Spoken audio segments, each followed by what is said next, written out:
Run me my money. Run me my money. Run me my money.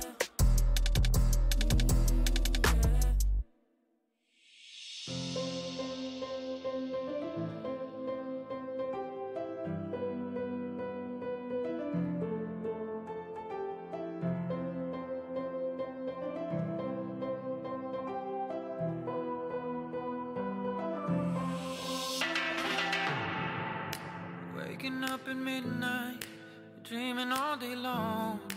Maybe I'm nocturnal, baby, maybe I was wrong. Been on both sides now, looking for you. Don't feel the pain when I'm asleep, find peace in all this blue. It's shake, shake, shaking me to the core. It's break, break, breaking me like waves on the shore. Keep crashing into the truth. With both eyes closed, I'll be right next to you. To you, I'll be right next to you. With both eyes closed, oh, I'll be right next to you. With both eyes closed, oh, I'll be right next to you. Somewhere in the dark, I can feel your heart light up like a constellation. Somewhere in the black, I can feel your hand. Hold on to a love worth saving. Shake, shake, shaking me to the core. It's break, break, breaking me like waves on the shore. Crashing into the truth. With both eyes closed, I'll be right next to you. To you, I'll be right next to you. Both eyes closed, oh, I'll be right next to you. Both eyes closed, oh, I'll be right next to you.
everyone, and welcome back to Worlds 2022 at the Hulu Theater in Madison Square Garden. Following yesterday's dominance by the LCK and the LPL, the West is looking to bounce back tonight with G2 and EG opening the day in another NA versus EU clash to fight for survival here in Group B. We've already got one group down, 3 to go as each of our teams moves that much closer to the knockout stage here at the World Championship. I am Dash, I'm joined by Raz, Chronicler, and Emily Rand on the analyst desk for all 6 of our games today. Very excited to be joined by these big brains. We're going to get straight into it, though, as we have a ton to cover, starting with what we saw break down just yesterday. Let's take a look at the groups. You got T1 and EDG. They qualified out 5-1 and 4-2 respectively. We're going to start with T1 as once again they finished first in their group. Faker maintaining is 100% first place overall. I think T1 really looking like they learned their lesson from week number 1. Still drafts that had a lot of execution, but at the very least a little bit more scaling and a little bit more leeway in case the early game doesn't go quite as perfect as you're looking for. Yeah, and congratulations to EDG as well, being able to make it out there. Had some incredible games, so we want to start on T1's success. Yeah. And, oh no, I was gonna say a huge part of that is obviously Zeus, right? I know you really want to. I really wanted to. You can take it. But yeah, like he's so reliable in the top lane. I think he's the lowest for jungle proximity and then the highest in every other stat. So T1 really trusts him to be able to stay up there, win his lane, and then come to the table with plays like this. And it makes it really hard for other teams because even if you do invest resources into trying to keep him down, that hasn't really worked out. Here's a 14 in jungle proximity. And it actually, we've seen this. Owner can always hover bot, cover for Guma and carry who like to play really far forward because he can trust Zeus no matter what. Yeah, and that scares not just me, but everybody here. It should scare everybody, that's for sure. That's absolutely. And so that's warranted with how well T1 is playing in individual lanes, in team fights, but they're not the only team that has been performing. EDG has as well. And the highlight for me has been Mako. Mako, his team fighting has been spectacular. His Thresh, we haven't seen much Thresh throughout the tournament at all, but he has been amazing during his, just yesterday actually. Yeah, Mako's flexibility is such a boon to this team. Like I've repeated at Dawsium, I love seeing him on engage picks like the Thresh because I do believe he has the best initiation sense of anyone on EDG. Yeah. And EDG came to the table with some really interesting looks yesterday that I wasn't necessarily sure that they would be able to pull them off, but they were feeling themselves, especially with Scout, even though he played from isolation, looked amazing on Akali. 100%. And I think although all the people really recognize the exceptional laning phase that they ended up having, but the fact that they held on to the lead, the great vision control that they had, and really were oppressive yesterday was the standout. Of course, just yesterday, we also are bidding adieu to a lot of the Western teams as well. Absolutely. Starting with Fnatic. And for me, I just love the fact that we got a chance to see upset on the international stage, on the world stage, and I felt like he had some great games. And it was a tough loss for Fnatic that in week 1 performed exceptionally, but then fell down in week 2. And it kind of gave me flashbacks to what happened at MSI, although that was not as bad for G2, where teams started to figure out what they needed to do against Fnatic in draft. Because once Humanoid was off of Azir, and once Hilly picked up more Enchanters, that's when I think the team kind of started to fall apart. Yeah, I agree. I think, like, obviously taking the Azir off the table was massive, and then here you see C9, the other team, unfortunately, did not make it out, but did get their first win of the group stage and also for North America as a region against Fnatic to kick off the group yesterday. I am happy that they were able to showcase kind of what they were exceptional at in the LCS season, right? Which is kind of this 5v5 team fighting around Berserker as a main carry. Definitely a tough ending to the season for Cloud9, but as we mentioned, getting that first win for North America on the board. We'll see if that can be extended today as we turn our attention to Group B. Of course, we'll start at the top of the table with JDG sitting at 3-0. Dotwan Kia not too far behind them, 2-1. G2 Esports sporting the 1-2 record, and Evil Geniuses still hunting for their first win. Nobody out of the playoff picture just yet, but I want to start at the top of the table. Let's set up the giant that is JDG for the rest of these teams to try and take down.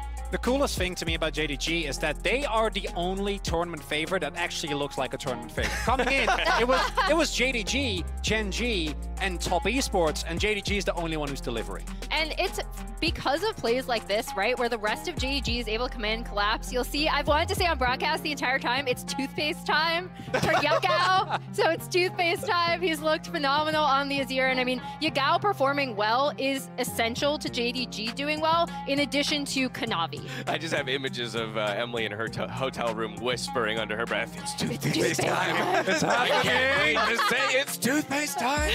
And it's like, yeah, the cleanliness is one thing. They're just flat out aggressive and bloody. So like, I don't know what brand of toothpaste that's gonna be, but I would not be buying. That's flossing as well. Oh, aggressive true. and bloody. True. Yeah. I like that. And for me, the star for that team has been Kanavi. He dropped a bit of a bomb on EG. I felt like, yo, he popped off. Yes, he did. It was insane to see. I remember seeing like the highest kill to determine before Group A started playing, and you see a lot of lists of AD carries and mid laners, the usual suspects when you're funneling kills, and then Kanavi was just suspiciously there, right? Suspiciously there. Yeah, suspiciously good at the game, too. A little bit too good. He is a monster when he's firing on all cylinders, Chronicler. What I love about Kanavi is that he's simultaneously a very strong mechanical player as well as creative, because generally you see people kind of slot in one of the two, but he has been on the forefront of the meta so many times, and overall, seeing him do as well as he does, I think is really, really cool with the arc that he's had in his career. So we've effectively set up the raid boss that is JDG in this Group B, but to discuss the rest of the group, we wanted to take a little bit of a different approach. So welcome to the game of Barons and Elder Dragons. Okay. The Group B campaign. Let's set the scene. It's a Friday. The air is cool and crisp as the rain from the night before tamps down the lingering musk of the city air. As we descend upon a bustling New York City, a band of unlikely adventurers, 3 strong, stumble upon the Hulu Theater. Battle-weary from their previous week-long journey, our group looks for a respite and shelter from the harsh elements of the big city and scrims of the previous days. It is here they hope to rest, regroup, and re-strategize before endeavoring to challenge JDG, the Marauder King. Now, as the party settles in at the nearest analyst desk, it's time to meet our adventurers. Emily, please describe your character. Obviously, I have to be an evil genius wizard.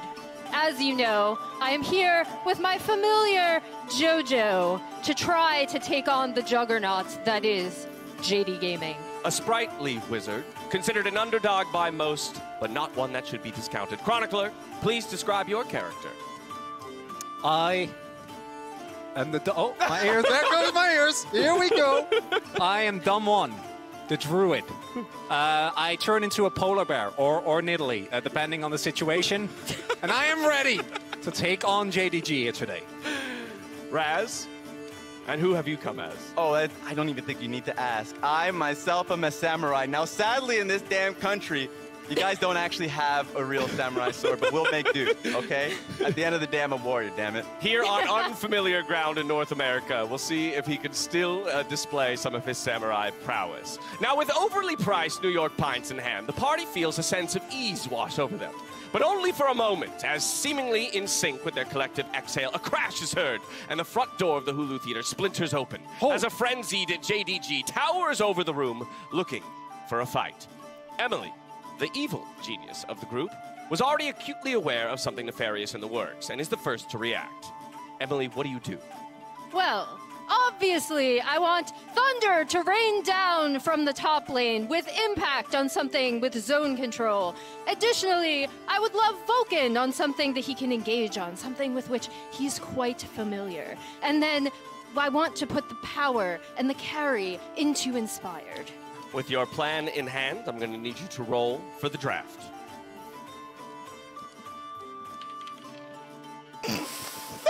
It's an 8! She rolls an 8. Unfortunately, the DC was set quite high on the draft for Evil Geniuses. Unlucky. So this is what you are left with. Oh, you've got to be kidding me. All right. No mind, JoJo. We shall take them on anyway. With your army of familiars at your side, it's time to devise a plan of attack. E.g., what is your approach? So, in their game against JD Gaming previously, they did get off to quite a good start with some aggressive performances in the bot lane. So I would like to continue to see some of this strength coming out of the bottom, as well as good setups around objectives and some nice engage. Now, unfortunately, with a shaky draft at your disposal. You might say that. I say it's a challenge. We all know North America loves a challenge. So I challenge you to roll again. The DC is set at 19 to succeed in your gameplay. 19. Oh! Off the table! You're going to make me roll around. What are we getting? No, we got to roll again. It doesn't count if it's off the table. Everybody knows that. Keep it on the table. No! 3! I'm Even sorry, worse. my party members. I have failed you. JoJo. A disastrous, sorry. a disastrous roll. You release your familiars in a coordinated assault, but JoJo the Eagle, the tip of your familiar spear, is too limited in flight, being indoors. Without hesitation, JDG the Marauder squashes the attack with a single swing of their club, as if to swat a fly out of the air. JoJo. EG is subsequently knocked unconscious. G2, I turn to you. Having seen your comrade quickly dispatched, it's your turn. How do you proceed with the draft? Oh, I didn't rely on them anyways. Look, on the draft side, don't make no noises. On the draft side, for me, I would love to see Jankos playing towards caps on a high skill mage. Specifically, I would go for a Sylas, right? I want him to be able to roam. So, like, for me, the draft that would come up is a Sylas pick if possible. A Sejuani for Jankos there. Top lane, Aatrox, look. Any like strong melee champ on the top side of the map, if he gets a chance to go to Yone, I'll love it. But Aatrox is too damn good in the meta. And then a reliable teamfight carry and Aphelios and Luli on the bottom side of the map. A very clear strategy in mind. Let's see if you can manage to get all 5 picks. For you, the DC is set at 16. 5. A 5. Unfortunately, you secure only 4 out of 5 of your picks, but your mid laner somehow ends up on Seraphine. Oh! Okay, can't really roam too much. I can understand that. But we'll make do with what we got. Exactly. So making do with what you've got, draft in hand, what is your plan of attack? Look, with the draft on hand, it's going to be a little bit difficult, even if I can't get the roaming down. So, like, if it was ideal, I would want them to be able to look towards bot side of the map and getting Jankos rolling. Look, you can still do this. So Jankos, even if you can't rely on the mid lane position to be able to have a rotating mid, be able to find your way towards the top side of the map. And even if you have a Seraphine in the mid lane, looking for bot lane dives whenever possible has worked for G2 in the past throughout the split. And so for me, that is ideal. And if you do get Seraphine like they have already, you find beautiful plays like this. And so I still think, I'm still fairly confident with how they play, regardless of the handicap. Well, we'll find out soon enough if you're able to play up to the standards needed. With an ideal comp, the DC would have been set at 15. However, with the Seraphine in hand, I'm going to set it at 17. Oh! Let's see if you succeed. Roll for gameplay. Rigged. 5 again? Another 5? Wow, you guys are really struggling over here. Overconfident with the draft in hand, Jankos gets caught out and punished by Kanavi on an invade, leaving the top side to collapse in spectacular fashion as the giant rains down thunderous blows, flattening the samurai. You are subsequently knocked unconscious. And now, standing tall but alone is the final hope of our party, Damwon Kia. Having just witnessed the destruction of your comrades, how do you wish to proceed? Firstly, I'd like to verbally state I'm very disappointed in both my teammates, and I expected them to roll better. No infighting, please. Oh, that's tough. But I'm a druid. I will call upon the force of natures, except Renekton. No Renekton. Let it go. I don't want to see it. I think Nogri on Jace looked a lot more like what we'd expect. Still, I think it's fine if we go for carry picks in the top side of the map. Camille's nice too. Camille is the one I'd be looking towards. Jace is obviously not in the greatest of spots, but something that he can exert his pressure on. Simultaneously, mid lane prior for Showmaker. I think that Talia, even though his team fighting on it in the later stage of the game is very good, and he can roam, losing early pressure, don't you touch my ears, is something that I think can be very tough for Damwon to really play around. And then the carry jungler for Canyon. I still dream of the one Karthus game that he played that one time, and I would love for that to just come back. Well, coming from the great region of the LCK, and given that we're entering week 2, your draft chances are quite good. In fact, the DC is set at only a 10 to secure. There we go. Here, you see what the guy's capable of? What see that kick? Want. Canyon can carry. Well, do it. Let's see if you can get it for the team. I'm begging. Roll for draft. Woo! Nat 20! Nat 20s the draft. That's one! That's one! Come on! Oh my God. Your opponent, I didn't even You plan can't see it, but it's for there. draft, if I'm being honest. I think in this sense, your opponents also stumble in the draft. Oh, yeah. They fail to ban any champions, leaving any and all picks for you available. But of course, with 5 champions and a roster at your disposal, you still have to execute in the gameplay. And so, armed with your 5 champions, how do you strike? I'm going to be greedy.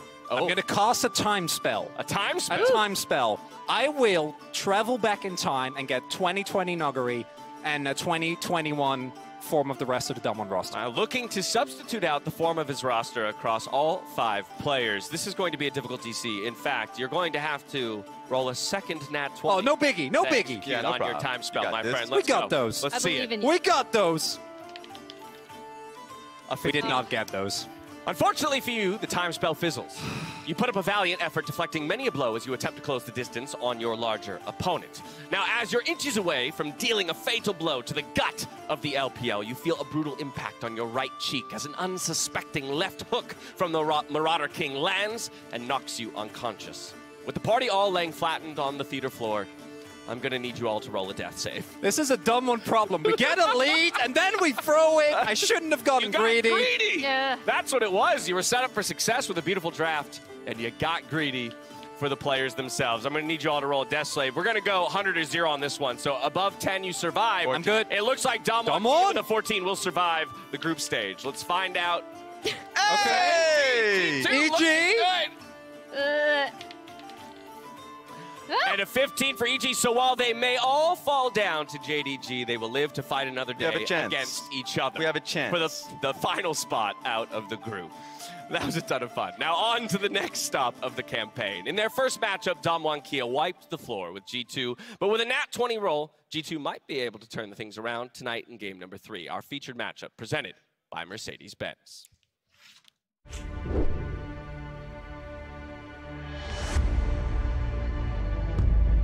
Today's featured matchup presented by Mercedes-Benz is going to determine if G2 will move forward at Worlds. G2 has put forth a valiant effort in what is considered to be one of the most difficult groups at the tournament. Targamas looking to turn it around, but only finds one knockup. Oh, the encore is just gigantic, though. Apprehend under 3. Do we get the resets? I think they've just done it. They found a team fight. But if they don't beat Damwon here, it is very unlikely that they will advance to the quarterfinals. These 2 teams have a history at the World Championship, and Showmaker remembers what G2 did to them in 2019. He and Damwon exacted revenge in 2020 and have the head-to-head going into today. But the scoop, the dupe, the dunk, Damwon Kia destroy G2. Showmaker, playmaker, my goodness, with the Azir sweep, they wiped them off the map. Damwon are not entirely secure themselves, and even though beating their old rivals into submission is fun, what will taste even sweeter is winning this decisive game in Group B.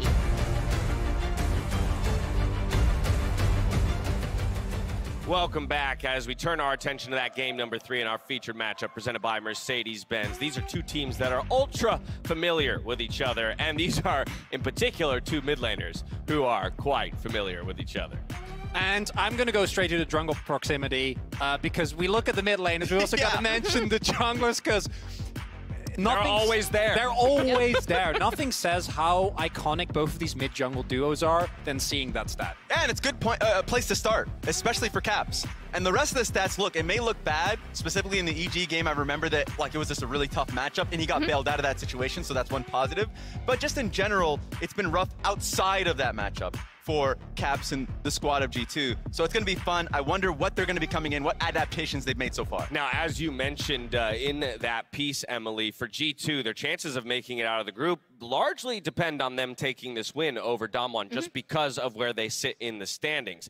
And of course, historically, these 2 teams have plenty of times meeting each other and either being, you know, the obstacle you need to overcome to move on to that next stage. Yeah, they first met Damwon when Damwon had actually made this incredible run from like challengers all the way through the LCK season and then qualified, went through play-ins, this is them enacting their revenge, right? At the 2020 World Championship, the year that they just went on to kind of raise everyone and win the entire thing. I love this. One of my favorite. They're pretending to chuck Ghost off a ledge. Yeah, for those of you who may not have watched that World Championship, there's a giant like AR floor, so they were going to throw him into a sea of water off a waterfall. It was pretty great. Let's take a look at today's schedule. As we mentioned, that's the third game of the day. We've got a few more to get through before we get to that. We kick things off with EU versus NA. The juicy G2 day. Esports versus Evil Geniuses. All of the days are juicy here at Worlds, particularly in this second round robin of group stage, because you watch a whole group play out the rest of their games in a singular day. Of course, these are the 6 regularly scheduled matchups. If we have any tiebreakers for this group, they will immediately follow that final game of the day, JDG versus Don Juanquillo, which is a banger to close things out. Evil Geniuses, though, they are looking for a miracle comeback run tonight, which needs to start in their opening game versus G2. So let's go ahead and hear from mid laner Jojo ahead of that game. My name is Joseph Pian. My league name is Jojo Pian, and I play mid for Evil Geniuses. The game versus Damwon, we really hesitated on fights. I think there was like a lot of fights we could have easily won. We were just, I don't know, I guess nervous or scared. Against JDG, we were just on different pages, so it was 2 different things. So I think if we work on that, then we'll be good. I would say EG's performance is maybe a 60. I feel like we're just not playing as well as we did it against Mad Lions. We don't have the same kind of just teamwork together that we had, and we're not all on the same page. This tournament has taught me the same thing as MSI. These top mid laners are prioritizing different things and helping the team. They're also really good at laning, obviously, but they transfer that to help their team and everything. And they're all really good at just pressuring sides and team fighting. I'm just kind of refining my skills from that again. We played bad, but next week we'll play way better, so that's all I'm gonna say.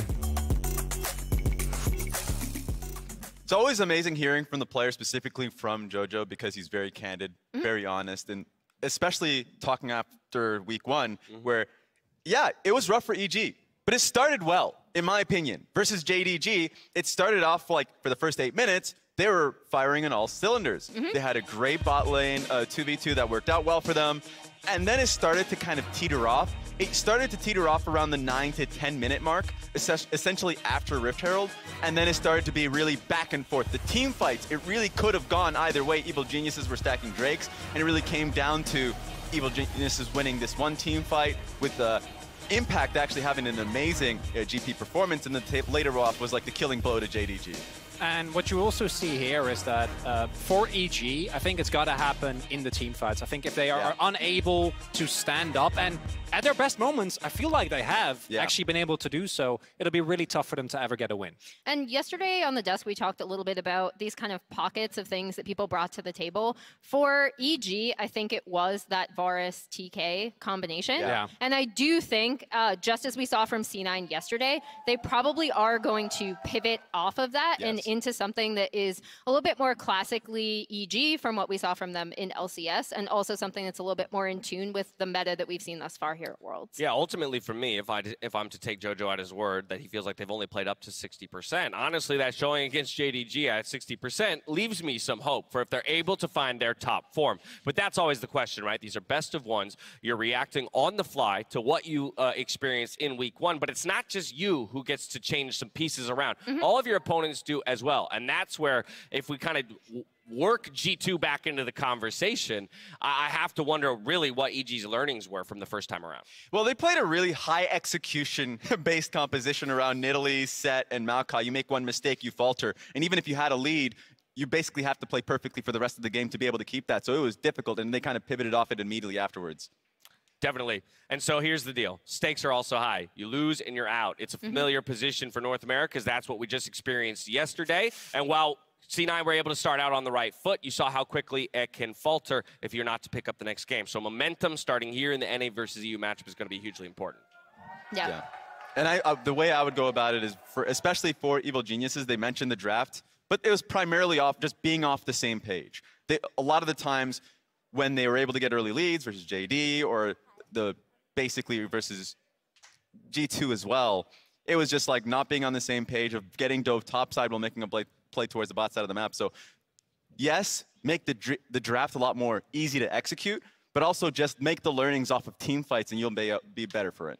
And for me, it comes down to Inspired, right? Who's obviously MVP, Yes. coming off a phenomenal split overall. And he's going up against Jankos, who he has actually never on any team beaten in a best-of-1 scenario. So obviously this is, the battle of the two Polish junglers, Jankos and Inspired. Inspired is 0-17 in best-of-1s all time against Jankos. So Jankos, and by extension Caps, have kind of always gotten the better of them. Yeah. It happened earlier this year. You lose one fantastical fight in a D&D campaign against JDG, and then you bring a 0-17 stat to the table as right. the EG rep. What are you to doing be to honest. us? I have to be honest. Oh, Lord, that looks terrible for us. You know who they said was going to go 0-18? They said it. You knew. But everybody knows And it that didn't happen. doesn't go 0-18. So that means Inspired can't go 0-18. Oh, my gosh. It's a guaranteed win. Thank you, Chronicler, for bringing some I'm here sense for the to hopium. desk.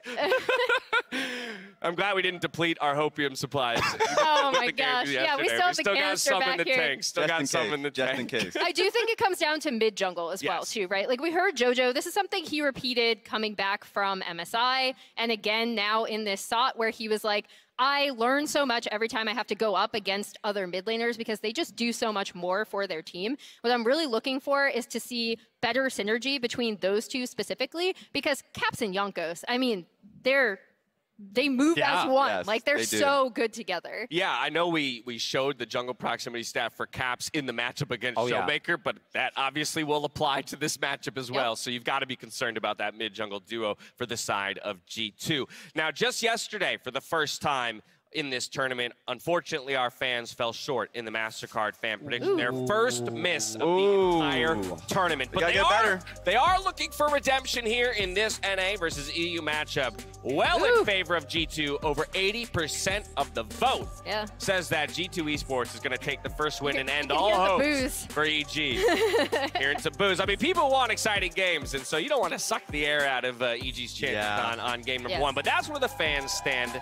This is a moment where I want to know where the three of you stand as well. So we're going to get some expert predictions to go alongside these fan predictions. Emily, I will start with you. Who takes it? All right. EG. So, I'm very used to having North American audiences boo my predictions. Not this time. Oh, no. She wouldn't do it this time. They're Not on the world going stage. to do it again because I Oh, picked come G2. on. No! G2. G2? Yeah. Oh, there's some G2 fans here. All right. Mixture, Traitor. mixture A little bit of of a boos A traitor and amongst cheers. us. Okay, Okay. Chronicler. Well, Help me out. actually, You were the one who... Oh, Raz, you want this to jump time in? I wanted to jump in because the moment I heard Emily's, I heavily agreed with her. So actually, I have J2 as well. Look, Let's it's a go, tough one, Raz. guys. It's tough. Yes. I was inspired. That's more like it. I was Thank you, inspired. everybody. Up front, I want to make clear, I'm not doing this to get cheers. I'm not trying. I actually think that EG is going to win. I think G2... No, I'm not doing it for the cheers. I think EG have shown that they're a better team than the score suggests. Yes. And I think that if we don't see Jankos and Caps pop off, I think G2 has really struggled. And I think this might be the one game where EG finally does it. So talk to me about what the best look is for EG then against this G2 in terms of composition. Because we've kind of talked about how they've had some wishy-washy compositions, and we want them to start out on the right foot, entering the Rift with the right tools at their disposal. It all starts with Caps on Seraphim. Okay, I got worried when you said it all starts. When you say it I all was scared starts too. with, I was about to throw you off the platform. I'm joking. I don't think G2 is going to do that. I do think that making sure that you secure a favorable skirmishing topside for EG to me is the key thing. I think Impact has shown that he can actually stand up to the best year after year after year. Yeah. And if Inspired, who has also had a great tournament so far, can just make sure that JoJo is comfortable. Because JoJo with leads, great player. JoJo without leads, a little more rough. And protecting dives. I think that's what EG needs to do, because at times they've fallen off when Impact is doing quite well in lane, but then you forget to protect him on one dive, and he falls completely on the wayside. That happened in the JDG series, and I don't want to see that happen again. Okay, so that's the recipe, but now I'm confused, Raz. You don't think it's going to happen? I don't think it's going to happen. I don't think it's going to happen. All right, my final question to you, Raz, is why do you hate America? Hey, wait a minute. I might be Canadian, but I also will support JoJo the Canadian on this one. I'm a pessimistic person. I don't know if you know that about me. And that's your familiar, JoJo the Eagle. I know, I betrayed him. And you're dooming him. You're dooming him to have a mark on his forehead, another slash there in favor of Stop those. EU. It was too sad. All right, there you go. The day is all set up. 10 seconds to go before we dive into game number 1. It's G2 Esports. It's Fnatic. The crowd is here and popping off already. Let's get down to the stage and let's kick off the day.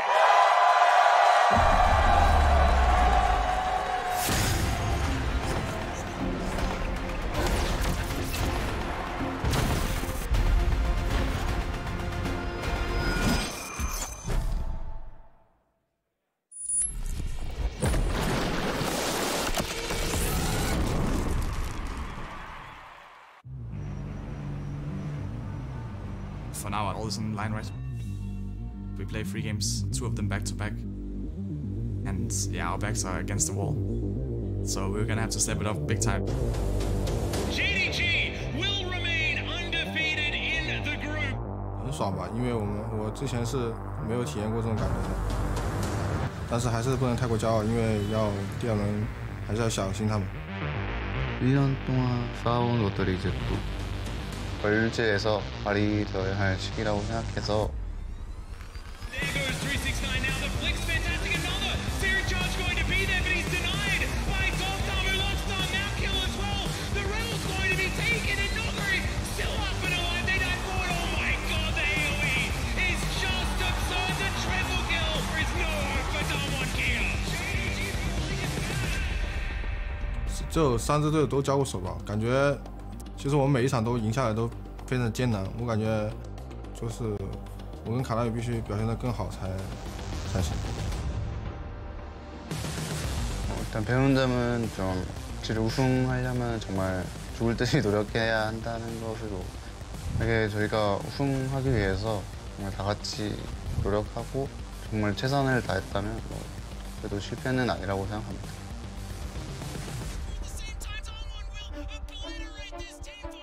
Our Worlds has not been too good for EG, even for NA. I felt like the game versus Damwon and JDG was definitely winnable. The other teams will definitely be more pressured. They have so much to lose. They'll definitely have more motivation to play better. 2020년도에 한번 우승을 해봤는데 꼭 이번에도 맛보고 싶습니다. 然后我们目标就是以小组第1出线。 You might have beaten us, but we are gonna strive to take you down this time. And when we are putting you down, there's no getting back up.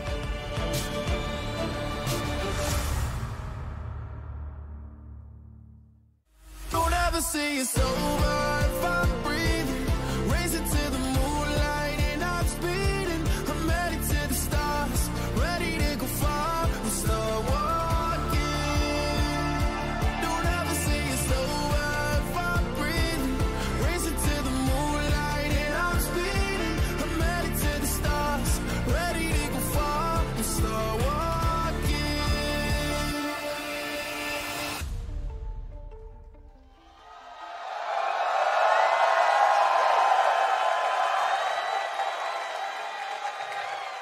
Welcome, ladies and gentlemen, to Worlds 2022 group stage. We are here for our first game of the day.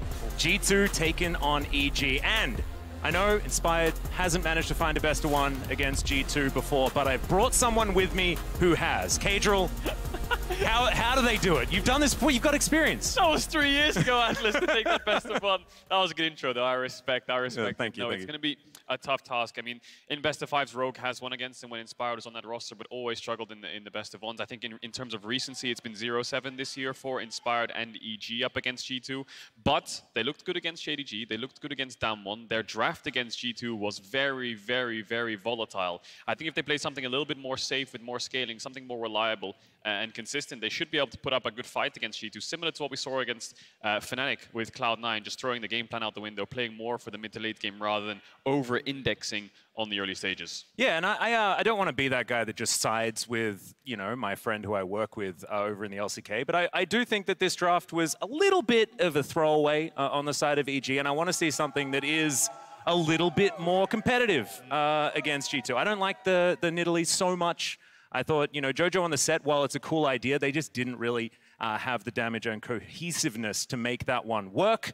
So I'm hoping clean slate and EG can come out swinging here, because no one wants 1 in 17. No. Because that's one away from the 0-18 dream. It is. And that makes it even more sad. We want to get above that number, and we'll see whether EG can turn this one around and really show us how they were able to be so dominant coming out of play-ins, right? Like, it was a 3-0 against MAD. They're pretty good against European teams. It was a shellacking, really, wasn't it? And for EG, I think if they lose this game, they're pretty much out. It's similar to the C9 conundrum yesterday, where losing one game just pushes them completely out of the tournament. It's an NA versus EU, first game of the day once again. And this will be the last time EG plays up against G2. They're going to have to beat G2, JDG, and then Damwon to get to the 3-win sweet spot.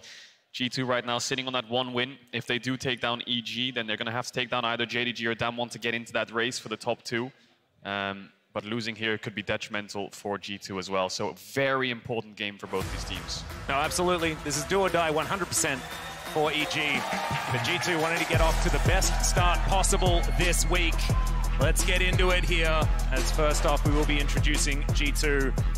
This is a squad that I think had a bit of a slow start here at the World Championship, but slowly but surely I've been feeling a little bit more faith for the squad, as EG, another North American hopeful here. Unfortunately, we had to wave goodbye to C9 yesterday.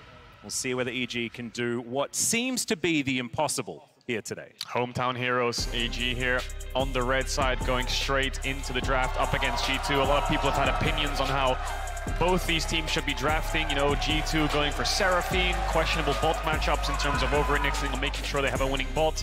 EG to focus on early game, but now they've seen every team play. They've played 3 games themselves each. Coming into the second week of groups, they must have a final plan for their remaining games, and Yumi's already taken away. It looks like EG taking away Jankos Sejuani, Broken Blades, Aatrox. Yeah, Yumi banned on blue side is a little bit interesting here. It is, yeah. I'm just glad that it's gone, right? That's all we really need. Just no Yumi is fine. Doesn't matter who bans it. Kalista going to be taken off the board as well. Kari not going to be playing that one. Caitlyn standing out in my mind. There is a certain tree that is still around. There is a certain tree that is open that I presume EG will drop a last ban on here, unless Sylas Akali or something that's in the back of their minds. Azir is another one that's been going really well for Europe. Haven't seen caps on it just yet, but it's going to be the tree. So Akali, Sylas, Azir open, Caitlyn open. We've seen G2's Caitlyn, but it's not really been their playstyle throughout the year. G2 did play a little bit of Draven and such towards the end of the regular season, and that looked good for Flacket. Draven was banned against them a lot of the time, but they seem to have dropped that priority now. There's the Azir first pick. I wouldn't be surprised to see JoJo match that with a Victor or an Akali or an Sylas of his own. Well, there's the Akali, at least hovered for now. The other thing that really has started to come up to a lot of popularity is the Lucian-Nami combo. Hasn't been touched in the ban phase just yet. Is an option for G2 just to lock away if they want to after these picks get through, or Inspired can grab one of them, and then it's not likely you're going to pick away the other. So there's the Akali as the answer to Caps' Azir, and JoJo, I think everyone's just happy that he's on something that can do damage and have agency. Yeah, not something that'll set them up early and then get them to the mid to late game. Not like Set. This champ will have a lot of impact from level 6 onwards. Trundle open, Poppy open. These are the 2 junglers which have kind of risen back into priority despite Maokai and Sejuani being taken off the board. There's the Lucian that you were just touching on there, Atlas. So that's going to be a Nami on 3. G2 should know the bot matchup they're up against. Question is, what do they play into it? They could go for some kind of Aphelios lane here, match you with an Aphelios Lulu. Tom Kench on 4-5 with the Varus could work. How much they prioritize their top side here, because they could also lock in a carry top with a jungler. Ornn is another thing that could work. So I think G2 have a lot of options here in how they respond to this Lucian. I think the Poppy stock just rose an extraordinarily large amount. You see Lucian, and there it does definitely get better. But there is Flacket's Draven. Glad you mentioned that one earlier on. Has been something that's been very popular into Lucian for a very long time. See what Caps is going to lock away, though, because that jungle pull, certainly, it's only really the Maokai, Sejuani, and the Graves. Certainly a lot still available, but the Ornn is going to take it. Broken Blade picking that one up. We'll take it towards that top side, as there is the Nami that has to be picked at that point. Yeah, Draven was a staple pick towards the end of the regular season for G2. I think it was touched a little bit in playoffs, but it was banned against Flakkit off the top of my head, if I can remember correctly. They dropped the Draven prio towards the late stage of the finals and towards Worlds so far, but they're going to match the Lucian Nami with that Draven, drop support and pick up the Ornn. So they had a very good balance there in terms of what they want to pick up, dropping jungle support. Now EG, do they counterpick jungle is the question, or do they value something like a Trundle here on 4, which I presume G2 might just decide to ban away. Of course, works really well into the Ornn, but for now, targeting the support bans, taking away Targamas, Renata. Yep, Renata off the table. I really do like the idea of counterpicking for Inspired, just because he's been so important for EG. This guy, I think, 85% kill participation currently in the group stage, and was 75 at the end of play-ins as well. This is a man that they have been playing around a lot. Actually has higher damage share than Jojo, but of course the set certainly putting a bit of a dampener on that one. So Gangplank going to be taken away from Impact. We saw this do pretty amazing things throughout the tournament so far in the few times that it's been picked up. I do like the respect being put on in Impact's name, and there's the Poppy that we were talking about. I would love to see some kind of impact to Gragas here on 4. I think that would work really well. I think we've seen Gragas Dawn a couple times now, and it looks like it works very well. That Poppy ban, quite interesting, because normally Trundle's good into Poppy, so maybe they're looking at some kind of Jarvan or Lee Sin here, or just stopping Jankos from being able to blind pick that Poppy. My eyes are now on, Mordekaiser, of course, Impact's Mordekaiser, how could we forget? My eyes are now on Targamas. They can pick for lane here and play something a little bit crazy like a Draven Nautilus, a Draven Karma. They could also go for something like a Draven Rakan as well, but then you're kind of giving up the lane a little bit. We'll see what direction G2 go in, because with the Ornn, they probably do want to play towards the spot side. So EG, top or jungle here. Trundle would work as a good blind pick jungle, or is it going to be... Shen would be a bit of a throwback here. Oh, it's a Shen. There it is. All right, so Shen's locked in, and that is going into the top lane.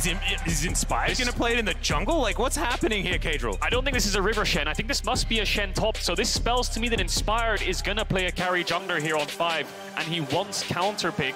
I haven't seen Shen jungle very recently whatsoever. Here comes out the Draven Nautilus, as we expected. Something more aggressive, something with a hook, something that can get onto the Nami and actually have kill pressure. Rakan would work well for fights, but it looks like G2 don't want to give up the lane.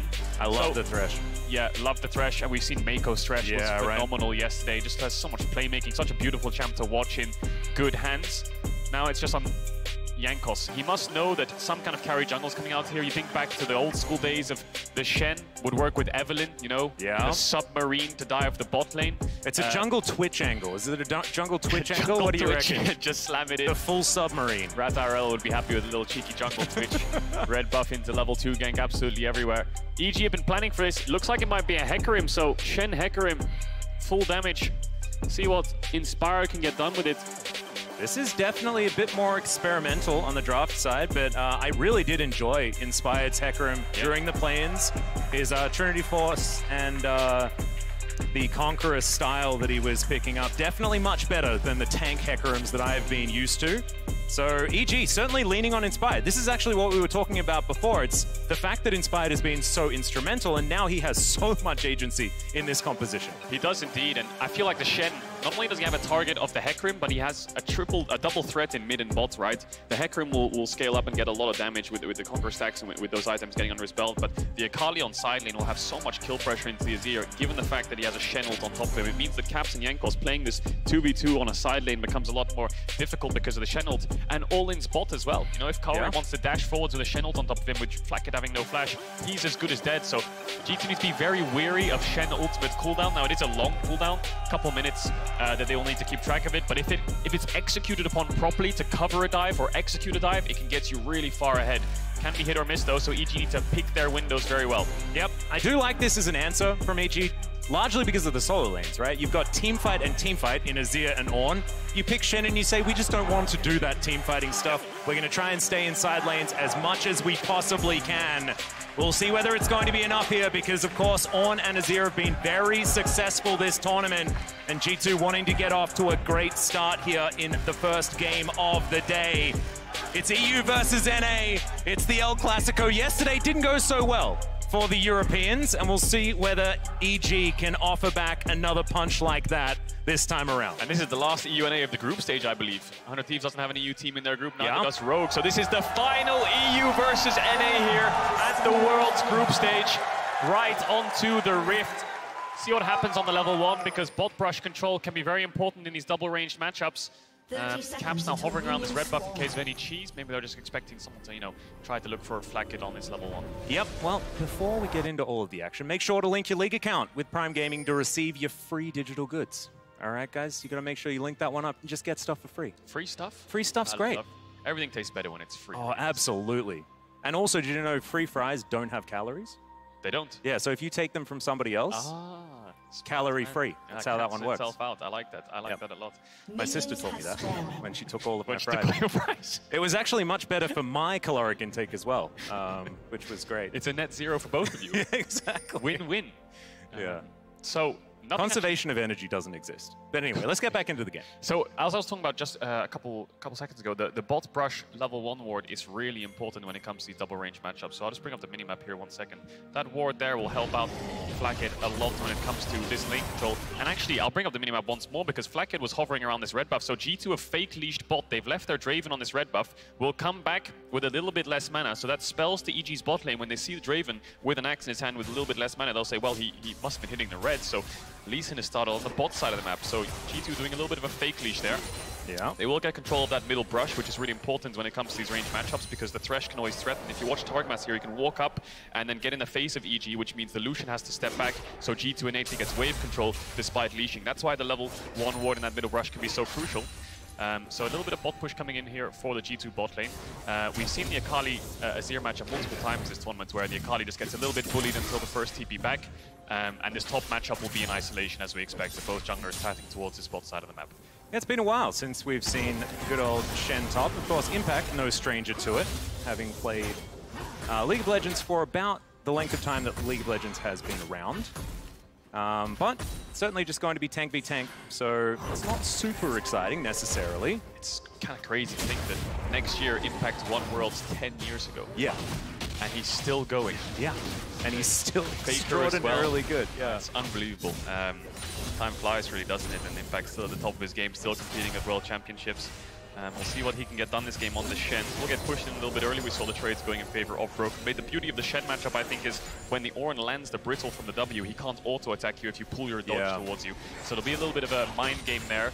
Ward swept out there by G2, who are being a little bit aggressive onto Inspired's Gromp, but he smartly went blue to Gromp and skipped Wolf, so he could actually get that camp before the G2 bot lane could crash the wave and invade. He has the smite here. Jankos might contest him. Well, Inspired is going to secure it, so no harm, no foul. I think Jankos did give his position away. Now Inspired just makes his way towards that top grab, and it's just going to be a bit of a trade. Yeah, this is really good for EG. Jankos actually didn't do his Raptors or Krugs. He had walked in expecting to be able to take away a Gromp to make it so it's a net even on camps. So now he's on the back foot a little bit. Inspired should be able to pick up this top side crab as Jankos does have to clear out those bot camps. So full clear from Hecarim. We'll see if Inspired decides to take a base or maybe help a push out on one of these solo lanes. But the Hecarim just wants an early game that's even and stable. He wants to get to level 6, farm up twice, full clear twice, and then look for 3v3s and 2v2s. Yeah, it's a really interesting question when it comes to scaling between these two teams, right? Because both of them in the late game want to be doing very different things, given the fact that we've got a lot of side lane power and control here on EG's side, and then you've got team fighting ridiculousness from Ornn and Azir especially. And if Flakked manages to cash in some of these stacks, he'll also be an extraordinary teamfight force. And we've got Inspired coming down to this bot side here. EG's bot lane's pushing out a wave, and they're scared that Jankos is hiding on one of the lane brushes, or maybe he's hiding on this tri-bush, waiting for them to step up to crash the wave when the next one comes in. Very, very good gank setup here for G2. So Inspired's here to cover. There is a ward in that brush that might spawn him out. He's hugging the wall right now and just communicating with Kari and Vulcan saying, push the wave in, and once it crashes, you take the base. Targamas is faking it here. He's pulling a lantern saying Jankos is around, you can't crash this, but EG know that their junglers behind them. They're not scared of anything. They don't fall for the bait, and now they could look for something on a dive. Yeah, could be a potential here as Flakked down relatively low. Let's see where the Vulcan can land the bubble. There it is. Connects onto the Draven. Inspired canters forward. Will he pick up the rampage kill? No, he won't, because Calorie locks down first blood for North America. Targamas is now a sitting Thresh underneath this turret. Can this one work, though, is the question. Good flash out of the piercing light. It's actually the execute onto Vulcan, and EG EG take 2 for nothing. Applaud that play, NA fans, because Vulcan executes. It's a clean 2-0 for EG. Inspired was initially there to cover, but when Targamas faked that Jankos was there, EG realized that this is all just a game for them. There's no jungler here behind them. Let's go for a 3v2 dive and see what happens. Beautiful bubble by Vulcan. If that doesn't connect, it gets a little bit difficult to dive, but the chain CC is perfect. The jungling by Vulcan was perfect, and now all of a sudden in this Draven Lucian volatile lane, Kaori has 2 kills under his belt and such a big item advantage. Yep, Jojo also playing very respectfully, knows that there's a few people around his mid lane. Targamas also hanging around. Vulcan's going to spot him here, as the hook is going to barely go wide. Good play is going to connect, but Inspired will just dance forward. Oh, Jojo's going to follow, comes under the turret. Perfect execution, does not land, but the turret's not going to hit again, and Inspired locks down the kill onto the Thresh. EG get away with another one. They're off to a very strong lead here, EG, punishing the jungle support of G2 when they're trying to walk into river to get this crab. Kaori's there out of base to help out and cover Inspired so he can continue on the push forwards, and it only really gets better from EG for this point because Impact just hit level 6, so any play that G2 wants to make now, there will be a Shen appearing in those 3v3s or 2v2s. Targamas no summoners, Caps no summoners, Jojo almost gets the solo kill. All of these summoners being down allows EG to look for so many plays when Inspired gets this level 6. This is definitely a great start, but they're going to have to keep it up. I'm not ready to believe just yet, Cadril, just because G2's teamfight composition is so extremely powerful. It's one of these sort of ease of execution, front-to-back style comps that can just find teamfight wins. And we haven't necessarily seen that yet. It's just been skirmish, skirmish, skirmish. And if EG can keep that up, then it's definitely going to look great. But G2 need to try and find some of these angles because it's getting to the point where it's about 2,000 gold the lead. And at 7.5 minutes, that is big. It really is, especially with Herald spawning in 30 seconds time.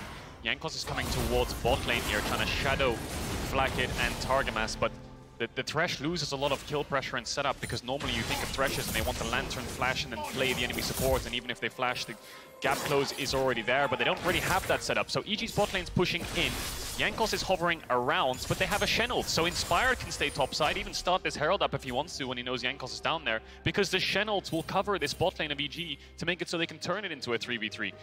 We'll see what Inspired can get done, because he's hiding in a bush right now. Caps. It's a lot of control vision here for G2. Caps going to feel pretty comfortable. Inspired walks on over. We'll be able to clear this one out. Vulcan swims his way towards Jojo, but looks like we're not going to have any biff or anything like that right now. Now, Inspired level 6 is going to start up this Herald. Kaori and Vulcan are first from the move to bot to cover him off here, because the best way to play against the Shen is play into the Shen, right? Don't give him options to turn fights from numbers advantage with the ultimate. G2 ideally would want a 3v3 topside here because the Lucian is so strong, so EG are saying we'll make it a 5v5. Our strong point is now on the top side of the map. You cannot contest. Flakkit's late on the base. Jojo wants to contest his blue. Yeah, he's going to dance over as, okay, there's the Lantern right for the Lee Sin, but the ultimate from Inspired is too good, and Targamas is dead again. EG are matching everything G2 want to do. Look at this swap coming in here. Impact TP spot, covers the tower, has ult in case G2 want to make a play on this top side. Kaori's going to push in, and EG have the Herald. What the hell was G2 even doing there? Jankos just ward jumped in and kicked Kaori, I think, in a 1v3, and then just lanterned away. So maybe he was trying to peel for Targamas, who had no flash, but EG have the gap close. EG get the crab, and EG get everything. Yeah, and the follow from the Hecarim is just too good, right? Like, you can't feel safe after taking a Lantern when there's Onslaught of Shadows, but here is Broken Blade with the ulti. Carry's gonna have to flash. The wave is gonna go wide, but zones well, and EG make it out alive. And it's a flash for flash trade. The only reason Broken Blade hit that ultimate was because he flashed forwards to catch Kaori off guard. Then Broken Blade has the TP bot to match Impact. Now there's no globals on these top laners, so Impact will always have a free ultimate towards this top side. Broken Blade can never really respond. G2 have no options in this early game. Their best bet is finding 5v5s around neutrals on 2-item spikes of their carries, but right now this early game is being dominated by EG. Yeah, and I feel like we don't talk about tempo quite as much as we used to, but with a 1-3-1 composition, tempo is so extraordinarily important, and it is something that Impact can definitely utilize extremely well. He didn't even need to ult in that fight that EG won at the Rift Herald. And so now they hold on to that tempo advantage, and it's like they're an extra step in front of G2, and it's going to be very hard for G2 to find their way back. Yeah, it's kind of like having a turn, really, isn't it? In a turn-based game, once you get the push in bot, the enemy team's turn is just to cover and catch the wave. So then you have free time, and EG, perfect example of that tempo, was just pushing in bot, having a lead and running towards this Herald before Flacket can respond, and using their numbers advantage to force a play. They're going to get another plate. 2 plates left on that tower. Inspired has a Herald. 1+1 is 2, and they can look for a bot tier 1 crack open here and get this Lucian ahead with the Gale Force already. Could also use it mid to try to chip down this tower so that when the second Herald spawns, you can use the second crash on the mid tower to fully kill the tower, because of course Azir has so much wave clear, it can be really frustrating to deal with in terms of getting that tower. But Inspired is going to start up this dragon. This will be absolutely free. There's no TP on Broken Blade. It's a 5v4 if G2 want to engage this, and they have no vision either. So Caps is looking for a roam top. Here's the cross map from G2. Impact has the flash, but he's a little bit deep here. Has the taunt too. We'll see if Caps can shuffle him into Broken Blade, who doesn't have the ult up just yet. Yep, he should be able to dash his way out of this one, but Caps is going to come on over, and Impact gets the bad news. Emperor's Divide is going to be available. Phenomenal flash from Impact, and he just walks it out. Great reaction there from Impact. Also doing a couple backflips as well. Emote's game is strong on the EG solo lanes, and that was just a perfectly timed flash the second the Emperor's Divide came out. Straight towards this tower as well. It's not like he flashed into bot side river there and he would get chased down. He had a tower right behind him. And all the meanwhile, EG's bot lane's been keeping Targmas and Flacket under this tower. They still have the Herald. Only about a quarter left on that timer. Broken Blade. Ooh. Yeah, he's in a bit of trouble here, but Impact not exactly with the most kill threat right now after those empowered autos are used. Up on a tidal wave here towards the bottom side. Carry just going to knock down Flacket. Targamas, he's been in this position before, Cadril, and I don't think it's a good one. Hook's going to go wide yet again. The flash comes out from the Thresh, and the teleport will mean that Targamas survives. Caps TPing in, but he cannot turn the play. He can't try to dive onto EG's bot lane there. Why? Because they have a Shen ultimate. Here comes the Herald in mid. All the meanwhile, that bot lane is dominating 2v2. Jankos will chunk out Jojo, but that won't net to anything. Broken Blade might be in trouble. Impact. Okay, not going to be able to find it there. Spirit's Refuge used, but Broken Blade just walks it out. Inspired's behind him. All right, okay, so we're just galloping forward towards this one. Is okay. I don't think Broken Blade's going to survive this. Inspired going to have to ult to get himself out just to make sure that is a pretty clean dive there for EG. And Cadril, I wasn't expecting EG to be on perfect game pace at 13 minutes into this game. Flawless so far, and it all comes from Inspired getting that bot dive off initially that just snowballed the rest of the map, because in top in isolation and your bot lane's ahead and you have a Shen ult, you dictate the pace of the game, and EG are keeping their foot on the gas. Every neutral objective is full on the spawn so far. 1 minute 40 seconds on this Herald will be able to crack open any tower they want to, because when plates fall, look at that mid and bot tower, 1 plate each. 1 wave and that tower is gone, so EG have so much standing gold on the map that they'll pick up soon. Sunfire here complete for Impact, and G2 are now putting caps on this bot side to match Jojo. They put their bot lane mid, EG doing the same thing, and now it just comes down to who can get the mid push, who can get the mid waves in and move to these side lanes first. Shen ult yet to be used, because G2, every time you say in the communication, in the comms, let's look for a bot play, let's look for a mid play, you always say, well, Shen has ult, you know, I don't have TP, I can't match it. You need to be very careful, you need to pick your windows to either instantly one-shot the target or bait out the Shen ult and then get away. Yeah, and there are some ultimates where you say, well, why haven't you used it? Such as a Shockwave. We've had a few of those issues in the LCK of not seeing them, and they do need to come out. But holding on to an ult from a Shen is actually almost more valuable than using it. Yep, the lingering threat. Yeah, the threat is so powerful. It's suffocating, it's stifling G2 right now, and they also have teleport advantage at the same time. So it's the 1-2 punch. As here is the culling. Targamas going to try and soak this one up. It's not so good. It's Carry picks it up with the piercing light. EG are just all over G2 in this game. Kaori's having a fantastic game here. The substitute for EG coming in for Danny has had a couple months of scrims under his belt, but showing up straight to this World Championship in the LCS playoffs, having one of his best games I've seen so far. Level 9 on this Lucian, building towards 2 items. Lots of confidence as well, just dashing forwards onto Targamas. Didn't even have the cleanse up if he got hit by a hook, but he has the Shen ult, so a lot of defensive tools ready in case G2 tried to turn. And G2 in that situation, we're looking for a cross-map bot. Jankos and Caps were hovering to try to take this bot tier 1 because Herald is up. That's the idea, play away from EG right now because they're too strong, but now your support's dead, so you can't look for any cross-map. Yeah, and Impact is just He's like he's lording over the map right now. He can keep all of his team safe at a moment's notice, so you can just play extraordinarily aggressively, and you always know that Impact's going to be there to pick you up. He is 2,000 gold lead for Kaori on this Lucian, 1,000 gold lead for Jojo now that he's taken down that tower. Jankos now hovering on this top side, Targamas behind him. They're looking to contest his Herald, but I just don't think they can. Caps has no TP, Jojo does. It's the exact same situation as playing against the Shen on the bot side of the map. They can always get a numbers advantage. G2 are struggling to find a pick, but they're looking for Impact. Yeah, collapsing on Impact, definitely a good move, especially considering the fact that he doesn't have Flash, but they can't go into the fog of war. And this Rift Herald is going to be taken. Jojo looking for a dive, lands the backflip. There's the ult from Caps. Perfect execution, this time's going to work out. And this is the problem. Impact can be there at a moment's notice, but Broken Blade's going to show up as well. Caps on 200 health, but he doesn't seem to care. The range advantage going to help him out, and EG have to back away. Oh, Caps just about escapes. I thought Jojo would flash forwards there and try to get the kill, but I guess he didn't have enough range, but he's just forced out Broken Blade's TP. Got Caps' flash, and the Shen ult will be back up before Broken Blade's TP, and Jojo can keep doing this when Impact has that ultimate. He can keep threatening these dives onto the Azir. This time G2 get away, but I fear next time they may not, but they're going to pick up a dragon here. EG still dominating this map, on pace for a perfect game against the LEC second seed. It's absolutely phenomenal. This change for EG, especially considering the game against G2 last week. This is night and day, a fantastic look for EG in their first game of the day. G2 certainly not out of it just yet, but this lead is so hard to come back from with a draft like this from EG, because you just have access to more money on the map. You can be in 3 lanes, while G2, if they want to stand a chance, need to group up. Jojo. Yeah, 5-point strike going to connect here as Jankos staying in the brush. Jojo not going to be overly aggressive. Vulcan lying in wait.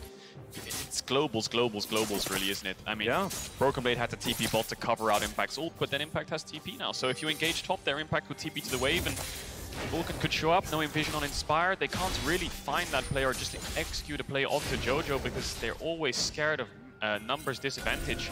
NA week 2 showing up big here for EG. Jojo's gonna find Caps again. How aggressive does he want to be though? Doesn't know Jankos is right behind him. Well, there's the Emperor's Divide. We'll see whether he can get out of this as the kick comes through. The Q not going to be followed. And Jojo wants more. Targamas is actually very squishy at this stage of the game. Another Q lands, and Jankos again not going to take it as EG. They just bear down on this top outer turret. Inspired's going to throw Shirley towards it, and she will help them knock down their 3rd turret of the game. Oh, Inspired got the Grump as well. I wonder if EG can look for more than just a tier 1 here. They'll crash this top, this wave in. Will they look for a tier 2? Jojo has the TP, but no ultimate. Needs to be careful of Jankos in this bush. They don't know he's there, but no kick means he has no real threat. Kaori can just do this. Yeah, the calling's going to come through. Whirling Death not really going to threaten too much, and that is another charge for the Rift Herald. Meanwhile, there's a cross-map play towards the bottom side. The teleport to come forward as Impact just chasing Broken Blade down.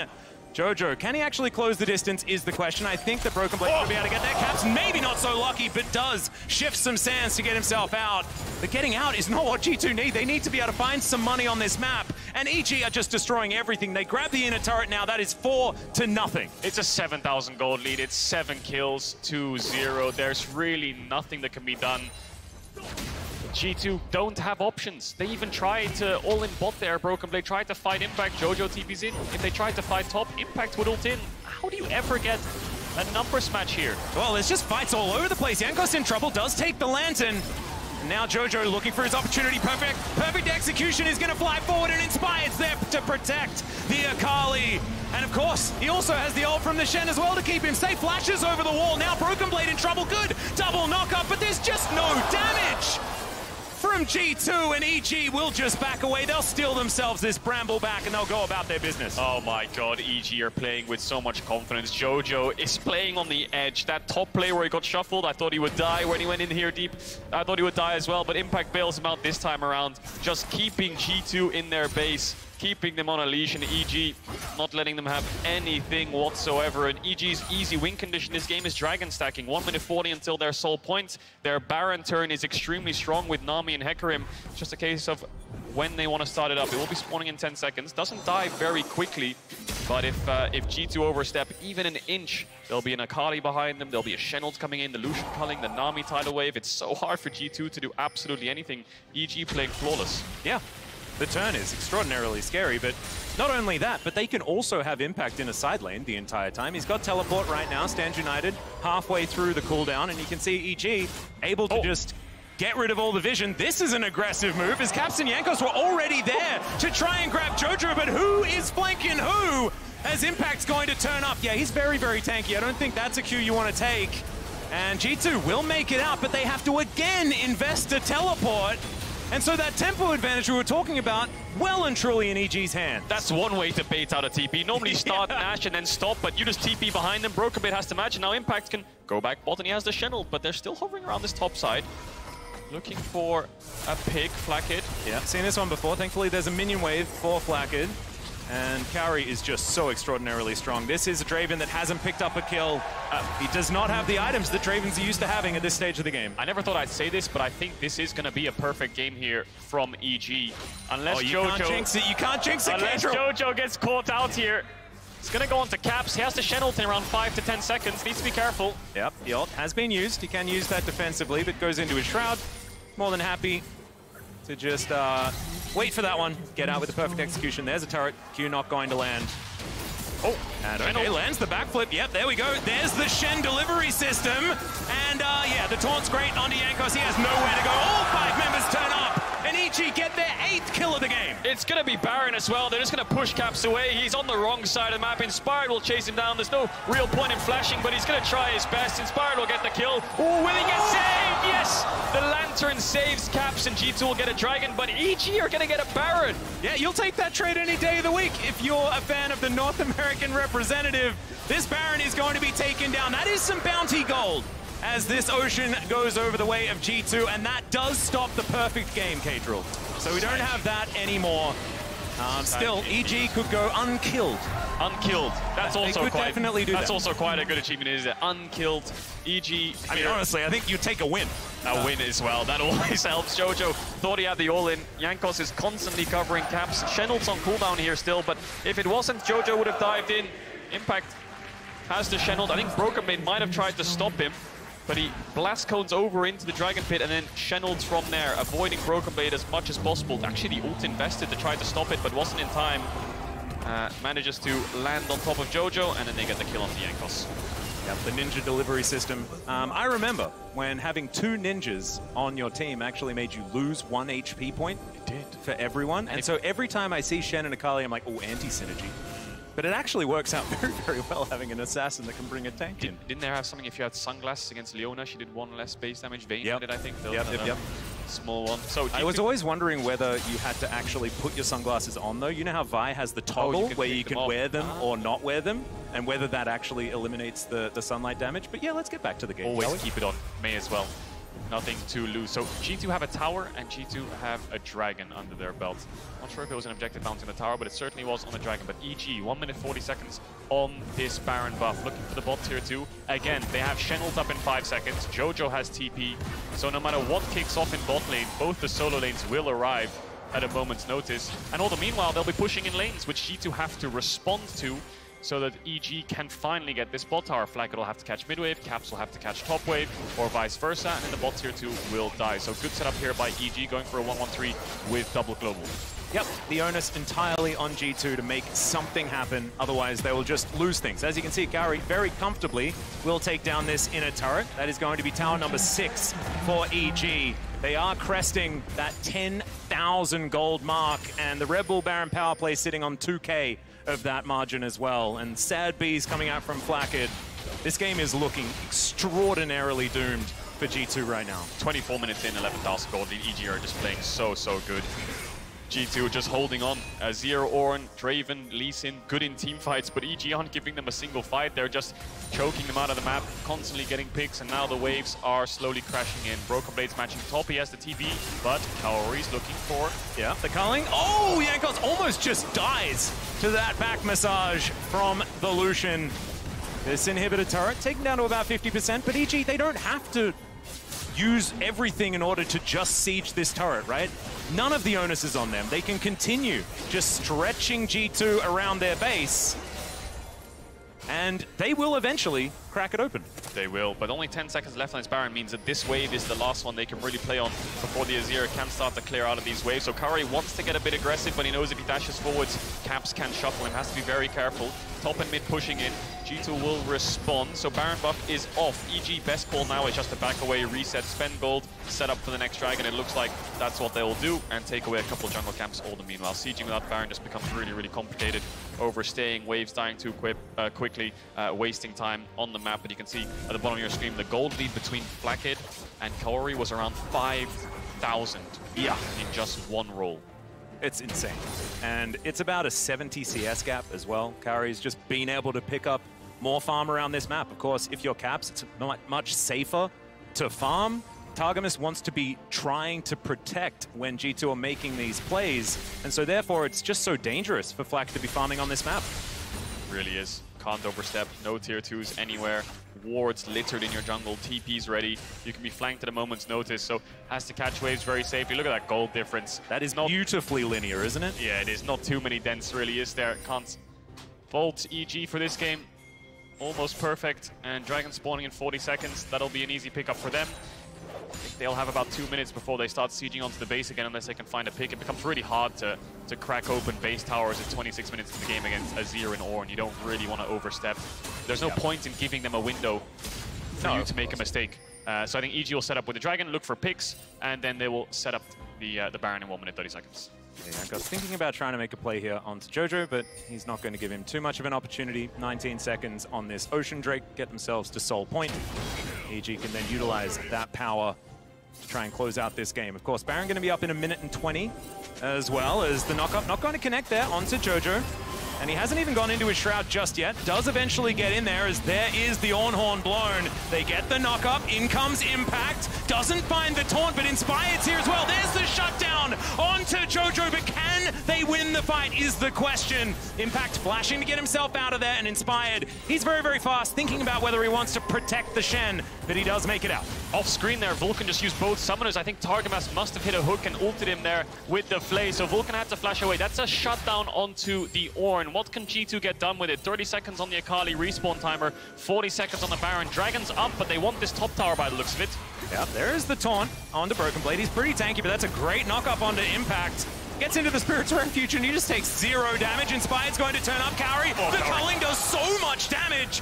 Caps now limping out of this one. Broken Blade leading them as well, as now G2 trying to get out the flash forward. And Kaori is indeed dominating. Impact looks for another taunt, doesn't get it. TP, TP coming in from Jojo. This was all part of the plan, Cadril. Jojo looking for the backside of this team fight now, and G2 have been routed. EG have found their team fight opportunity. It's a double kill for Impact, and now Jojo is looking to get his revenge.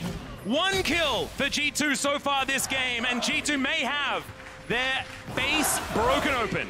TP from bot there, from Impact there into bot. He's getting the waves in. Inspired's proxying waves. Top waves coming in too. 15 seconds onto Caps. I'm not sure if EG can end, but they will crack the base open, and they have a Baron up if they want to move towards it. G2 trying to fight back here against Inspired. I don't think they can get the kill. They don't really have the damage. They're just trying to slow EG down as much as possible, but EG are steamrolling G2 right now. So good. The answering play there from EG. Now they can move back towards the Drake if they want to take that, but also there is a Baron available. Here's the call of the Forge Guard as Vulcan is going to avoid the ram. That was expertly sidestepped. The listing lazily to the left tactic. You never expect it to work, but it absolutely did. Easy clap there from Vulcan. Didn't have the flash, so maybe Broken Blade thought they could get a pick, but Vulcan doesn't get hit by the knock-up. EG now going to look for this Dragon. Kaori is doing so much damage in these fights when he arrives, and G2 realize that they need to try to win the game here by just going for a Hail Mary Baron. There's nothing left to do on the map because EG dominate the top side, but they're too scared to do it. EG pushed back against G2. Not too much topside vision here for EG, but the fact that Kaori is running through mid means that G2 are scared of getting flanked by the Lucian. A lot of creeps to catch in the base as well.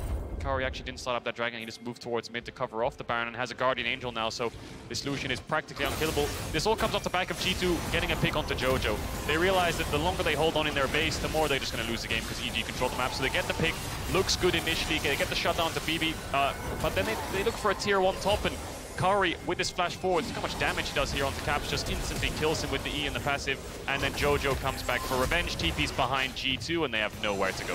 Yeah, the answering play, absolutely fantastic. First kill for G2 in this game. I was expecting it to be a lot sooner than this, but this EG has performed extraordinarily well. Second week, North America looking fantastic. Of course, for EG, it is their third. Picking up that play-ins buff, and finally, we are seeing the rewards. And this will help EG a lot in terms of momentum. They're playing up against JDG next game, and they need to 3-0 to start contesting their way out of this group. This is a fantastic start, and they'll be in very, very high spirits going up against the LPL first seed. Just need to close this one out very cleanly. They have all the tools to do it. They can push in waves, turn towards the Baron, secure that in case G2 try to step up, and then start sieging onto this base that's already cracked open. Here comes the Baron start. G2 have a couple TPs to work with, but they have absolutely no vision. A little bit of vision on the entrance red, but it won't really spot anything around this Baron. One ward above EG here, but they don't feel threatened. Dravenult will come in to spot them out. G2 looking for a pick onto Impact here. They realize maybe we can look for a kill onto the Shen, but Impact smartly backing away. Yep, there could have theoretically been some sort of double teleport play or something like that, but G2 not going to go for it. And EG will take their second Baron of the game already, up to 1,600 on that Red Bull Baron power play. And this should be the final one. Kadril, yeah, this gold lead, this is starting to look like EG playing with their food. But you could imagine, it feels pretty good to be in a winning position after what happened last week. And there is another culling, going to be cancelled a little bit early there as Targamas. They're going to have Mercy on the Thresh. And this is Kaori carrying the game, right? This is Kaori stepping up for EG. Jojo, as much as he's been fighting Caps and trying to push him back, he hasn't had that much impact in terms of looking for these picks, snowballing the lead. He's been around for the fights, he's been at the right place at the right time. But this is all Kaori and Vulcan showing up, diving bot inspired, finding Broken Blade. My goodness, the W just healed him for 1 billion health there, from the looks of it. Emperor's Divide gonna go straight into the stopwatch as Jankos gets a kickback, but there's the ult. And Jojo's just gonna pick up the kill under Caps. This is looking just too good for EG. The final team fight is gonna be a double for Kaori. Can we get him more? There's the triple. EG will take their first Nexus here at the group stage, and they do it against G2, and they do it after losing only 1 kill and 1 dragon and 1 turret the entire time. Just dominance from start to finish from the evil geniuses, and this is what we wanted to see. The crowd in New York erupts for the hometown heroes. The LCS managed to take down the LEC. NA getting the better hand of Europe here in the second week of the World's group stage. Nobody beats Inspired 18 times in a row. Finally gets his best of 1 revenge. EG finally get their best of 1 revenge against G2, and it's about damn time they finally pull it off. Now it's just 2 games ahead of them, level-headed, keep calm. C9 were in a very similar situation yesterday, but they fell flat in that second game that they played up against. Now it's just JDG ahead of EG. Yep. 10-15 minutes to prepare, back on the stage, and run back what I think a similar composition. This Shen pick was just so phenomenal in threatening G2 in any play they wanted to look for. You want to dive bot, you want to try to counter gank bot or anything towards mid, side lane pressure.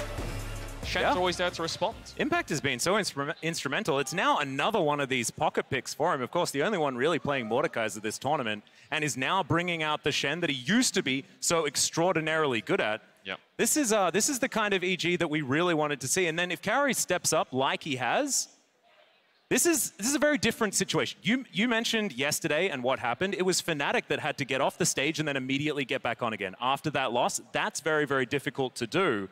This time, EG has all the momentum when they return to the stage now against JDG. They really do. And I think JDG are the ones backstage watching this game and saying, hang on a second, do we really want to play against things like this Shen, these looming threats that...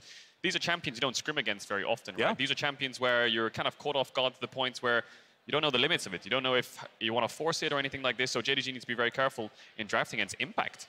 Yeah, no, exactly. No one's really played against 131 all year, to be perfectly honest. But if you can't make it to San Francisco, ladies and gentlemen, for the finals, you can watch it on the big screen with friends and family at select theaters near you. Use the QR code below to grab your tickets. And while you grab your seats, we're heading back over to the State Farm analyst desk.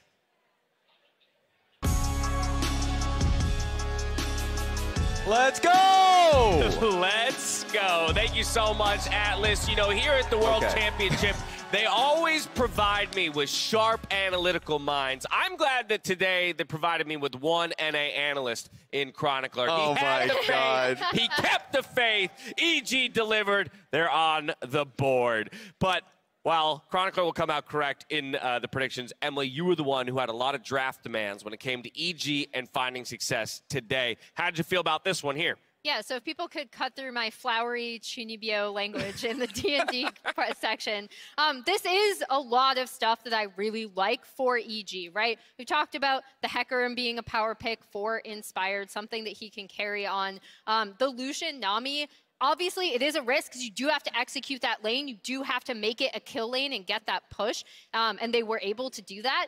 Another thing that's worth mentioning is that Lucian, in my opinion, is the pick that Kaori has looked best on overall. Yes. The pick he looked the best on in Chicago.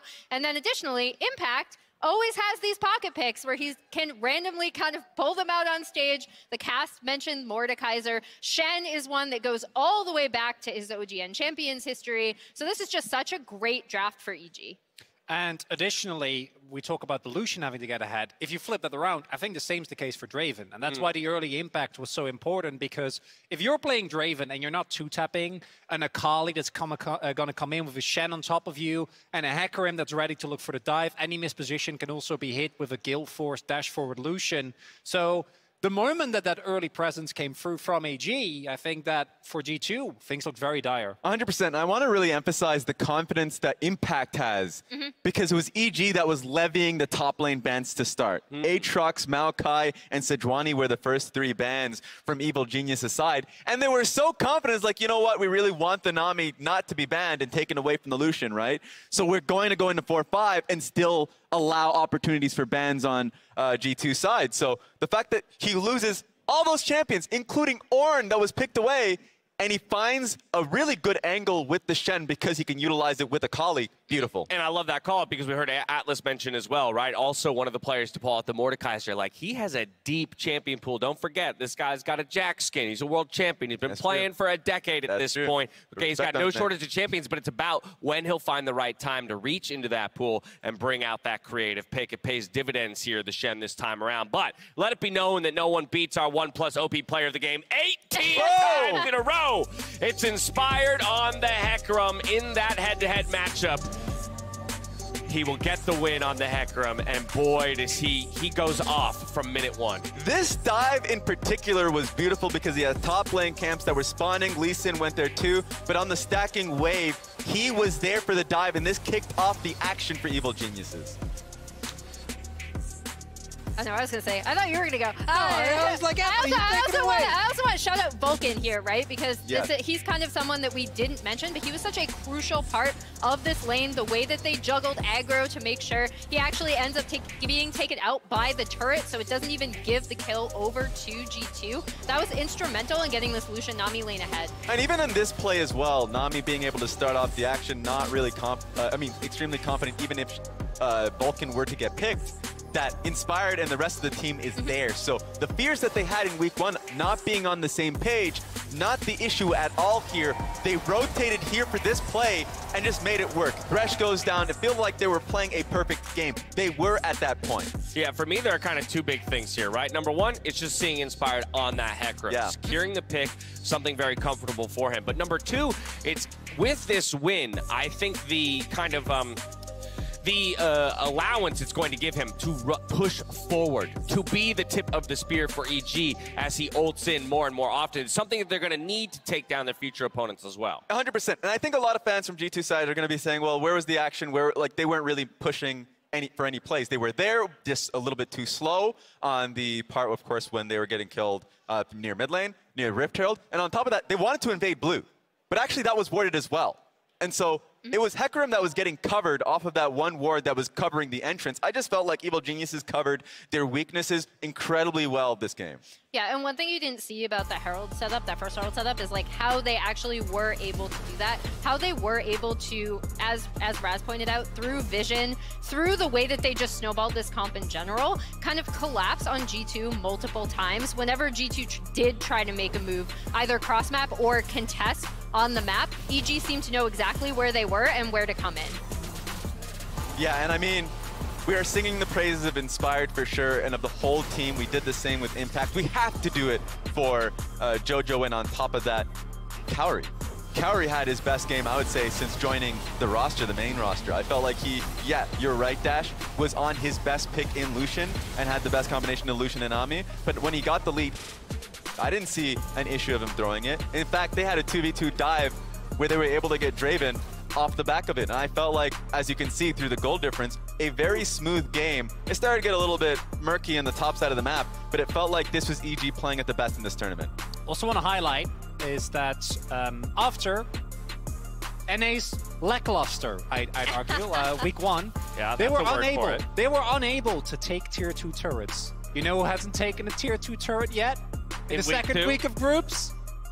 EU. It's EU. It's EU. Yeah, it's evening up the scores. We're trading places, Wow. but in all honesty, I think both regions would like to stop, you know, going at each other and maybe start taking games off of the Eastern teams. And that brings us to our standings here in Group B. EG is on the board now at 1 and 3, but still plenty of work to be done as they try and close the gap on both Damwon Kia and JDG. They're up against JDG in the very next game. It is still do or die for EG. If they lose, they would need other results to go their way, in the sense of they don't have control over their own destiny, right? So you got to keep putting the wins on the board. If you lose, you won't have control anymore. Now, JDG, on the other hand, they lock quarterfinals with a win, moving to 4-0, so they can get it done right here, right now. So from that point of view, I kind of am curious, Emily, like, what do we take from this game 1?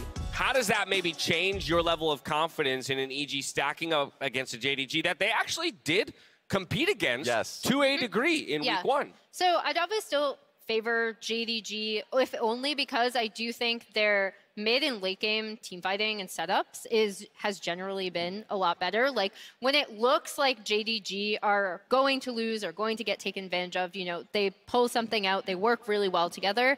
And that is going to be the key. If EG want to off JDG, they need to have a performance like this, right? Where it's not just that they get all of this comfort that they can play around and execute. It's about, oh, now that we are going into the mid game, now that we do have to set up properly around objectives, we need to be patient at certain times. That's what I'm looking for. Because if you give even little openings like JoJo getting killed and the shutdown going over, I think if you do that against JDG, that's just it. That's all they need to get back into the game. So if they play the same game that they did just now, then I think there's a shot, but you really got to clean it up. Raz, I'm going to put you on the side of JDG because we heard Cadrel talking about it. They've been sitting off stage watching that game. There's a whole lot of things that they now need to consider. The idea of that Shen pick. Will the bot lane go for something aggressive like the Lucian Nami as they did here against G2, or will they flip the script? What would be your concerns, or what would be the couple key points that you're looking out for on the side of JDG rather, following that game 1 of the day? What I think G2 didn't do too well on really early in that game was being able to sniff out that dive with a stacking wave. I think they should be able to, JDG's not going to have that issue. Okay. And one thing that is going to work really well for JD, not a lot of people sing his praises, missing on his thresh. When he ends up rotating, he moves often. He oftentimes works alongside Kanavi to make plays towards the mid side of the map. So I feel like that is going to be the key to JDG's early success, is missing, basically playing to his name. EG gets it done for North America in game number 1, but still plenty of work to be done. Now check out Awaken on the League of Legends official playlist on Spotify. You can check out that classic and other League music like it in the League of Legends hub on Spotify. Give it a listen. And on the other side, Evil Geniuses look to continue their momentum to take down JDG and keep their quarterfinal dreams alive. We'll see you there.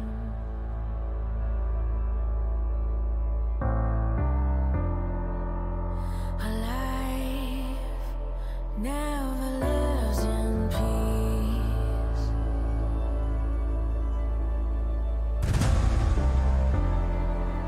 As you stand upon the edge, woven by the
It's time to get fired up for this Assist of the Week presented by State Farm. Just as things were getting mad, Kaori fired up the Infernum and absolutely scorched the teamfight hopes of the LEC squad. Vulcan tries to make the play. The hostile takeover, though, absolutely wild out of Kaiser, and Unforgiven is going to find the kill. But Kaori with the turnaround of all turnarounds, Inspired is just too strong.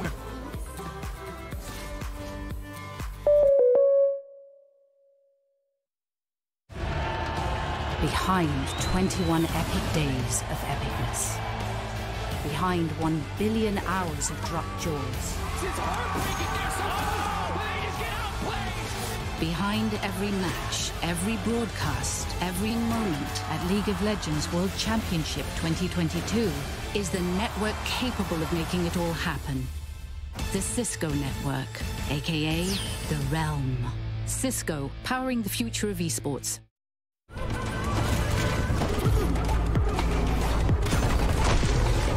This is the tale of a young hunter and his greatest battle.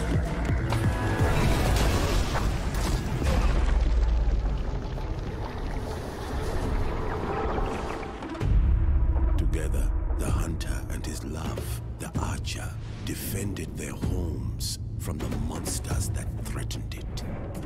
With his Entofos in hand and his love by his side, the hunter felt invincible. But there were times, many times, when the archer urged the hunter to temper his skill with strategy. Unfortunately, the young hunter couldn't see that there is no monster greater than pride. And so, the archer moved on to other adventures, but he left behind one final gift. The hunter could finally see his monster. Arrogance. The archer had been right.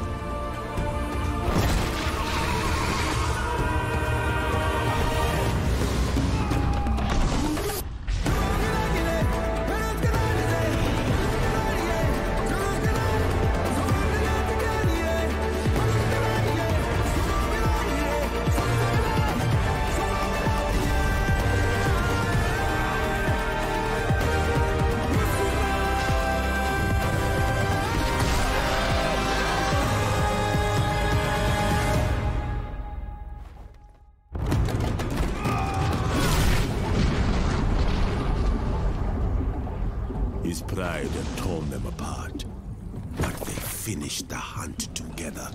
And that is how the young hunter defeated his greatest monster.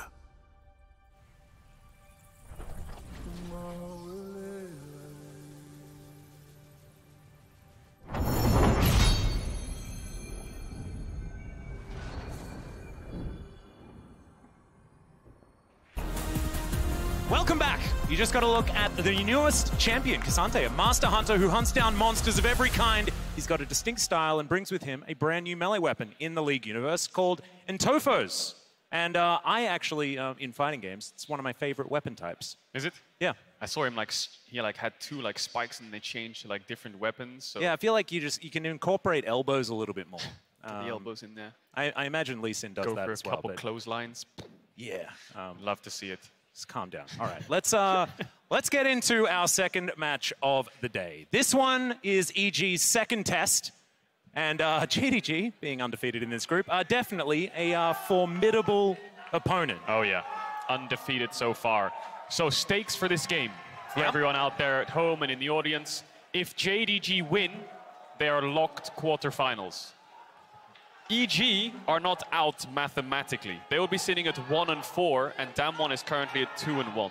Now, what EG will need if they lose this game is for Damwon to go 0-3. But if EG win, they're definitely in the race here. But of course, like you said, tough task. JDG look really strong right now. They're looking like one of the World Championship favorites.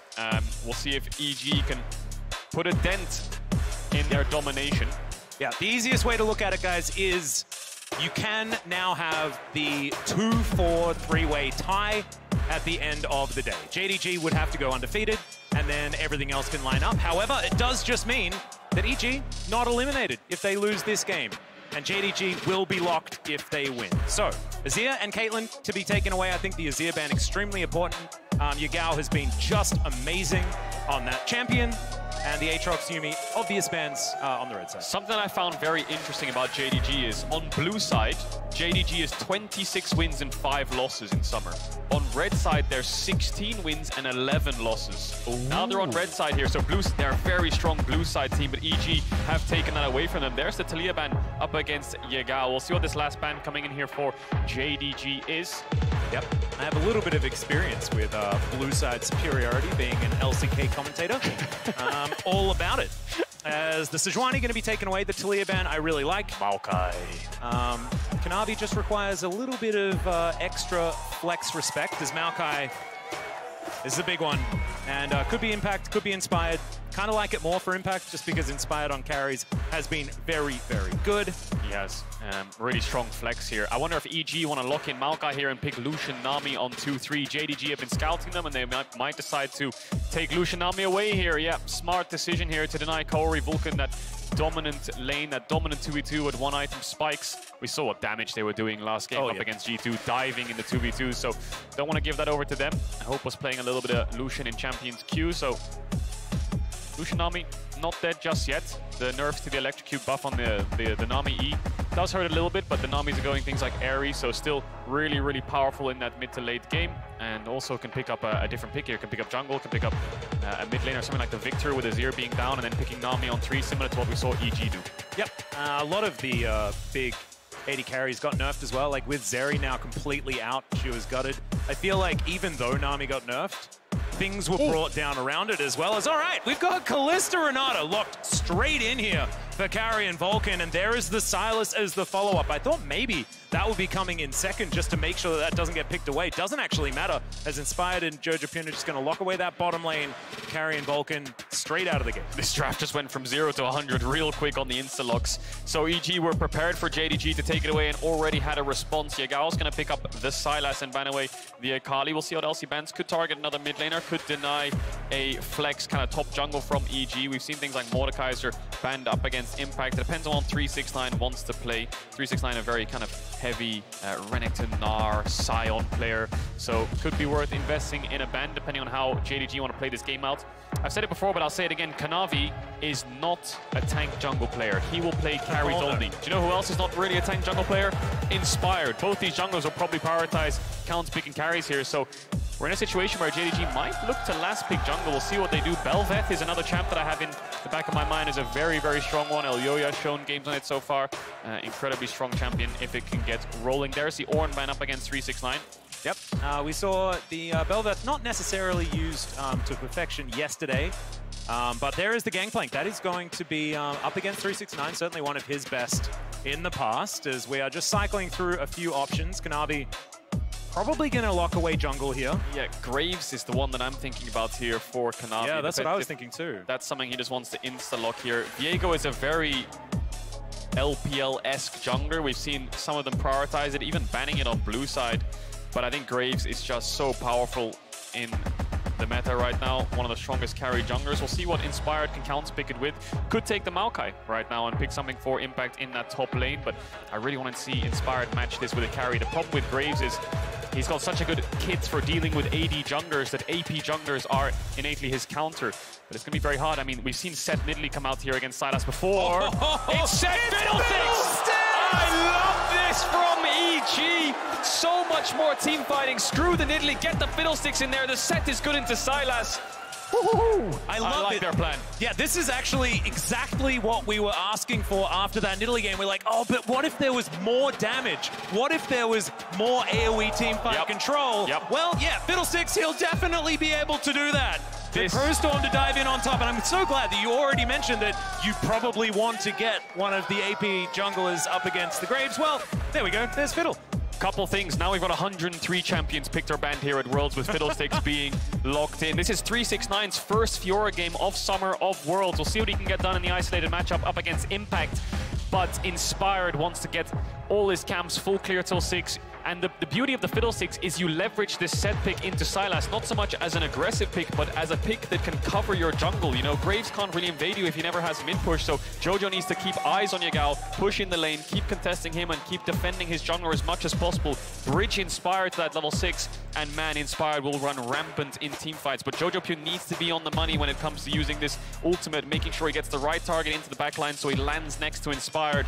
JDG need to ward their flanks as much as possible. I really love what EG have done here in the first 2 games so far. Pick the Shen. G2 haven't played against Shen probably all year long. Pick the Fiddlesticks. Has JDG played against Fiddlesticks in the LPL? I don't think so. So they're going to be very conscious of how to play against it, when to ward, and maybe they're a bit unsure of the limits of it. We'll have to see, but I think catching these teams off guard with picks that they haven't played against can be a very powerful thing. Yep, I've got a Chronicler in the back of my mind talking to me right now saying that this is finally his time, finally the Fiddle. He's been asking for it all year.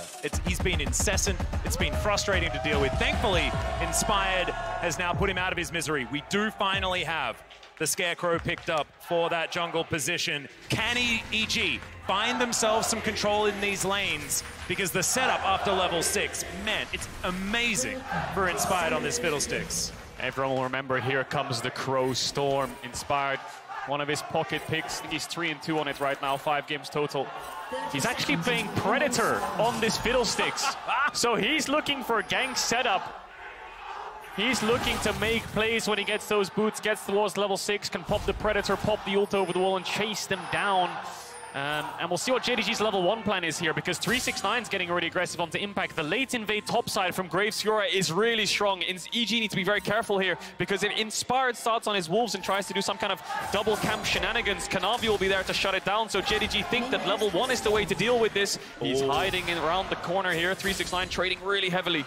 Yeah, the wraparound is so scary. Impact is actually just going to face check the Graves, just going to flash, get himself out of dodge, and immediately Inspired is out of there, going to be starting on that bottom side. But JDG not wasting any time, just early invading this Fiddlesticks to get him off to the worst start possible. Yeah, look at what Inspired's doing. He's just running to the enemy blue buff. 1 minute 30 seconds in, he realizes if he gets triple quadranted here in jungle and loses 3 buffs, then he's basically screwed. So he's saying, let's just force our way in here. Graves is topside. It hurts the EG bot lane a little bit because they have to hard trade to push the Lucian Nami back, but it covers Inspired so that he can actually get 2 quadrants of jungle and look for that full clear up against Kanavi. So we have a split map right now. Inspired will do blue and Gromp, move towards Wolves. We expect, because he has the mid push, so Yagao cannot collapse on him.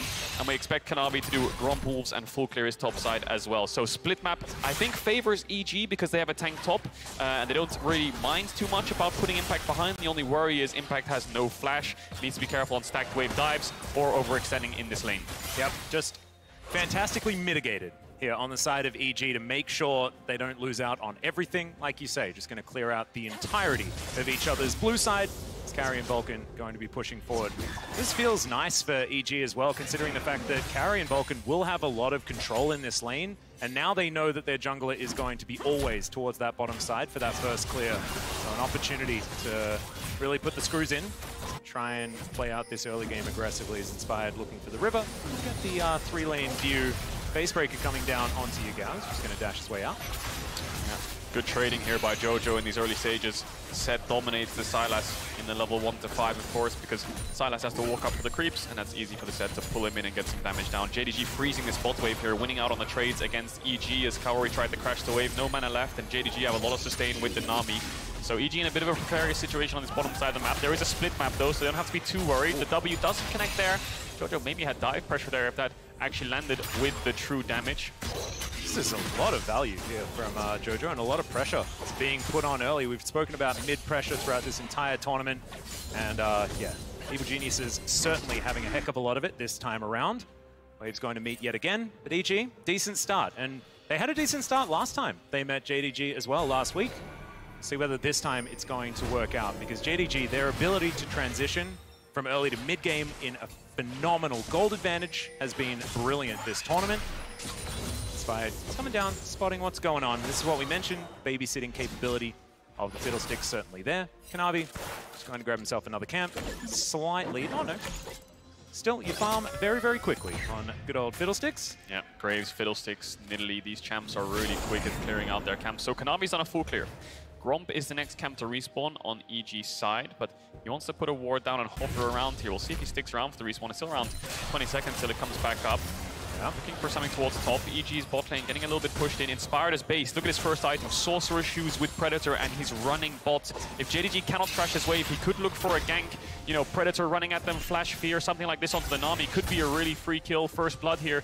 Kanavi is going to wait around for that respawn Gromp and get a second clear going. Watch Inspired, watch Missing. He's the target. Oh, Handshake's fantastic. The bubble connects, though. As Hope taking half of his health bar for now. Inspired, Predator, he's booking it. After Hope and Missing gets the exhaust already. Immediately the cleanse comes out to get rid of the fear. And Inspired will say thank you very much. But here is the turn. Hope now trying to get himself out. Marshall Poe's going to bounce carry after them. And oh man, Missing just barely out of range of that handshake. That could have been first blood. Crab Rave coming through. And now Yagao dancing after Jojo. Kanavi makes his way to the mid lane. There's the flash forward. Gets the flash to answer there from Jojo Pyun. So EG losing out on some summoner spells, but no first blood yet. Even across the board, it's basically a heal for cleanse trade. EG win out because the exhaust was used. Flash for flash trade between the mid jungle. Inspired really wants to look for Missing there, I think, but I think he realized his team doesn't have enough gap close. I'll fear the Lucian, get his cleanse and force that out, and then we'll call it a day. Very close on that handshake. 369 has been freezing this wave on the TP back, and Impact's been struggling this game. You know, he's been on a split map, he's been in a very tough matchup in the isolation. It's expected that he falls behind in the lane right now. EG just need to leverage their mid and bot side now. Jojo up in creeps, Inspired slowly getting close to that level 6. Needs a level and a half before he arrives there, but that's the sweet spot for EG with the set and the Fiddlesticks to start making plays around mid or around side lane. Well, 369 actually will throw down the ult here. The grand challenge has been issued as Impact just puts his back to the wall and says, nope, you're not getting this one. That is going to deny the healing field. And 369 still going to win out on the trade. Still, not the end of the world for the Maokai, who just wants to survive as best he can. So Inspired's just wandered into Kanavi's top side, took his Raptors, taking his Krugs. He knows that bot's crab's up, so he's sacrificing his bot lane a little bit. I wonder if he looks for a top gank. He has the Predator. Do they have the damage to kill 369 is the question. If 369 wastes W, he could be in trouble. Inspired lingering, no red buff. Not a lot of damage. He's just going to call it off and say, I don't think we can make this happen. I do want to keep farming. Blue buff is spawning, but EG's bot lane needs to be careful here. They could get a stack wave on top of them and look for a dive. The Graves is still up in experience right now. He's just been full clearing on cooldown while Inspired looks for that bot gank, but he's going to turn it into a dragon instead.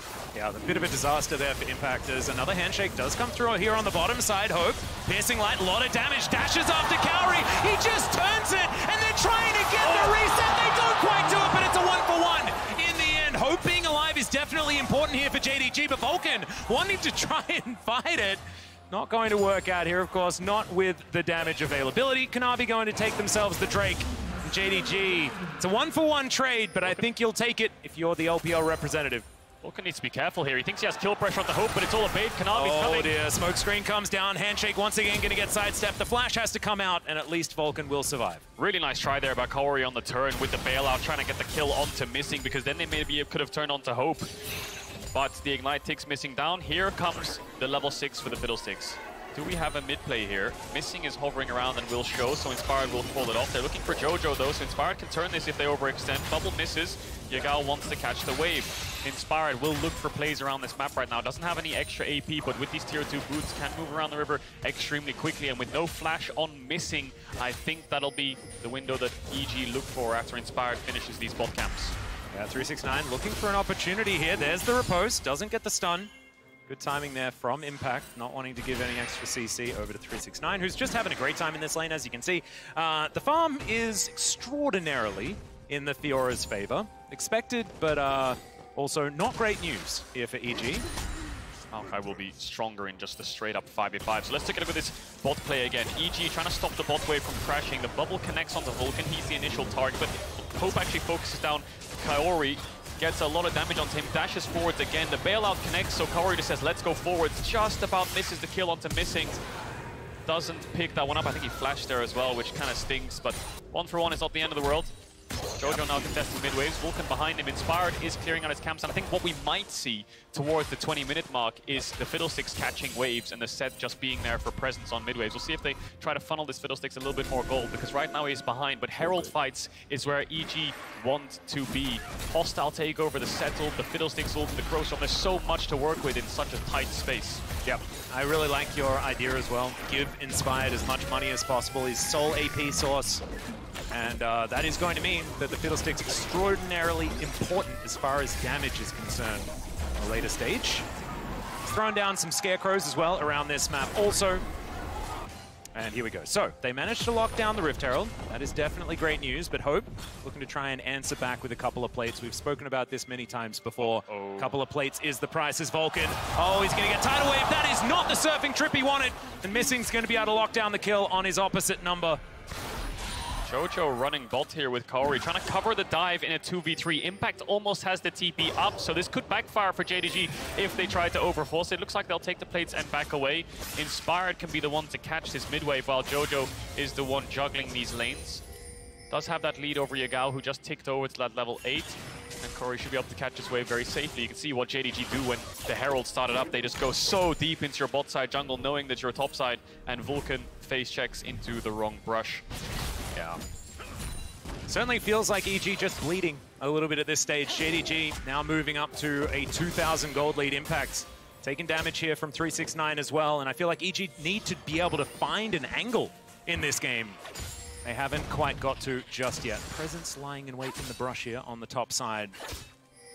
But JDG just not giving them those windows, not giving them those mistakes. And this is kind of what happened in JDG's series against Darmonkir, right? Like, they just spent so much of the game not giving anyone any opportunities.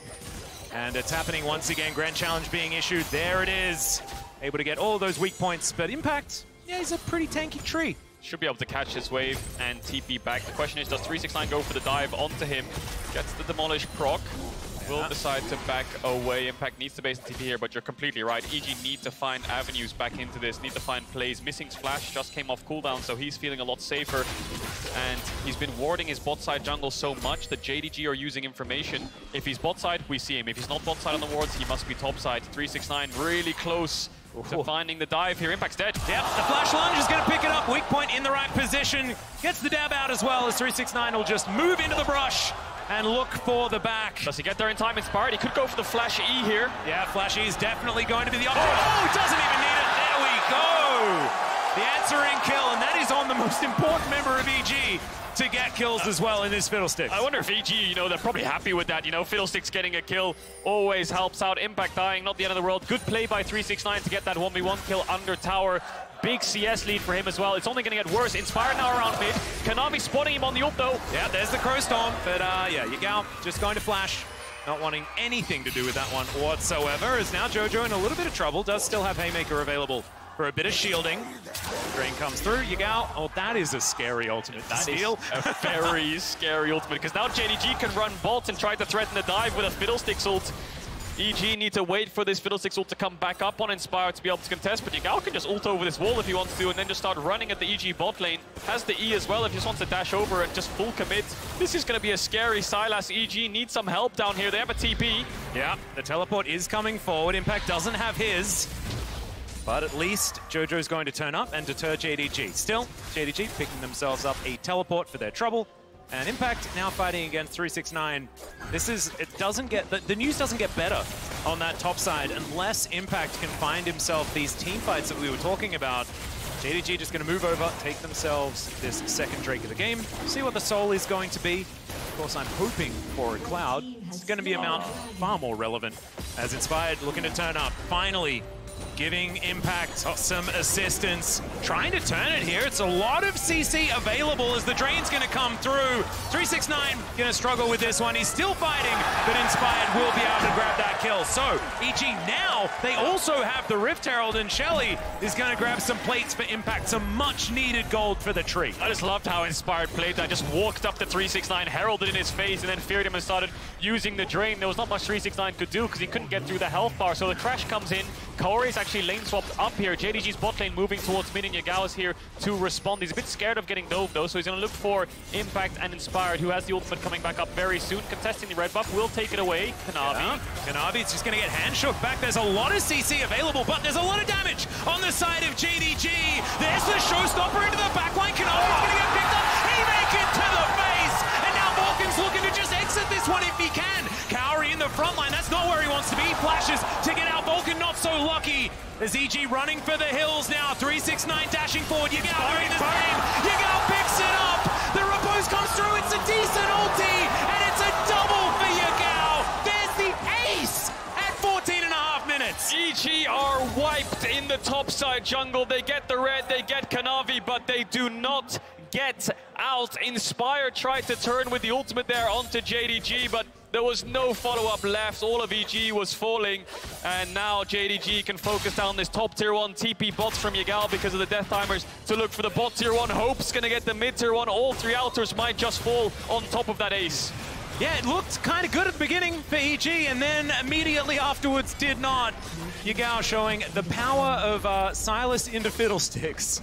Wow. That is a lot of damage, and yeah, like, give him an inch and JD will just win the game, as it turns out. Yeah, they really will. So the bot tower, it looks like it's alive, but it's extremely low. So Inspired doesn't have the ultimate. They pull Kanavi in, and they get the Ignite on top of him. Vulcan flashes out. Yagao's trying to chase, so Jojo has to peel. He then pulls Kanavi back in, uses the W true damage to get the kill. But I feel like Jojo and Impact are just a little bit too deep here, and Vulcan's just too low. Yagao kites it out while he's waiting for 369. Kaori is on the front line, so he has to flash away. Vulcan falls, and Inspired's ultimate is back up. He's looking for an angle and decides to turn on the top side here, but EG are just way too low. Kaori can only get a couple auto attacks in on top of that ultimate, and they all fall. Yeah, it just wasn't the damage you expect from the Crowstorm, and of course it's early in the game as well. Yeah, things not necessarily going so well in that fight. Still, EG not down and out just yet. And we've got a bit of a split map. 1-3-1, certainly a possibility here for JDG with the Fiora and the Silas. Their side lanes are very, very scary. And they're also going to take the Herald. This feels like cake and eat it too, you know? Yeah, we'll see if EG can cross-map that bot tier 1. No TP on 369 means they should be able to pick that one up, but that's a guaranteed tower with the Herald, and it might be a guaranteed tier 2 to rub salt into the wound of EG. Where's the response? Vulcan's base. Kaori's on his way up. Inspired's next to Vulcan. 4-man on the way to defend this tier 2. Herald popped. Yagao no TP. This could be a window here for EG to try to turn if JDG overextend. They have the numbers advantage, and JDG are unaware. Yep, Bounty Gold also going over to the set here is now Impact. Looking for an opportunity. There's the Crowstorm immediately going to get knocked up. Oh man, the counterplay here from JDG, just too good against Evil Geniuses right now. They're playing at a perfect range. The Fiddlesticks ult just out of range. The hostile takeover cannot connect. Hope's pushing in mid. All the meanwhile, these towers are going to start to fall. Bot tower is going to die as well as Jojo moves towards mid. EG need to look for a fight, but they just lost 3 crucial ultimates. Yeah, it's so difficult, and JDG just going to move past this tower. Impact taking a fair bit. Hope going to throw down the ult. Jojo just walks past him, realizes that he's not really going to be able to fight this one out. Haymaker, a lot of damage is now Inspired. Just going to get them a drain on their way out. Okay, missing, going to get Twisted advanced. But it's just no damage available here from Impact. The Grand Challenge is going to be issued. I don't know whether it was necessary at that point in time. As the handshake onto Kanavi here in JDG. They are just too strong, and you can see EG just feeling that desperation right now. The way EG's comp works is it's like an explosion on top of all the members of JDG, right? You have the Maokai ult, the Fiddlesticks ult, the hostile takeover, the set ult. There's no real room to work with. But when those ultimates are on cooldown, or if you fail the engage, JDG have so much mobility and chase potential and DPS that EG just can't keep up. So despite Impact finding missing there, no one can really do any damage, barring Kaori maybe if he's in range. It's really hard for EG. They need to make sure they land their shot on top of JDG, but it's so hard. JDG, so much mobility. Yeah, finding those windows is so difficult. It's a 9,000 gold lead as well, as we've got things moving up to like 40 CS advantages for 369 here on the top side of the map. And just the leads are extending all over the board. 369 also able to take away this blue buff. And this is a guy that has been so scary, especially this year, but for so long, just in general. This player has just really found his angles And EG are bearing the brunt of it right now. They are. EG need to look for a neutral objective fight. They haven't really found one yet. They need a dragon fight so that it's actually around the river, so the Fiddlesticks can find many different angles to get this ultimate across onto JDG. But no vision means it's so hard for Inspired to walk in. Looks like they'll give this one up, so JDG will put themselves on Soul Point. The cross map coming in for EG now as they all run towards this top side. Top tier 1 is an objective bounty. 369 is just constantly pushing these waves in right in front of Jojo despite being on the weak side. So no cross map available for EG. They give up and go back towards mid. And it's all JDG this game. Yep, you saw 369 just slink into Fog of War and then pop out again as soon as this streak was 100% guaranteed, and they got the information that they needed. A fair few wards down here for EG, but while we have a second of your time, I have to just remind you that our featured matchup presented by Mercedes-Benz is up next. Damwon Kia taking on G2. G2 desperate to bounce back. And then JD Gaming waiting in the wings afterwards against both of those teams. We'll see whether they remain the raid boss. That game is do or die for G2. Up next, if they lose, they are out of Worlds 2022. But JDG, with this almost 10,000 gold lead, need to close this one out to put themselves 4-0 and to lock themselves into quarterfinals. EG now on this bot side, 369 top with no TP. EG could try to force a numbers advantage, but Jojo doesn't really have anywhere to TP in. No wards behind JDG. Yep, Yagao finding himself a Maokai ultimate here as well. 369 almost killing Jojo underneath the turret here. There's the flash forward. Showstopper comes out, immediately flashes over him as well, and Jojo will survive. But 369, he can possibly just do that again as he walks back to his minion wave. Ult and flash trade on both sides, but yeah, the Fiora just destroys the set on side lane right now. There's a Sylas Maokai ult used to just zone EG away so that JDG can get this bot tier 2. 6 towers for them. Now all that's left is the base to crack open. Baron is up 20 minutes into the game. JDG will transfer all their pressure towards this top side of the map and then dare EG to walk into them as they try to start it and turn. They have so many tools to do so. Things like the Nami ult taking away the Fiddlesticks ult on the Sylas. It's going to be very difficult for EG to find an angle. It's going to be very difficult to even find vision. I mean, Hijack is just so much value this game as well. I mean, Crowstorm and Nature's Grasp, not to mention Showstopper being pretty good if you can find the angle into the backline. As soon as Yagao hits level 16 and being able to use a couple of those ults in a team fight, that is very, very scary. EG wanting to deny a Baron take here because, of course, still relatively low range is JDG. So sieging things out becomes a lot easier with that Baron available. That's a scary Lucian though, isn't it? Hope just picked up the Infinity Edge, 60% crit, i.e. one dash forwards with the mandate on the Nami, and he is going to shred through EG. So EG realized we can't get vision, but we need to find a way to contest this Baron. If JDG get it, the game is as good as over. Jojo, no flash on the side. Impact matching 369 right now. Just doing his best to weather the storm. 2 levels down. I think 369 will just push the next wave and then ignore the Maokai and start hitting onto the tower. EG have 2 options. Try to collapse on the Fiora, get the kill, and then invest their double TP to match the 4v4 top side, or try to look for a fight on this top side with Impact TPing in. Yeah, they're just getting stretched around the map though. You can see Jojo, he went for the back. 369 getting collapsed on. Can they actually find an angle is the question. Kaori just getting shredded as Inspired dashes forward. The fear is just not enough, and Hope has the damage back. He flashes after Kaori as well, and that is just a double. Meanwhile, on the bottom side, they're trying to kill 369, but it is taking so much effort, and now Yagao looking for it on the back line. Does lock down a hostile takeover for himself, but in the meantime, there is a Lucian just obliterating the base of EG.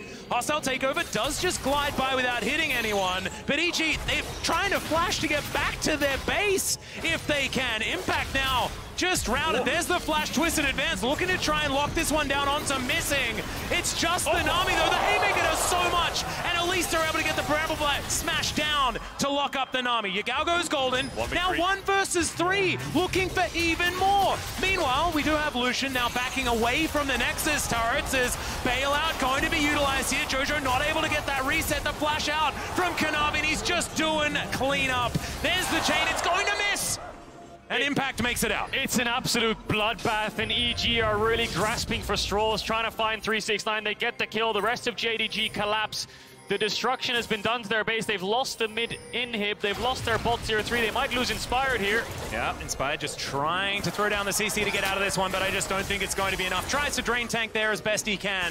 The 369 just does so much damage now. And I think that's the nail in the coffin now. JDG just so far ahead. They can get a Dragon Soul, they can get a Baron, they can crack open a bot inhib. They have a plethora of options. That was EG's last stand. Tried to pick off the Fiora and then use TPs to invest to defend the Baron, but JDG don't even walk towards it. They just collapse back on top of EG. Looked like they could turn the 3v1 onto Yagao, but then Kanavi arrived and just shut them down. Down goes the Baron. Impact maybe looking for 369 here again. Doesn't have the flash up just yet. All of EG running down here looking for a single pick. Dragon's up in 15 seconds though, and they won't have time to secure that because JDG, the second this falls, will move down towards that bot side you expect, or just start the siege on this top tier 3. Yep, Baron's going to be taken, and now they can move towards that top side if they would like to. They don't have to go for this straight whatsoever. They can just let EG have it if they would like to, or take it a little bit later. They can just try and break open the base. Jojo Pyun, oh my goodness, 369 does so much damage here. Grand Challenge was issued, but it was not by the set, and now JDG with 4 strong push down the top wave. With Baroned up minions, this may just be the end of the game, Kadril. It is just the end. It's Inspired's ult that is left to save them, but Yagao wants to take it away. Predator pop, there's the ult, but Yagao just pops the stopwatch. There's nothing left for EG. Yep, the Zonya's going to be used there. 369 actually taking more damage than he'd otherwise want, but now we're going to get the celebratory kills. We've got hostile takeovers everywhere, and now onto the fountain go EG. JDG just too damn good as they move to 4-0 in this group, looking like the best here by a large margin. That's a quarterfinals lock there for JDG, moving to the next stage here in New York. 25-minute game, incredibly one-sided. I liked what EG came out with. I liked the idea of the fiddlesticks. They wanted to run back the set, but they just slowly bled out like you highlighted. Yeah. And JDG just took over the game. And it's starting to... I'm starting to understand the Fiora priority, Kadril. We saw a few times that the Fiora wasn't able to get off the ground, but if she does get into a position where you can sit in a side lane and give the rest of your team that flexibility, oh my goodness, 369 really utilizing it beautifully. And this JDG, definitely favorites. Yeah, looking really, really scary right now. And Fiora is not a pick that I associate with Flandre or 369, but both of them just pulling it out here at the tournament and having exceptional performances. So this carry top meta for the LPL looking strong. Yeah, I actually associate 369 with Wukong. Getting those sick Wukong outplays. Yeah. His Kled as well has also been fantastic in the past, but like you say, hasn't necessarily been that big split pusher. But yeah, he definitely is. He can definitely do it, don't you worry. And like we talked about during the game, next game, G2 Damwon, I think if G2 lose, they're out. If Damwon win, I think EG might be out as well. I think the Western hopes rely on G2 now because the West needs Damwon to go 0-3 if they want to have a chance at forcing a tiebreaker to pull themselves back up through this group stage. But it's looking dire. Yesterday, 2 teams were knocked out for the West, and today could be a similar story. Yeah, exactly right. Actually, all of the hopes now, even for EG, resting on G2's shoulders. Pretty ridiculous that, you know, EG put themselves in the position by taking down G2. Now they're going to have to knock on their door and say, hey, by the way, can you win so that we can have a chance? And then if G2 win, they need to knock on EG's door and say, you need to be down one as well, buddy. So need to join forces here with the handshake. But it's going to be a really, really, really tough task. JDG, though, looking flawless. They are looking absolutely amazing. An opportunity to go flawless in their group as well. In a few minutes, Shox will be speaking with JDG's Hope. But while they ready up, we're heading over to the State Farm analyst desk to break down that game.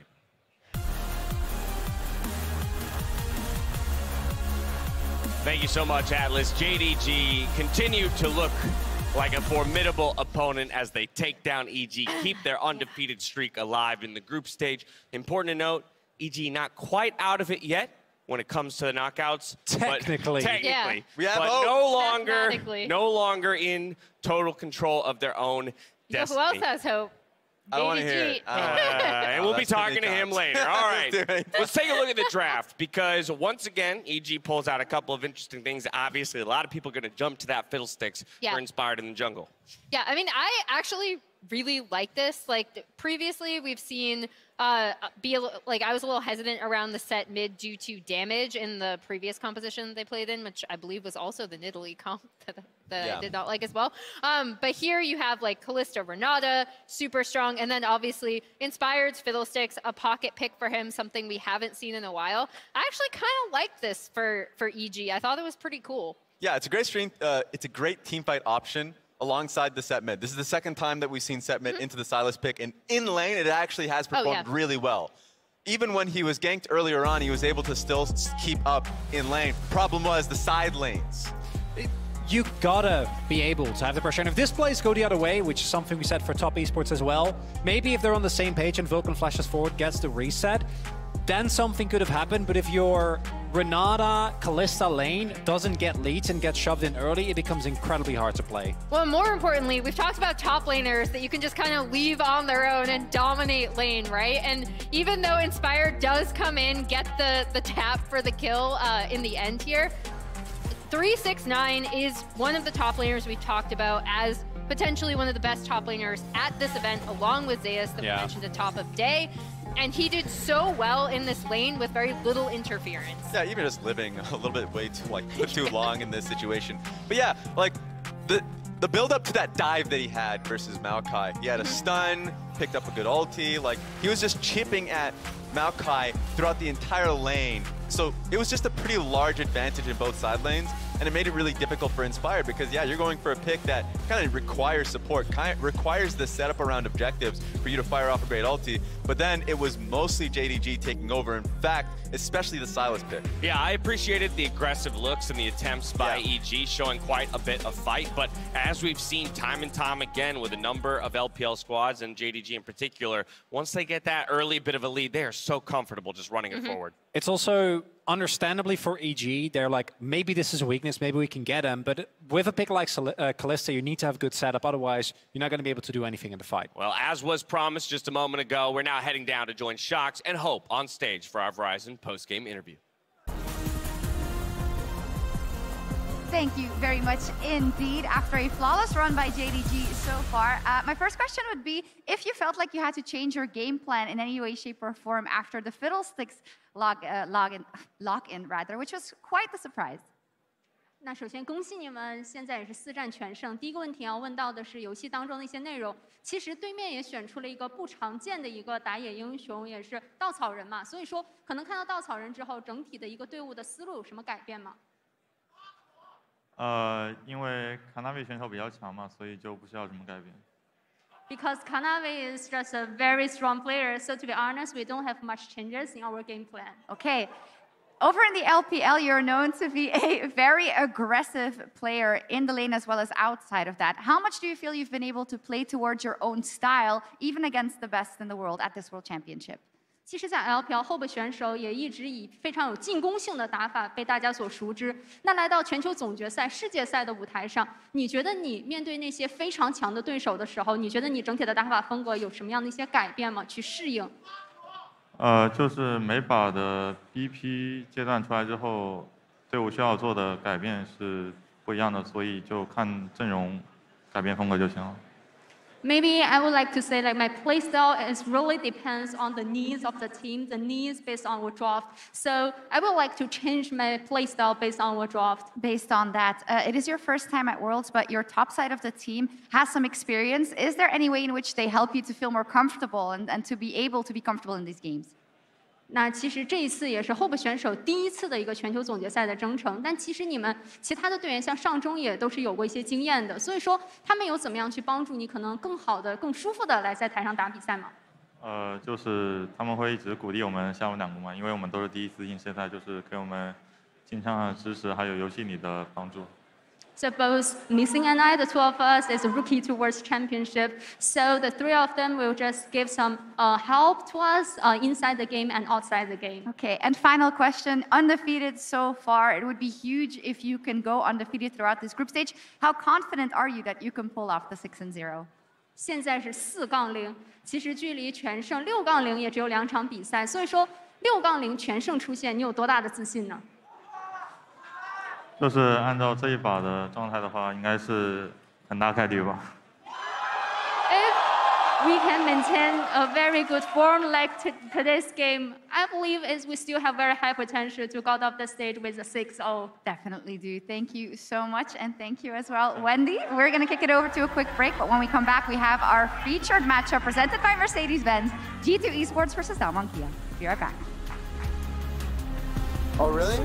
Is Shen your best champion of all time, if you could choose one? I think so. Yeah. You know what? Which one's Kaori's? Which one? I don't know. Mars. His Lucian is pretty whatever, no? Yes, Lucian's alright. Lucian's alright. Is EG running for the hills now? 369 dashing forward. Yagao during the screen. Yagao picks it up. The repose comes through. It's a decent ulti, and it's a double for Yagao. There's the ace. Now we're going to get the celebratory kills. We've got hostile takeovers everywhere. And now onto the fountain go EG. JDG just too damn good as they move to 4-0 in this group, looking like the best here. Yeah, that's the most I can give you. Fine. Then it's time for the ace up my sleeve. My beloved squishy pig with original holographic cover art. Hey, Ash, what you selling? Save the references, Jake from State Farm. I'm saying goodbye. This little piggy went to the game store. You don't have to sell your favorite games. State Farm has coverage options, so you get a rate that fits your budget. Thanks, Jake. Hands off the squish! For surprisingly great rates that fit any budget, like a good neighbor, State Farm is there. Call or click to get a quote today.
And welcome back to Worlds 2022 and our featured matchup presented by Mercedes-Benz. It's G2 Esports versus Damwon Kia. Now this is a do-or-die matchup, not just for the LEC champions, as a loss would mean elimination for them, but also for Evil Geniuses. So the West must unite here and rooting for G2 to take down Damwon Kia to remain alive. Of course, JDG, with their 4-0 record, they have already locked themselves a spot into the knockout stage. So let's go ahead, Raz, let's reflect on the last time that these teams met up just last week. G2 Esports, Damwon Kia. I didn't have you here last time. So for you, how did the game break down? What was the defining moment? It was tough. I think a lot of G2 fans definitely scrubbed this from their memory because it was contentious up until the Rip Trail fight, and then Damwon just took over. It was a beautiful Azir Sec shuffle play from Showmaker. He actually just made a huge humongous play that set up for Nuguri's Camille. So just being able to see it again, it was exceptional. He was playing it slow initially, sees the Seraphine ulti go wide, and then is able to just hop in.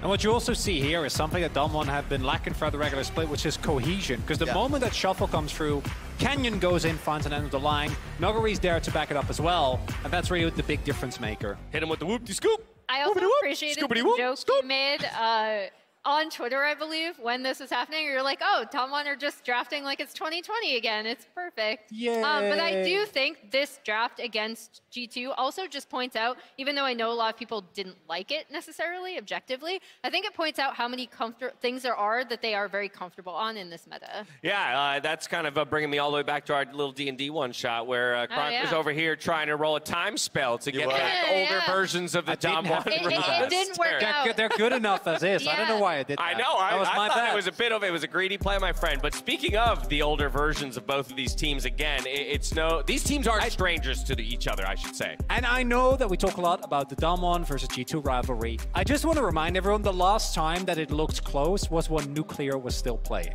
Calm down. Relax. I mean, hold yourself back. I thought you were a kind person. But that's the matter-of-fact statement. That's how it's been looking thus far. And I think Damwon, after what has been a kind of an up and down season, is still very clearly interested, if you look at their last game against G2, to make sure to show them who the better team is. Because Showmaker in particular has been extremely vocal. He really, really wants to take him down.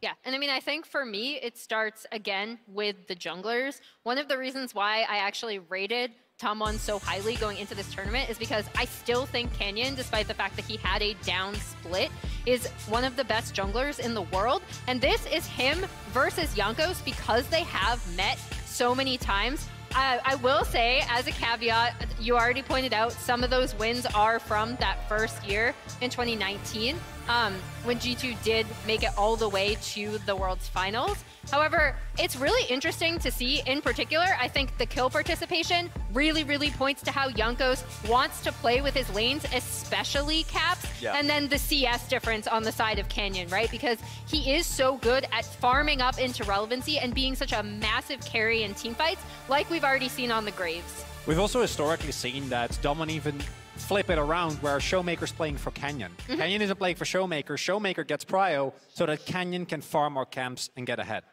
So which of those styles do you like better in the current meta, though? When we talk about like the KP jungler, you know, the one who's trying to get more into lanes versus the CS jungler. Obviously, first time around, it worked out for Canyon in the matchup.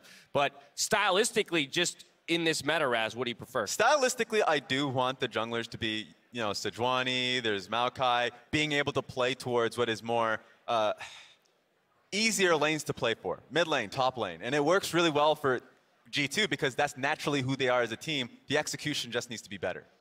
Now, Chronicler, somebody we haven't talked a ton about is Kellen on the side of Damwon Kia. The bot lane as well, something that shouldn't be ignored. I already highlighted earlier that the cohesion for Damwon Kia was the problem, or in my opinion, the biggest problem that they faced throughout the entirety of the split. We would see moments where this team still looked good individually, but then the moment they got out of laning phase, it became much harder. And I think Kellen really syncing up with the rest of his team was one of the biggest difference makers. Oh, I was just going to do the KT series, because as a KT fan, it still lives rent-free in my head, sadly.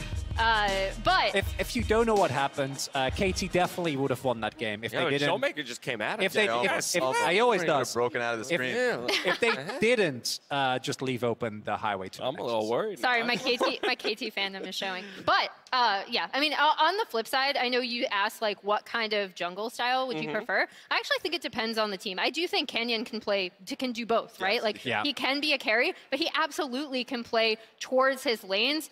Chronicler already pointed out how they can flex that with the mid jungle. And then for G2 specifically, I think because the meta is open enough that you can play both ways, I absolutely think he should play the way that G2 are most comfortable with, him playing with caps, playing to his lanes, and getting them ahead. Yeah, and I know that a lot of people are going to be focusing on the draft to make it as easy as possible. Of course. Especially be able to fit the style that you can see the people in front of you right now, Caps, and G2 as a whole. But execution matters so much. I love the point that you guys are making around cohesion and how the team fights have gone.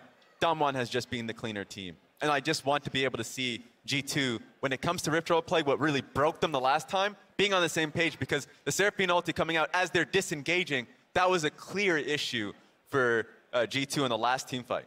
This guy right here, I know we highlight the jungle matchup, but Caps Showmaker is another one that I think we could go deep on, because again, this kid has the potential. He has not even just the potential, he has the ability. We've seen it in the past, right? To solely take over a game. Set up with the right champion and the right kind of resources, he can actually bring the fight to a player the caliber of Showmaker. Absolutely, and to me, that is both a strength and weakness for the current form of G2. I think if Caps doesn't do that, that's when they struggle. We know that he still has the possibility to, but with some of the issues that I think G2 has faced in terms of both top and specifically bot lane in standing up to some of the stronger opponents in the entire group, to me, Caps popping off is not something that you maybe rely on. It's a necessity. It has to happen. Yeah, and I expect it. I really do. He's just that good of a player. He makes these games interesting for us, and I think it reminds me of that EG game that even though people expected them, I expected them to beat EG, and they did.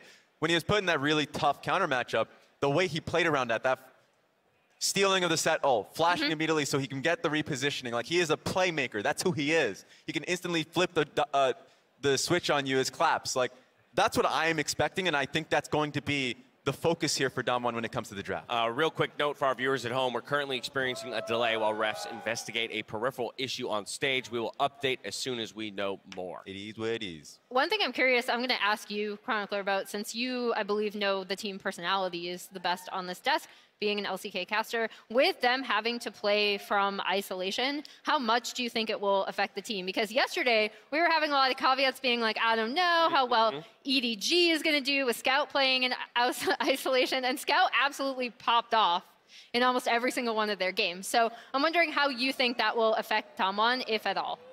I don't think it necessarily will. I think Damwon, of course, we've had a rough LCK year in that regard with a lot of similar issues, have actually built up a reasonable amount of experience in dealing with things like this. And to me, with how cohesive they've looked this entire tournament, I'm not too worried that just them not being in the same space anymore is going to be the difference maker. Because to me, it feels like they finally found their style after an entire year of them never being bad, but never, ever really making the claim towards a Gen.G, towards a T1, these two teams that have Spring, obviously, T1, Summer, Gen.G, just been completely running the entire LCK. Yeah, and in this event, I remember in Mexico City, day one, we actually already had that kind of issue, and EG made it clear. It was like, no, it wasn't an issue for us. We can still be able to communicate pretty easily. So I don't find it to be a big deal. I will say that for Damwon, a lot of people, I see them as a dark horse in this tournament just because they're a team that I know domestically. I wonder your experience. What? Raz, didn't we do 1950-10s together?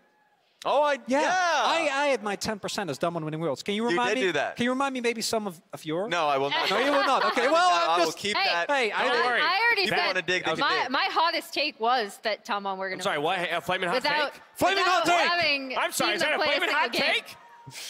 Yeah, they're not going to do it. Their fingers weren't on the trigger. That's all right. That's all right. But like, that's the thing. With Damwon, the reason why that exists is that everybody already knows about how Canyon and Showmaker are going to perform. Nuguri has always been that question mark because he hasn't been playing consistently domestically. And the fact that he is now here being able to play and showcasing what he's done on his picks, it's going to be fun. Except Renekton. We can let the Renekton go. We've heard you complain about the Renekton before on World Yes. I have a thing against the Crocodile. I don't want to get into this. I don't want to be negative Don't on worry, this. I'll shut this conversation down with another quick update. I'm being told that the peripheral issue has been solved. Still need a few more minutes to ready up. But while not all of Damwon Kia has tested positive for COVID-19, enough of the active roster is required to be isolated that the entire team will play from isolation, will not appear on stage today. So that is just the understanding of why they're not on stage. With that, sounds like we're ready to dive into the game. So it's going to head over to the casters with the fate of 3 regions hanging in the balance. We're handing it back off to Atlas and Kadril for the call. Thank you so much, Dash. Thank you for holding down the fort. We are not wasting any time. We're jumping straight into it. Damwon on the blue side, G2 on the red here for the draft. And Kadril, I know our regions are going head-to-head, but we remain friends, right? No matter what? We'll see. Oh, we'll see. man. I'll let you know after the game how I feel. I shouldn't have volunteered for this particular 3 games. There's Silas band, the Yumi's band as well. Yeah. Again, in New York, if we could just hear it from you. Yumi's band, it's absolutely fantastic. Excellent. Good. Yeah, Yumi's band, I'm going to cheer for you. Let's go, Yumi's band! Azir's band as well from G2. Maokai and Silas taken off the board. Now let's not forget, this is it. This is the Western hopes of Group B resting on G2. All right, so let's see what the final bands are going to be. The Maokai on the blue side, an interesting one. Aatrox still looming, and the Caitlyn as well. As far as our permaband champions, they are definitely 2 of the options. Graves also, and that one is going to see the ban against Jankos, so not going to see the gentleman with a shotgun. The last ban here is going to be the Aatrox. I feel like on red side we're seeing Aatrox, Yumi kind of like the locked bands these days, especially against teams like Damwon, but that's going to be a Sejuani insta-lock here. And I think that might be Nuguri's Sejuani. We'll see. Canyon can also play it if he wants to, but Nuguri, when I watch him play Sejuani in the LCK, he always has to push and he always goes for these crazy dives. It can backfire quite quickly, but he does like to pressure in that lane despite being a weak side top laner. Now G2, Lucian Nami is something we've seen find a lot of success today. Is that something G2 want to run? We've seen the Draven from them, didn't really work out. Senna Seraphine is a G2 classic in keeping their bot lane stable and having really good scaling. Yep, that's a scary one. We've actually seen Damwon ban this before as well. Not going to be the case this time around. Gives G2 the option. They are going to lock it away. And will Seraphine just follow alongside? Could certainly be an option. Could also hold it. Because it's not likely that Damwon Kia are going to pick that one away as a priority. Will give them the opportunity to have a little bit of a custody battle there on the bottom side with Lucian versus the Senna. So they've locked in the Senna Seraphine. That's going to be the Flakit Tower Gamas special. How does Damwon respond? Do they pick their bot lane here? Or do they look to focus on that top side with the Sejuani? G2 here, I think an easy 3-pick for them is going to be the Silas. Their solution, Nami, that I think is 2-0 today, which is looking extremely dominant. Yeah, just going to lock that one away. This is something that Dr. and Kellen have found a fair bit of success on. It was really Ruler and Lehens that brought it to the LCK and really showed how dominant it is, especially with that first strike option. And Dr. and Kellen certainly picked it up and ran with it. So G2, Trundle could work, Silas could work. Bel'Veth's being considered. Jankos' Bel'Veth? Yes, it is.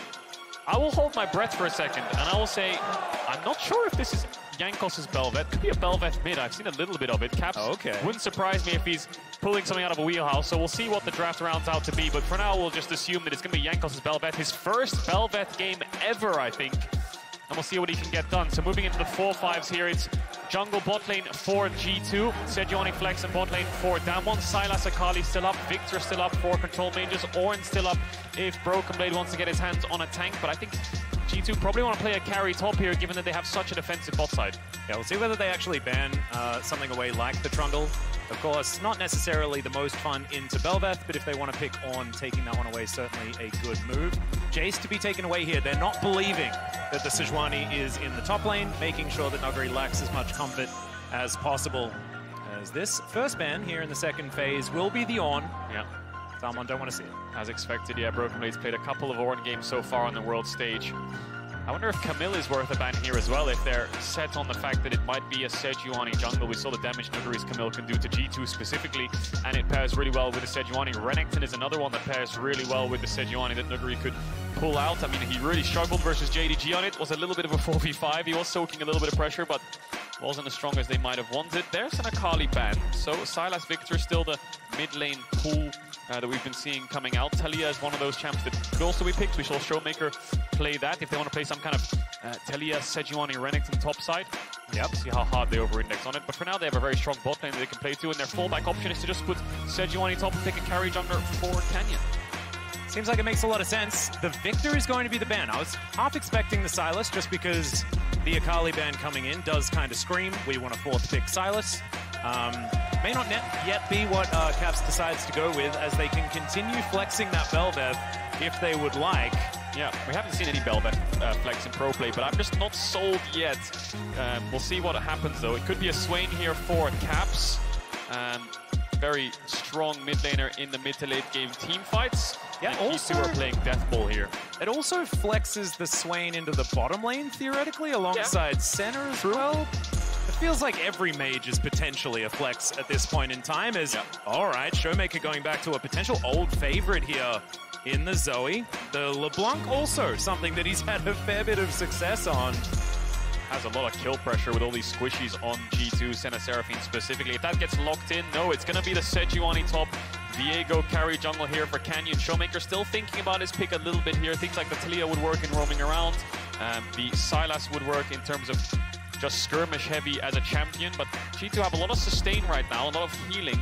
Maybe something with burst and pick is what Damwon wants, and that's going to be a LeBlanc lock-in. So, Broken Blade sees the Sejuani top. We've seen picks like Darius come out of him. GP is another one that could work here, but he's up against Sejuani. What is his carry top laner here? I feel like they do need a little bit of a carry because G2 lack a tiny bit of damage right now. Very heavy AP, and it might just be the Fiora.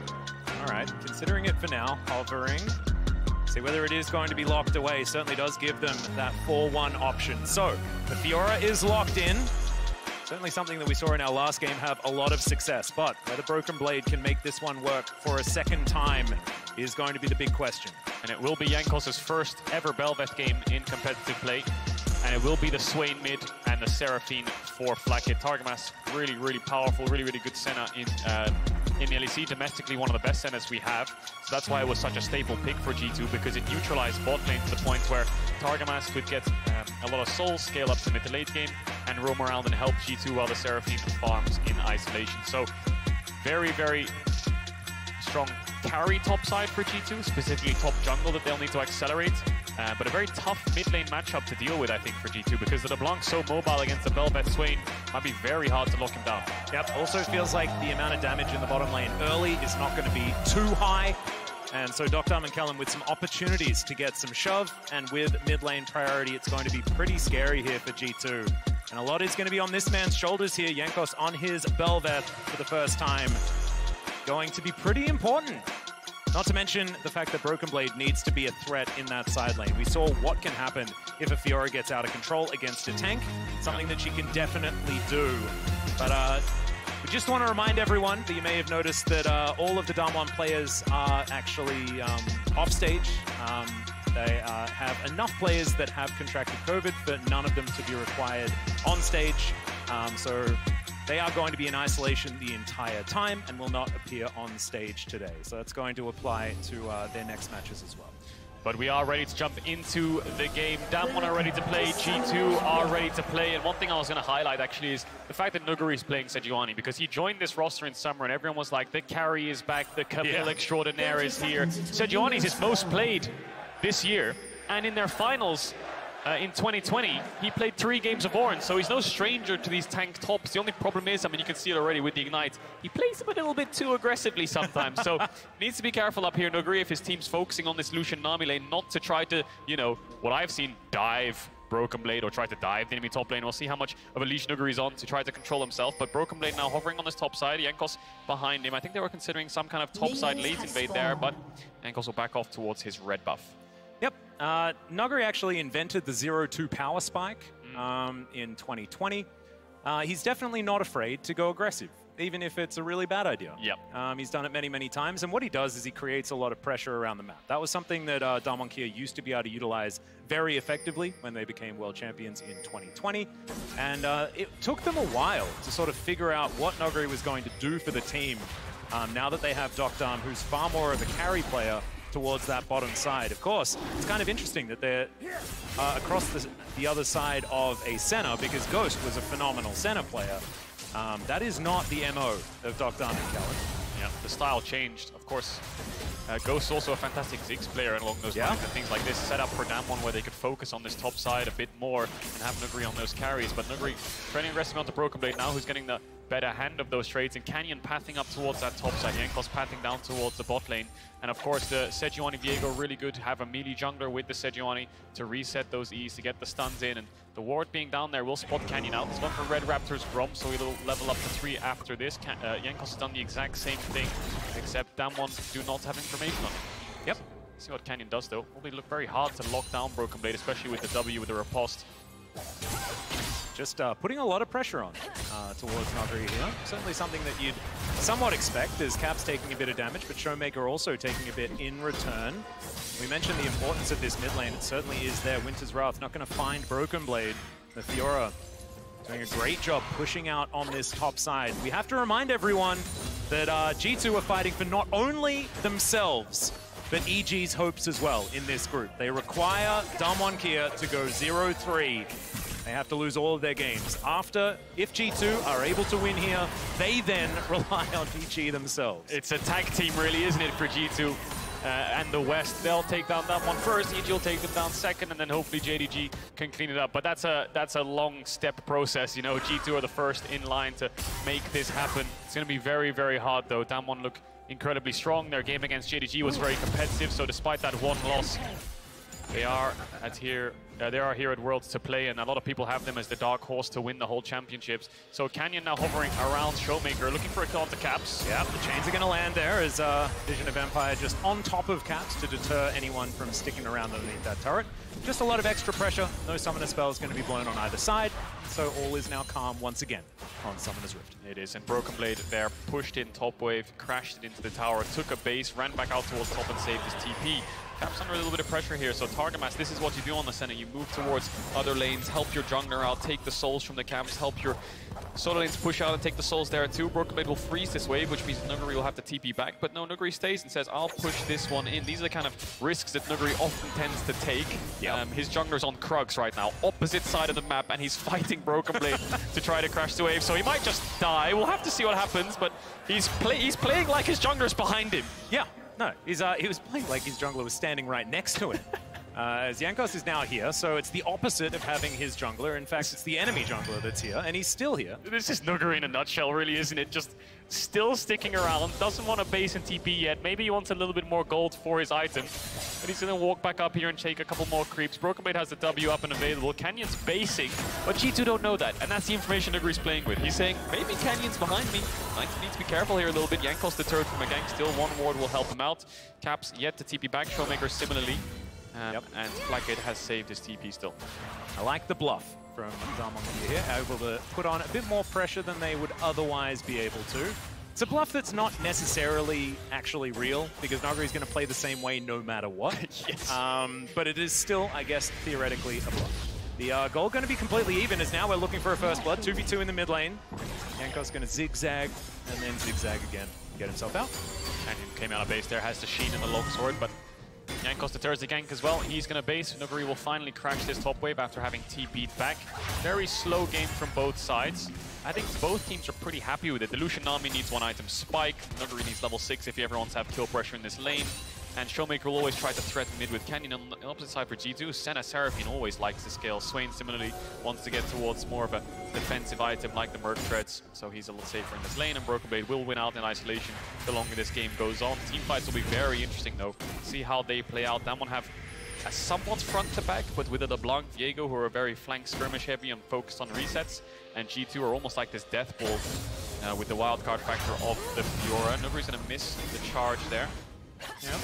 Tidies up the minion wave quite nicely, and yeah, I'm glad that you talk about, you know, the scaling aspect. Both of these comps certainly okay with the late game, but I imagine that if it was infinite time into this game, G2 have a heck of a lot of scaling as we get to, you know, 6 items and things like that. Damwon definitely wanting to play around this mid-game that I think it's going to be on Caps to try and deny as this game goes on. Of course, 2 items, 1 item on the Swain certainly can be very, very powerful. Yeah, Damwon's mid-game stronger, G2's full late game is stronger.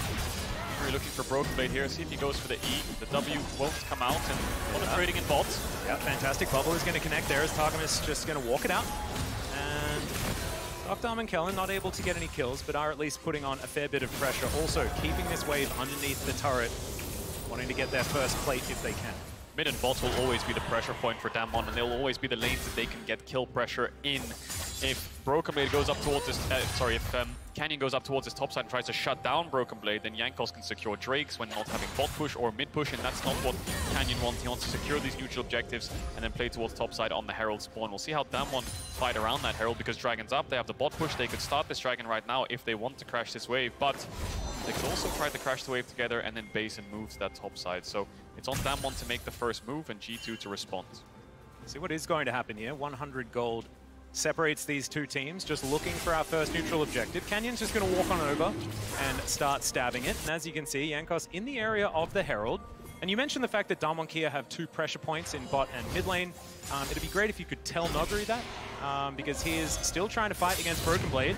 Grand Challenge does come out. The Ignite comes through as well, as Jankos is going to zig and zag and try and find his way in here. Does manage to throw Noguri up towards the sky. Is this going to work out? Is the question. Is Broken Blade's going to be taken down? It's a 1-for-1 in the top lane. First blood goes over to Broken Blade, but they managed to get the Drake on the other side. So much damage coming out of that tower. Canyon's base will get stopped there. Jankos cannot do the Herald caps. Oh, he's in trouble. He's going to get rooted, but not going to have enough damage to follow this one up. Showmaker just going to let him live for now. Has the heal on the spellbook as well, so was safe regardless. Damwon keeping these bot waves pushed in, and G2 wanted to get that top dive going, but Broken Blade had to crash the wave by using his ult initially. Dashed forwards, gets ignited, and he gets pushed out.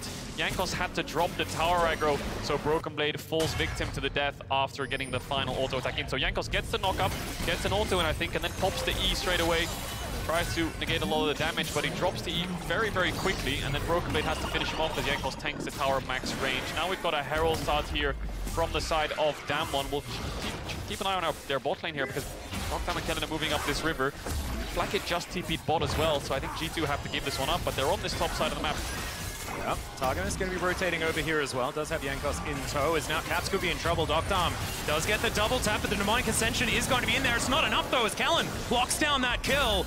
Now G2 looking to get underneath their outer turret in the mid lane. This should give Damwon enough control to go back towards this Rift Herald that was actually already secured there by Canyon. So actually did more damage than I expected in a shorter period of time. Yeah. Herald and a kill. There's the W to Broken Blade, nice sidestep from Nuguri. Herald and a kill over to Damwon. Great play. Their bot lane moves up towards mid, and they're just there to stop G2 from being able to contest. But Caps overstepping, maybe thought he was a little bit safer than he initially was, because Jankos and Targamas were around, but they were a little bit far away in that topside river and weren't able to collapse in time to save him. Had the heal too, but Damwon have enough damage to get the kill. Cap still has the flash though. Broken Blade trading really hard up in this top side. Might look for a kill here onto Nuguri. Yeah, Battle Pig continuing to get some work done as the fadeaway Glacial Prison just to make sure that Fiora gets the message. Showmaker was... Yeah, Showmaker was hovering up towards that top side after mid-wave, so Broken Blade did not want to chase. So let's take stock. Both neutral objectives over to Damwon. Pressure in mid and bot still there. Small lead for Broken Blade, but Nuguri's been able to negate a lot of the pressure by trading in these 1-for-1s. Next play for Damwon is where they use this Herald, and Jankos looks like he wants to build towards that Blade of the Rune King as quick as possible. That'll be the spike for the Bel'Veth, and it's just going to be mid-bot focus all game long for Damwon. Yeah. G2 look like they're going to match it. It's feeling a little bit like it's going the way that G2 want it to, though, right? Because it's still underneath a 1,000 gold lead, and we're just trying to get towards that late game. 4-1 and potential team fighting to try and get them across the line. Someone, if they can stack the Drakes, definitely scary. Is now a bit of an attack towards that bottom side. Docdom very far up as Targamas slinks into the mist. Vision of Empire doesn't find Kellen. He throws down the heal just to get them out.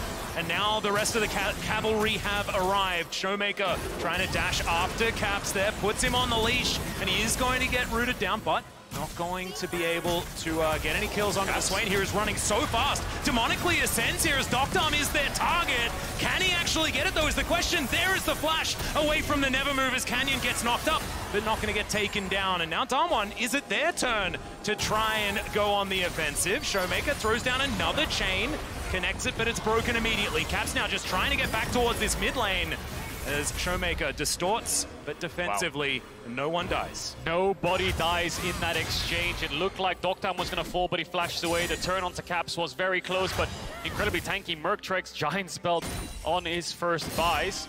And yeah, that was all coming from a lane gank. G2 never really locked down the bot lane of Damwon. They dodged basically every spell, and Flakked was holding on to that Seraphine ultimate because Doctam has the cleanse. Not really looking for a plate here, and he's gonna get it. So actually getting the better hand of Broken Blade right now. Broken Blade really needs that Divine Sunder and start fighting back. Caps will push out mid. We'll probably take a base here and TP back, but that one aren't done on this bot side. Canyon's getting the wave in. Looks like they want to drop the Herald. Yeah, Canyon, it was yeah, decent time there, so needed to make sure that he got rid of it as soon as possible. So 3 plates going to be picked up here in this particular push. Damwon going to be very happy about it. Callan also getting a bit of money for himself as well. So Jankos will go up towards his top side and take the red. I think he's just waiting for the Blade of the Ruined King. This play was basically inevitable from Damwon the second they picked up the buff. And just what I want to highlight here is looking at Showmaker's build with the TP and the Lucidity boots. I think a lot of pressure. Hang on a second. Is that going to solo kill? There it is. Okay, Broken Blade, you can't riposte and ignite, and that is just a solo kill from the pig. Well, that's a counter pick top into a first pick Sejuani, and Nuguri is now solo killed. Broken Blade will get another plate in this matchup. We'll get another wave in. We'll be ahead in experience. We'll team fight better. So this side lane's just falling apart for G2. Yeah, that's a battle ball right there. Wasn't expecting it. Now Broken Blade in a real rough spot. Like you say, 2-1-0 now for Nuguri. He's only going to get stronger, Nuguri, in team fights. His job was just to weather the storm and try to go even as best as he can. Trades one thrown in the dive, gets a solo kill, and now he's got his mythic already. Broken Blade has the Divine Sunderer, but this is the second dragon that's spawning. No TPs on either top laner. Broken Blade TPs back to the top lane to push out. It's a 4v4 again, 4v4 stare down for both of these teams. No mythics completed on the side of G2's 4v4, but Doctam has the Gale Force and the Serrated Dirk, and a lot of pressures on Doctam to carry through on this game. Canyon's on a carry, yes, and we'll look for resets, but Nuguri and Showmaker are more so setups this game, but that bubble's beautiful. Bubble is going to connect. The tidal wave follows through, and Canyon is going to lock down that kill. Can he find more is going to be the question. Heartbreaker to get himself out as Showmaker dives forward, and G2 not going to be able to contest this Drake now. Great setup there by Kedden. Really, really good bubble across the wall into the tidal wave. Easy follow-up for Doctam's culling. And that's another kill over to Damwon. That's another dragon over to Damwon. And that might be a bot tower over to Damwon. Everything going in their favor. Yeah, this has all of a sudden become a very difficult game for G2. And it felt like the early game was relatively close. There were a lot of trades that were quite even. But ever since, you know, that mid lane play with the Herald, it's been Damwon, Damwon, Damwon. And another ulti to come through from Nuguri. Very happy to press as many buttons as he would like. Yeah, and the pressure point of the map was this top side, but it's just fallen apart since the solo kill. Jankos is around, but I don't know if they can even get Nuguri down on a kill here. He's actually playing with respect. Nuguri in the LCK would be jumping on top of that Fiora, looking for a kill on his Ignite coming up, but he's actually playing quite far back, waiting for his team to come out of base. But the Ignite's now back up. He has a lot of kill pressure onto this Fiora. If he can get the riposte. Yeah. He doesn't have ult though, so not ready to go for the solo kill yet again. And I wasn't actually expecting him to play with that much respect. He does have a control ward in that bottom brush, and he's normally pushing the enemy turret, you know, no matter what, without any vision. As we're going to check this one out one more time, the double bubble, just beautiful. Yeah, just beautiful. Into the tidal wave, into the cutting, into the Diego. He's down, and you can see on the picture on the bottom right. That's a tower for Nuguri. In the 1v1 isolated, he's going to pick that one up, and with the top push, Damwon feel confident enough to start up this Herald. They have the mid push from Doctam as well. Showmaker going to dash forwards here. Oh, Takamis in a lot of trouble, as that's a good knock up there from Jankos. Gets the flash out of Showmaker as well. Tidal wave is good. Encore doesn't find the mark, and in the meantime, Canyon is just going to stick on that Rift Herald. They go for it, try to make the play, but don't quite get there. Showmaker invests the flash. Doctam going to dash in here. Good exhaust is going to come through. Caps throws that one out. Now Damwon looking for a bit of a siege. They have the Rift Herald here as well. Shirley's going to come down and try and knock down that turret. Teleport does come through, and Nogari's going to turn up as well, and now Damwon just going to brute force this outer turret. Can they get another charge is going to be the question. Good knock up onto Dokdom as they do manage to get the charge. Oh, the Glacial Prince is fantastic at the same time, but with Dokdom being CC'd, they're not able to actually follow through. You can see the power of Damwon's 5v5.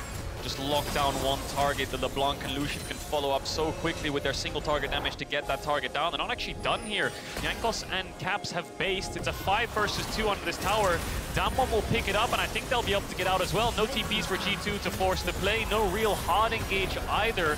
Their best form of engage is just Caps running forward with a Seraphine and a Senna ult on top of him.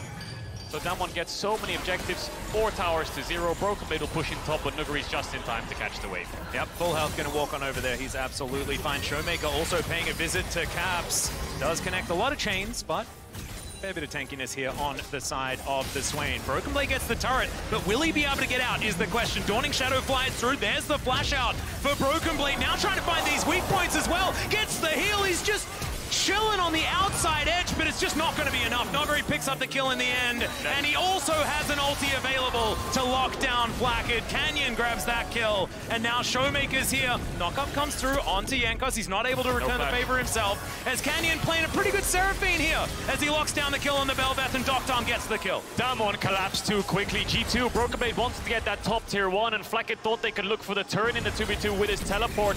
Broken Blade gets the vitals and the ultimate off, but the healing just wasn't enough, and in comes Showmaker, in comes Canyon, and Kellen's tidal wave was fantastic to knock up. Jankos doesn't have the evolved form, so he can't jump over the walls, and Damwon pick up easy kills. Objective bounty over to G2 this early on, that's what he was focusing on, but Canyon on the collapse. And just watch mid lane here, Dokdom and Kellen pushing the wave, they then move up, and the Senna ult keeps Broken Blade alive for a little bit longer, so he can proc these ultimate charges. Manages to get a little bit of healing, but Nuguri just instantly gets that kill. Yeah, it was pretty close. I dared to believe for a moment there that ultimately just wasn't quite enough. And just always being able to have that first move on the side of Damwon. It's not enough here. Yeah. And now Damwon with this big gold lead, 7-1 in kill score, gonna push into this bot side, secure their third dragons, put them on soul point. And we'll say it again, if G2 lose, they're out of the World Championship. They'll still have another game left to play, but it won't actually mean anything, and this will also mean that EG is out. So Damwon and JDG will be our teams going through, and they'll be playing last at the end of the day. As Damwon pushing in bot here, looking for this bot tier 2. Dokdom pushing in mid, will rotate across. Capsule catches mid wave, has the TP if he wants to join his team. Broken Blade. Yeah, he is just going to get chain CC'd here. Finally gets the riposte off.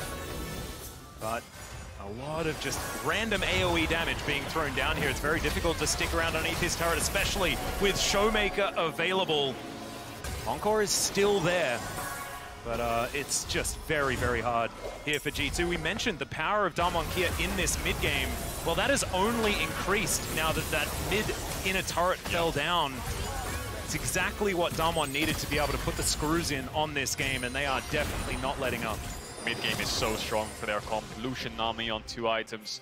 The Viego at level 11, the Sejuani frontline who actually won the lane. Damwon are just outclassing G2 right now. And they're going to pick up that dragon that just spawned. Bot waves are coming in. They're slowly chipping down this tower, and G2 really want to defend it. Oh dear, Cap's going to get caught out. There's a tidal wave. The bubble is going to follow up as well. He does manage to go golden.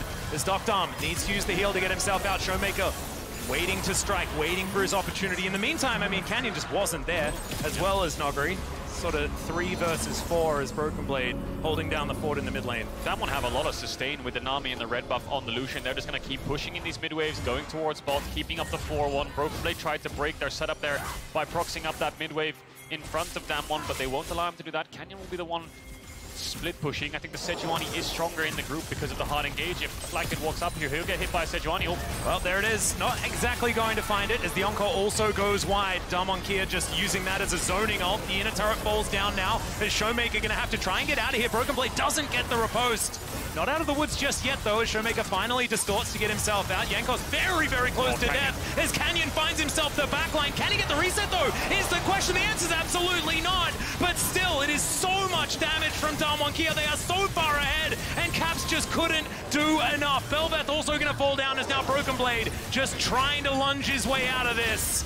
It's not going to be enough. The chase potential just too high from Damwon Kia. And Riposte comes in. Showmaker says he doesn't mind. 4 for 1 for Damwon. Canyon tried to get the kill at the back end of the fight, manages to get it, but doesn't get the reset. Damwon can't translate this into anything because they're on the wrong side of the map before the Baron start, but G2 have no chance in these fights whatsoever. Damwon just rolling over them right now, and I think when they come out of base, they'll start setting up this Baron. Flecken misses the Encore there as Dokdam dashes away. Showmaker almost dies here because Broken Blade manages to proc a couple vitals, then W's onto Nuguri to get the stun. Caps and G2 just decide that this is the only fight that they can win. Canyon behind manages to kill Targamas, trades it into a 1-for-1, but from this point onwards, Nuguri is just too tanky and Dokdam is just too strong. Yeah, just able to provide as much space as Damwon would like. I really like the Relentless Pursuit flash from Dokdam to get rid of the priority targets. Yep. And lock this one down. Really does feel a little bit like dotting I's and crossing T's here for Damwon Kia as they push in the rest of these waves. And this is a great sign for Damwon. Dokdam being able to step up and just carry through games when they're replaying tanks. Gives him a couple more styles. Jankos. Oh, he's just dead, I think. He is going to be able to mitigate a lot of that damage, but it's not enough. Tidal Wave comes through. Broken Blade doesn't have enough ripostes in him in order to keep himself alive, as it's a double kill picked up here for Canyon. Just transforming into every member of G2 right now. This inner turret gonna get taken. That is 6 turrets to 1 in favor of Damwon Kia, and they can just go back towards this Baron if they'd like, and I don't think there's going to be any answer, especially without Jankos on the map. Yeah, this game is as good as done. Over a 10,000 gold lead, Baron secured, Souls up in 2 minutes time. Now just touching on the styles that Damwon have shown us, they've shown Nuguri on champions like Camille and Jay so far this Worlds, and seems to work. Now they're showing Nuguri on tanks and Dokdam being the one carrying through with Showmaker on this LeBlanc. Yeah, Nuguri on the Sejuani, the early game and split push threat, Sejuani. I love it. He's 3 levels up right now against this Fiora, winning on side lane, winning the lane, winning in team fights. And there's an Infinity Edge picked up for Dokdam, 60% crit coming through. G2, I mean, their comp is good at 50 minutes into the game, but Damwon's mid game is just so much stronger, and they're just steamrolling over them, taking absolutely every tower, and their team fights are just so much better. And now they're just going to push in to look for the end. The safe option here for Damwon is to turn towards a Dragon in the next minute while they have the setup in the lanes, while they have the push, and G2 basically have one last fight as a Hail Mary. We're going to look at this top dive again. Jankos tried to step up to clear the wave, pops the E here to try to get a little bit of damage reduction to live through it, but Canyon gets the kill, gets the reset, turns into Bel'Veth, and Canyon's a pretty damn good Bel'Veth. Manages to take down a double kill and then gets another reset. Yep, I believe his time spent in Bel'Veth form was actually quite low. Still looking pretty good. As Damwon, just trying to keep G2 away from this Dragon Pit. But honestly, feels like they could just start sieging on this turret, especially with the Baron available. Showmaker dives forward. Oh my goodness, Broken Blade just getting ripped to shreds. Dokdam is so strong. Caps, not as tanky as he wants to be right now, but he is going to survive for the moment. Siege Minion going to be there. In the meantime, Canyon splitting in that mid lane as well. They will be able to take that down, as well as the bot inhibitor, and then move back towards this Drake if they would like to. Looks like 30 seconds on the spawn. They want to play through mid. G2 think they found a pick onto Canyon, but all of Damwon are ready to collapse. Nuguri is on the way. Doesn't have that ultimate, but Dokdam. Oh dear, Cap's just going to get exploded. It's the Lucian damage here. The riposte is decent, but he doesn't have it available for Blackett, and Broken Blade now has it on cooldown, so he's just dead. A double kill now for Dokdam. Lucian Nami today has just been absurd. And it's no different in the hands of Damwon Kia. Jankos just looking for that top lane. And you could see it's just Targamas trying to escape. And in the meantime, Damwon Kia just going to take down these Nexus turrets. What a ridiculous game here for the LCK representatives against G2. And unfortunately, we now have to wave goodbye to both G2 and EG as Damwon Kia take down the Nexus. Eastern domination is here at World. Damwon take down G2 in just over 25 minutes, and G2 never really stood a chance from that early game snowball. Mid and bot winning, top 1 from the solo kill. And G2 have 1 game left to play, similar to EG. I think they have a game left to play as well, but that's it. The West is out of Group B, the West is out of Group A. It's Rogue and 100 Thieves left for the West. But right now, that's 4 teams from the East basically locked in the knockout stage. Yeah, a very good performance here for Damwon Kia. That is 4 teams from the East that are definitely going through, and it's about what seeding is going to come in. So what the rest of the day becomes about now is JDG and Damwon Kia, which is going to be our final match of the day. If Damwon Kia are able to go undefeated in their remaining games, JDG the same thing, then it could be a potential tiebreaker as well if Damwon are able to actually take them in the rematch. I would love that, you know, because then we get a best of 3 between JDG and Damwon in the group stage. To see, I mean, their first game against each other was just so incredible to watch. So much skill expression from the best players in the world. We'll see it again at the end of the day. You know, if Damwon get the better hand of them, we'll see it again. So that'll be exciting. Yeah, it could also potentially be, you know, a semi-final or something like that. You never actually know. But while the West may be eliminated, there's still plenty of room to play spoiler. So while G2 readies up for their next match, we're breaking it all down on the State Farm Analyst Desk. Thank you so much, Atlas. Well, yes, this is the end of the road for the 2 Western teams in this group in terms of qualifying towards the knockout stage. We can pull up the standings to take stock of Group B. It is still a 2-horse race now between JDG and Damwon Kia. With that win, Damwon Kia still keeps themselves within striking distance of JDG. When it comes to seeding, assuming both of these teams win out to that final game of the day, Damwon Kia would be playing for the opportunity of a tiebreak for first place against JDG. Of course, either of these Western teams could still play spoiler to the rest. Yeah.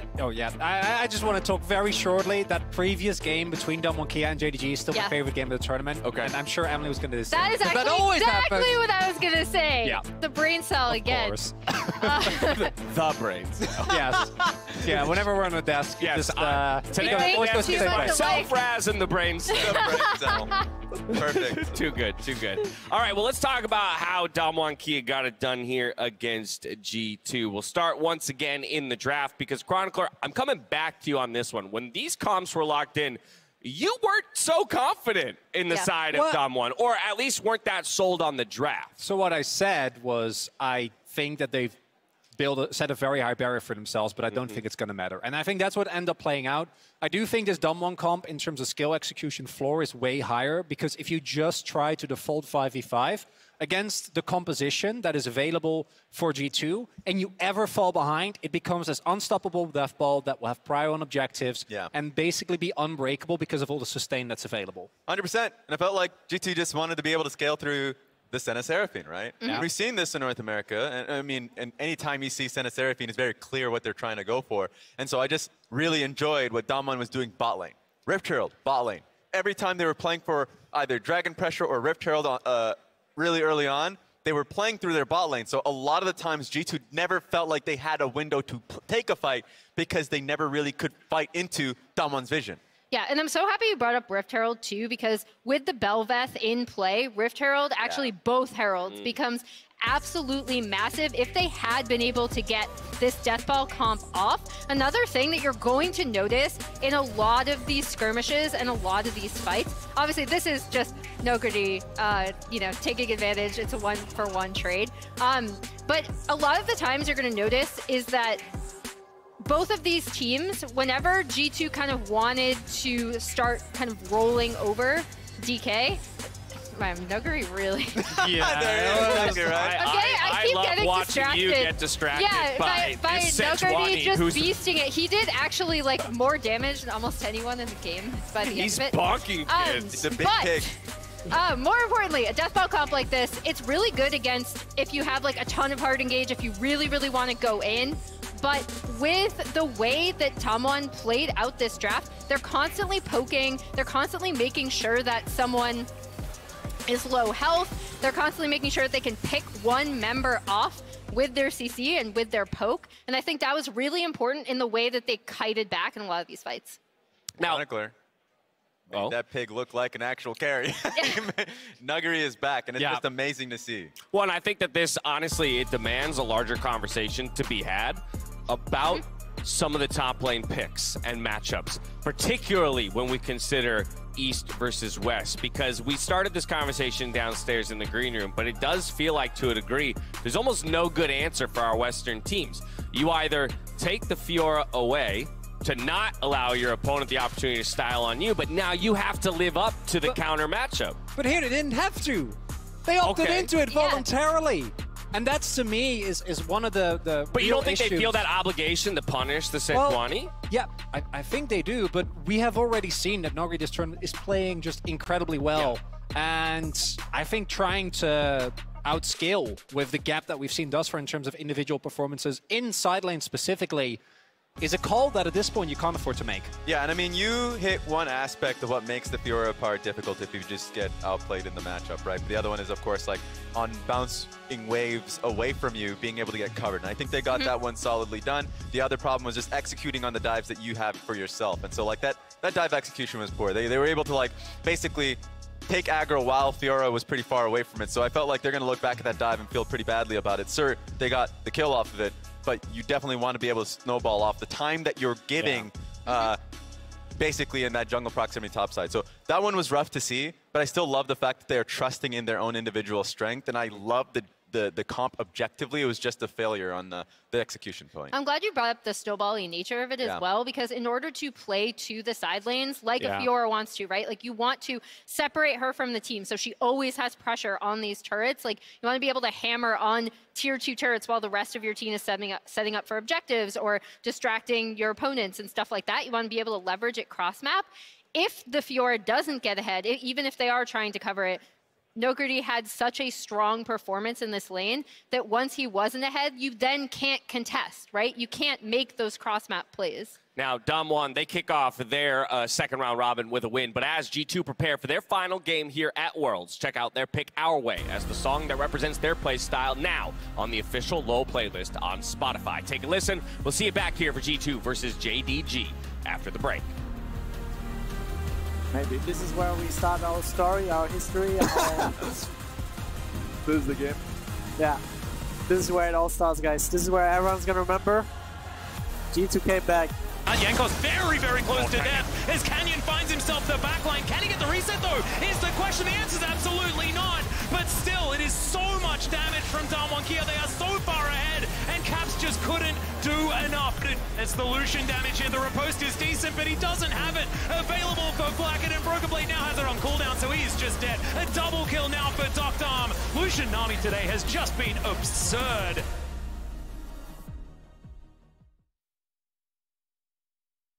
Don't ever say it's over if I'm breathing. Racing to the moonlight and I'm speeding. I'm headed to the stars, ready to go far and start walking. Don't ever say it's over if I'm breathing. Racing to the moonlight and I'm speeding. I'm headed to the stars, ready to go far and start walking.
That looks cool.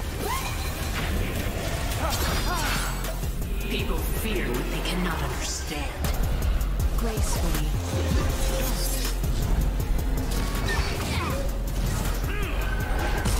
It's already over.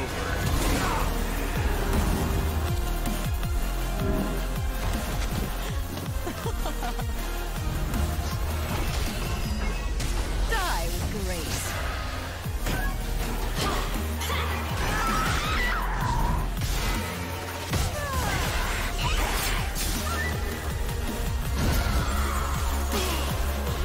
Don't care much for your kind of wisdom, Yi.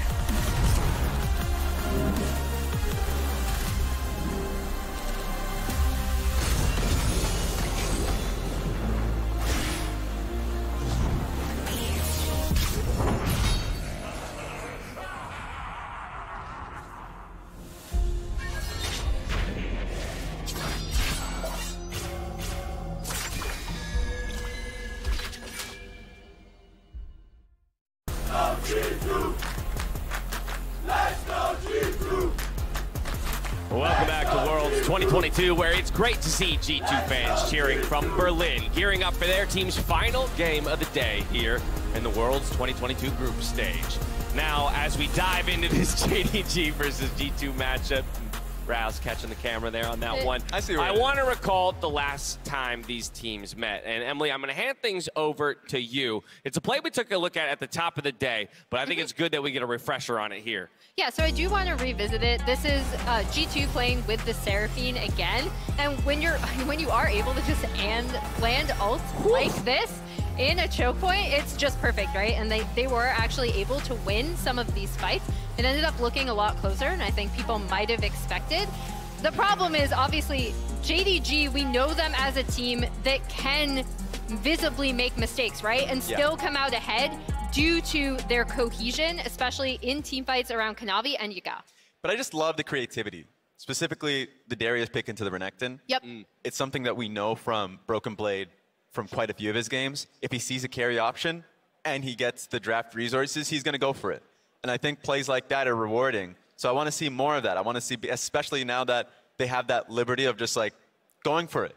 Just kind of start swinging and making a point to the fans in Berlin, of course, fans back home that are watching in watch parties, that they were strong and at least have that last hurrah.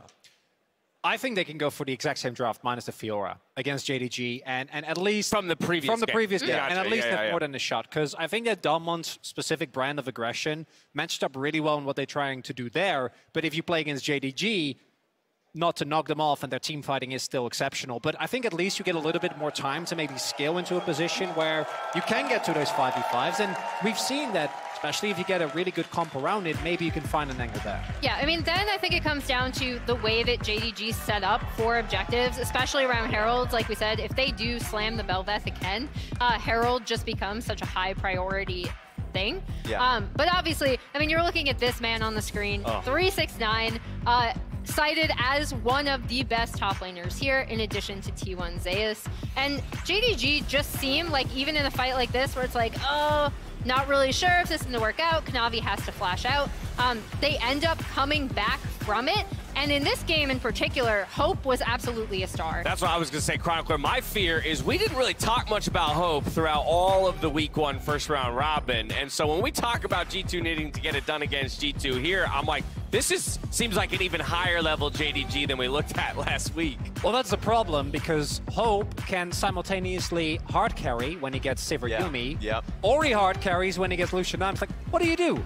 Can't deny everything that is strong to this player, and I think his consistency, to me, has been a really large reason of why JDG is so consistent in the first place. Yeah, and that's what makes this team so fun to watch, because when they do make team-wide mistakes with advantage that they have, they can just rely on Hope to be able to just come out and have that teamfight performance on the Sivir game. Like, that was a great example of it, where, yeah, they lose in that red side jungle, that teamfight, and it gives G2 some hope where they can play around Baron. By the way, everything. Horrible name for a player who's undefeated at a World Championship. No, because they don't need to rely on Hope. They just rely on being better than everybody else. Very confusing word. Very true.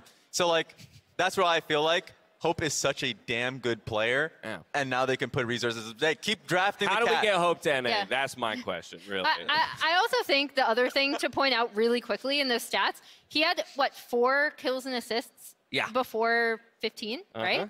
So, like, that also means that JDG is getting kills in the spot lane, whether it's Kanavi coming down or whether it's just Hope and Missing playing really well. And Raz, you already mentioned Missing, how he can flex between Enchanter supports, and we saw him on the Thresh playmaking on that as well. Hope is picking up kills, Missing is missing from the bot lane and killing the mid laner. That's pretty much how you face How can JDG. you not It's a love scary their team name? comp. Communication gets hard. The teams are ready. Freakazole and Dagda are subbing in to take over on the caster desk for the rest of the day. Enjoy. Thank you very much. Welcome back. We realized Kadril was simply cursing Europe too much, so we are here to give G2 a fighting chance here in the group stage. Might be a 0-5 start here for the LEC in the second half of the group stage, but today we find G2 get that win. Yeah, I'm just glad that they subbed in the Irishman for the Welshman. That's where I feel like we're really going to be strong here. But I'm excited. I mean, JDG versus G2, I'm hoping should be a really good matchup, especially when you kind of look at like how Yagao is performing against Caps, and then also seeing what Broken Blade can bring it against 369. Well, I'm just really interested to see what kind of approach G2 are going to take this game, right? Because they are now eliminated from the event. We saw yesterday, once it happened to C9, they went with a little bit of a for-fun draft. Are we going to get a serious draft here for G2 playing for pride, of course, still wanting to get another win in the group stage. And I think the important thing on the playing for pride angle, because again, G2 cannot go to quarters, is finishing above EG in groups, right? They are both 1-4. They both have 1 game left. EG DK, gonna be a tough one. G2 JDG, obviously tough one as well, but at least ending like, still got more wins than you. Like, that is pride that is still we did better than you, and so I feel like G2 should have a shot at, trying to win this one. Also, honestly, JDG's wins haven't been the most big, like the stomps that we've expected at Worlds, right? They have looked vulnerable, so if there is a team that G2 could go against, it feels like it's JDG. At the same time, G2's 2 games today have been rough ones. They have been getting absolutely stomped thus far in the games today. So we're going to have to see if they can have a little bit of a bounce-back game here, salvage a little bit of pride. First pick, Maokai here, has been very, very popular for Europe. Working best, of course, I think, for Rogue. Most people looking at Odoamne and the performances that they have had. Still a big hope for Europe. But, we are expecting this probably to be mid or top. We have seen a little bit of Maokai support, but not very much, especially, once we've actually gotten into the main group stage.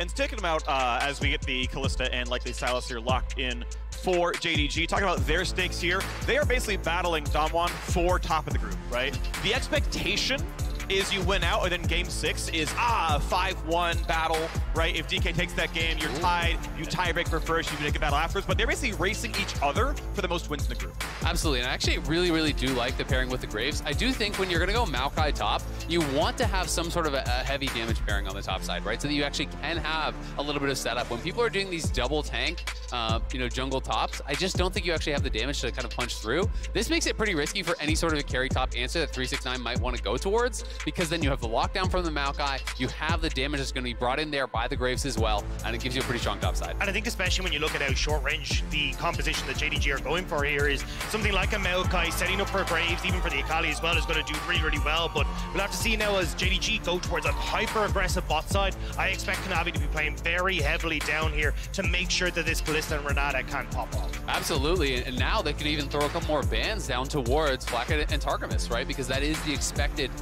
last 2 that they have to draft. Theoretically, it could be Maokai support, but I'm working under the assumption this is a Maokai top. Throw a couple more bans down there, try to weaken up that G2 bot lane, and really look to punish here.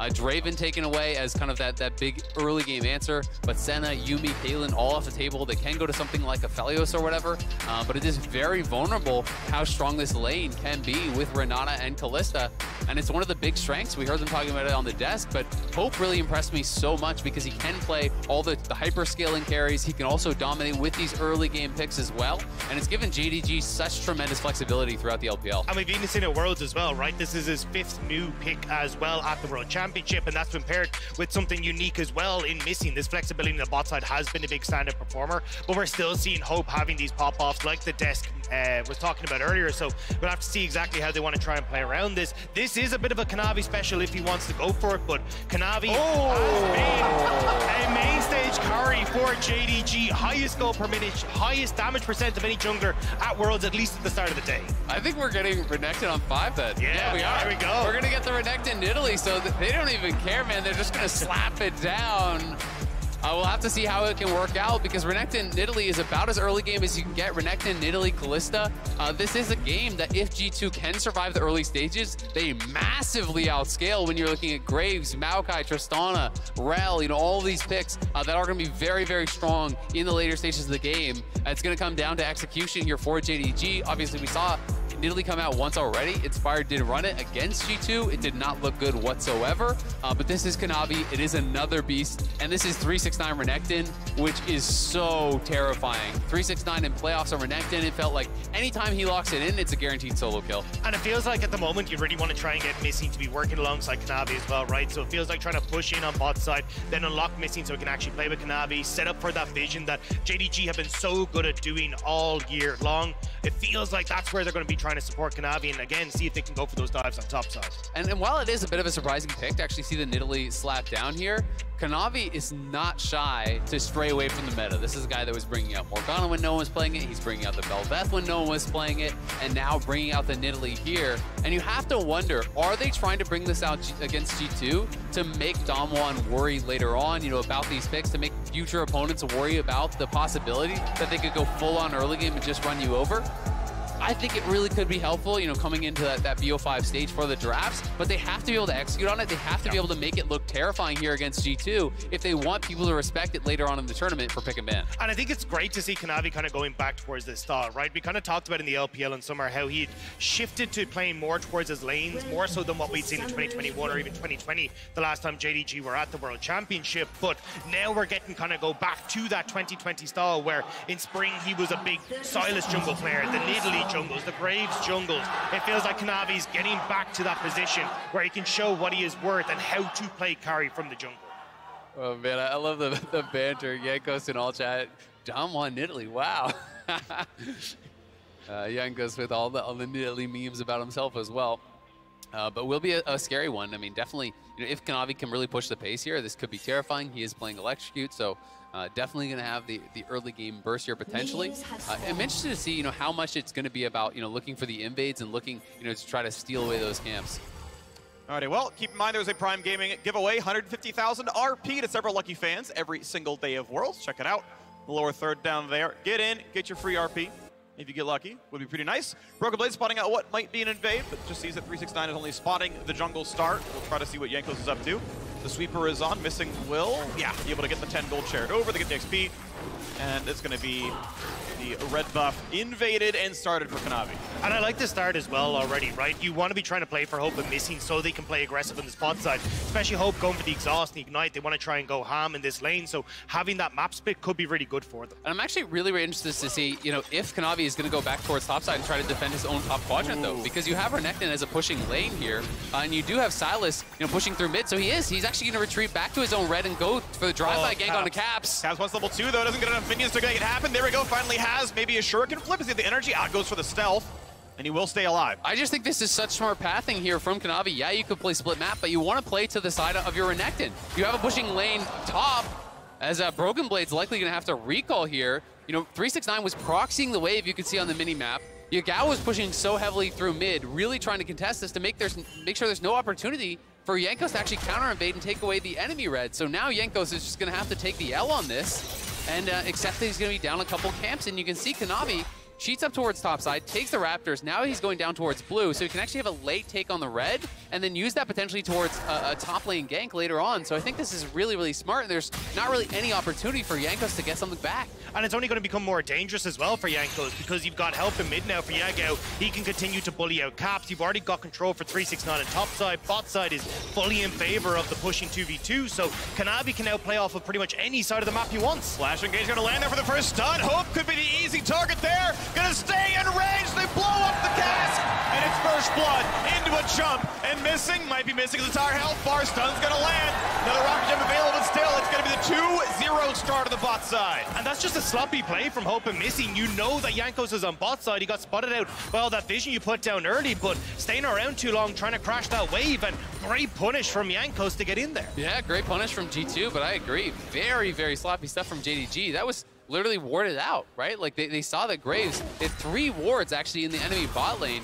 They have now expired, but they should know exactly where Graves is. They knew he didn't go up towards topside, so pretty shocked that they just played that disrespectfully to the enemy jungler, and now you give over a couple of easy kills here, 1 to Jankos, 1 towards the Tristana, and now they're not really even behind at all. You know, they're looking really, really good. Oh, that was so nice, though. W flash into Crashdown is, I mean, that's just really good by Targamas.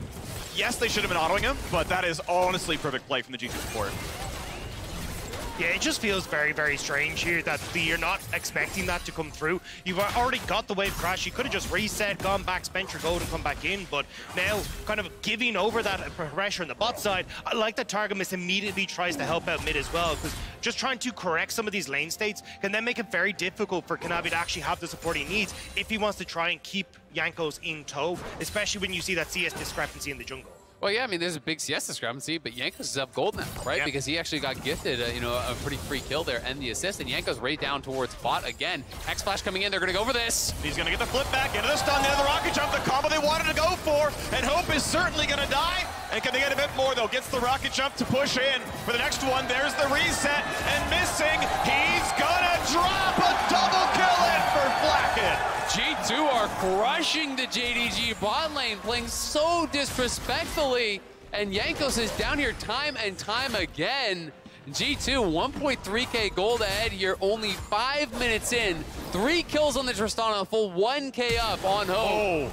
Oh, that's Broken Blade with no agency left. He's got no mana. He can get his passive and a grasp off maybe. But the Kanavi jump in. They're going to find the stun and the Javelin and everything they possibly need. He can't even drop Bagger without mana to cast spells. The flash Javelin to stop the recall gets him a kill. Finally, JDG gets something back, but I don't like watching Angry G2 because they are looking so good at the moment. And the fact that they're playing around this Tristan on the bot side as well means that it becomes very difficult now for Hope and Missing to have push in that bot lane. They can start to put pressure on towards the tower, start to get plates, and even if you want to look at Rift Herald as well, having this pressure on bot side is fantastic. I mean, they just need to start playing with some respect towards Jankos. You know, Hope and Missing are not paying the respect over this Graves that he does deserve. You have Nidalee getting deep wards. You have Nidalee invading constantly, taking away the camps. You should be able to know, you know, where that Graves could be to play a little bit more carefully around that. And you can see as a result now, G2 have a great way into this game. They are only 200 gold ahead, 400 now, excuse me. But it's a massive Tristana this early on, and Flathead will have the opportunity to carry this game. And that's where I start to get a little bit worried as we go Caps and Yago. Well, that's an Akali ulti taken. Can he fight? Yes, Sweeper's gonna spot where he's moving. R2 is free targetable. Doesn't go for any more. I don't know if Cap's gonna be able to flash it and lock onto the tower, but doesn't go for the play. Yago just about out of mana there as well. You'll see picks up a little bit there, so didn't have the follow-up, any sort of ability after he got in for the perfect execution, so decides to call it quits. JDG, though, using that pressure in mid, now moving down over towards this dragon. Well, now you're going to go for it. JDG somehow managed to have enough control over the bottom side to grab first Drake of the game. And we're still a minute away from Herald to spawn, so it's time for supports to recall and walk over. Jungle's going to do the same, and with Renekton obviously winning up on the top side, you can see 500 gold to his advantage. There's a chance JDG get both objectives. There absolutely is. I mean, 369 Kanavi looking strong, you know, mid lane about even, but bot lane is absolutely a disaster. And overall, you'd be so happy about this start here for G2. The fact that they are not even just even in gold with the comp that outscales, they're actually up in gold against this comp that is going to really fall off incredibly fast here for JDG. So G2 just need to continue weathering the storm. Only go for guaranteed plays, chill, farm, and just wait for those items to start coming through because it's going to be looking good for them. And just on that note, I think with Rift Herald coming up, I'd prefer to see them nerdy try and make a play around bot side. They can spot out Kanavi here, but if JDG are going to try and go for Rift Herald, cool, just like let them have it, right? You go and try and make a play on bot side with Jankos, you can easily trade the 2 turret plates regardless, and if not, just go for a dive anyway and see if you can get even more gold in your favor. Well, honestly, like, I'm not even sure they need to try anything. Just farm. As long as Jankos can protect these lanes, right? Like, they're in just such a good spot here. There is a slight gold advantage for Kanavi, but still, I mean, Jankos has gotten 3 assists. You know, he got that early kill. Flathead's looking great. You know, your lanes are doing just fine. Broken Blade will struggle a little bit here, but overall, things are looking really, really good. Jankos going to be going back up towards topside, though. 369 could be in trouble. Find a bit of CC. He's going to double dash back away. Pops holding for a bit more health bar. Gets the empowered Q, and now with Kanavi behind him, he's going to be okay. I don't think Broken Blade can get any more CC down. That is an ulti for an ult. TV back in. Everyone's going to be okay. Well, it could give G2 prio towards his Herald, but here comes Kanavi. Oh my god, that burst. I mean, you're going to get the trade on bot side here for G2, so as long as they delay JDG on this Rift Herald, you can see Hope and Missing have already moved up to the top side, so you're just giving Flathead time in this bot lane turn. And Tristana will happily take this, so still you are going to be trading relatively effectively here as G2. Absolutely, I favor this trade for G2 pretty heavily. If you can actually get that second plate, solo gold onto Tristana, it's going to be close if that goes down or not, but it will be the Herald on the top side, and again, they're going to look for 369, who has no ulti, but will be able to walk it out. Might have to rest right there on Jankos' side as there are still 4 top side, and this could be the entire tower dying. Just got some alone time, but yeah, that actually could have been a pretty good Sylas combo. Jump in, land a stun, ulti would nearly kill. But if they want to summon here with 4 there, although with Caps walking up, looks like maybe there's no play. This is the chance at a 4v4, and they don't go for much. I'm surprised to see them commit so many resources up towards that top side, though, for G2, right? You'd already cleared the wave. You had your wave pushed into mid. Caps could have tried to get a turret plate for himself. Instead, now, we're having Yagao trade those plates on the bottom side, getting kind of an answer for what Tristan had already taken, and now you're putting Rift Herald top. Yeah, I mean, they really want to push for this tier 1 tower, for this first tower here, to try to, I think, force G2 into taking some sort of a fight. They want to fight. Tristan right behind them with a Kraken Slayer done at 940. Targamas would love to find a flash W. You can see Hope's early flash. Targamas, he really wants some kind of engagement. This is not going to happen. Pretty much anything that he picked on would have died to Trist with a full combo, but it's going to be a bot wave dying to bot lane tier, to the bot lane tower, and top lane tower itself dying. Yeah, and Caps actually roamed up as well. Yagao, you know, may be able to get a plate off of this. We'll see if he feels confident to actually step forward or at least stay in range as this plate does fall. But that's a plate bot for Yagao. Then he comes mid, pushes that in, gets a plate there as well. So, you know, Yagao getting about a kill's worth of gold over this last minute. And that's not even including the first strike that he has there as well. So he's going to be very quickly accelerating. You can see there just on the left-hand side of your screen, 4,000 gold for Yagao. Quite a substantial amount, 600 gold over Caps as well. I mean, Flathead's leading the charge, so he's definitely going to be the one JDG need to be worried about, especially if he's starting to get more of these turret plates. Oh, Kanavi over the wall spots one. Does not land on target. Just good sidestep there as the turret still takes its shots. We are still pretty far away from turret plates dropping. Flathead again. Literally up a mythic on his opponent right now. Yeah, I mean, Hope hasn't been back to base in forever. He just has that early Vamp Scepter here, so JDG do not want to fight around Hope whatsoever, but that is not the spot you want to be in here with the Kalista. When your Kalista is just kind of praying for little bits and scraps of farm here, it's really a bad spot. And that's why I love the way G2 are playing this. They're consistently keeping Flathead out on the map. They know that in 30 seconds, Dragon is up. Well, if Kalista doesn't get a reset, well, we just have that mythic advantage for the team fight. So that's actually somewhere where they can try and use that advantage. Even here, Flathead and Targamas trying to see if they can stop Hope from resetting, knowing they can use this. No chance they're going to walk away from the top lane right now. They love to get the turret to kill. See if you can deny any farm down there. Only a 6 CS difference among the top laners, so those who actually shoves the wave in. Broken will have to get his back. A pull in, not bad. Targamas half HP. But now with Handshake down, Trish should feel safe. But Flathead, I don't know if he doesn't know where Nidalee is, but he is unwilling to attack a tower while up a mythic. Well, no, they actually spotted Nidalee on the bot side because he was actually scrapping with Yanko. So they did know that Nidalee was down there. He's now Doom Dragon, you know, on the scuttle here. But definitely Flathead playing, you know, pretty carefully, to say the least. Caps stepping forward, does have ulti advantage as Yagao spent the stolen ulti there, but will be likely looking to reset. And JDG, I think, really have got to continue playing the objective games, stacking these up as fast as possible, but it's a stolen dragon. Yanko's huge. That's going to buy him a lot of time if it is going to be a race through the early game. Doesn't get hit by much more. Might have to ulti to get away. Actually, it's the E back regardless, and it's just out with a Drake steal. Beautiful. And it looked like the smoke screen was really what made the difference there. Drops the smoke screen on the Nidalee, so he loses vision of the dragon, and now Caps looking for the kills. Dives in for a lot. Missing could be the target. It's a nice ulti across device space. Professor Flash away has a blast plant, but Caps still in the chase. Auto Q might kill. Auto Q. One more is going to get him for sure. No, the shield. But they're not going to get him back in time. The bailout, I don't think it's going to happen. There's one, and they're chasing in for the next two. A double kill in for Caps, and Yankos get the second. second. JDG commit to try and save Missing, but G2 were there and waiting. Targamas with the engage sets up a massive play for G2. That is so much gold going over in their favor. That's a huge play for G2. Going to be looking really, really good in this game now. 13 minutes in, and you are down gold still with Kalista, Nidalee, and Renekton. And Tristana pushing for free up on top side. So now the gold lead just going to extend that much further here. Flacca going to be able to take another plate. Has a couple thousand gold to spend. He's 1,700 gold ahead of Hope. It's brutal. And this is what we were talking about for JDG, right? Oftentimes they just kind of see blood and go for it. And this was where they kind of took that step too far forward, trying to get on towards Jankos. It's a good answer from Caps coming in here off the reset, and trying to save Missing was just that way much of a step too far. Missing goes down. There was no need to try and commit for this. And the second they do, Targamas is there and ready. It's just been a lot of weird fights here from JDG, if I'm going to be honest. I mean, they knew that G2 was around. The Graves ulti had already been spotted. The sweeper is used there, to actually remove the vision from Targamas. So they know everyone's there. They have the information, but they just elect to opt into these fights, and they're just giving no respect to G2, and they're getting punished. And that's why JDG have always kind of been a team that even in the LPL, although they had the highest series win, their game score was a little bit of a muddied mess because they'd have these games where they would over-aggress, they wouldn't respect their team or the opposition, and would end up giving over a ton of gold, a ton of opportunities in these early stages. It's the mid game where they could start to bring it back, but I mean the gold is still relatively even. And it's done though, kind of here now as well as Caps jumps backwards, says, you know what, now I can fight, you don't have the cooldowns left for me. Bugs around, tries to find it, nearly the kill, but Caps, he overplays in the 1 versus 2.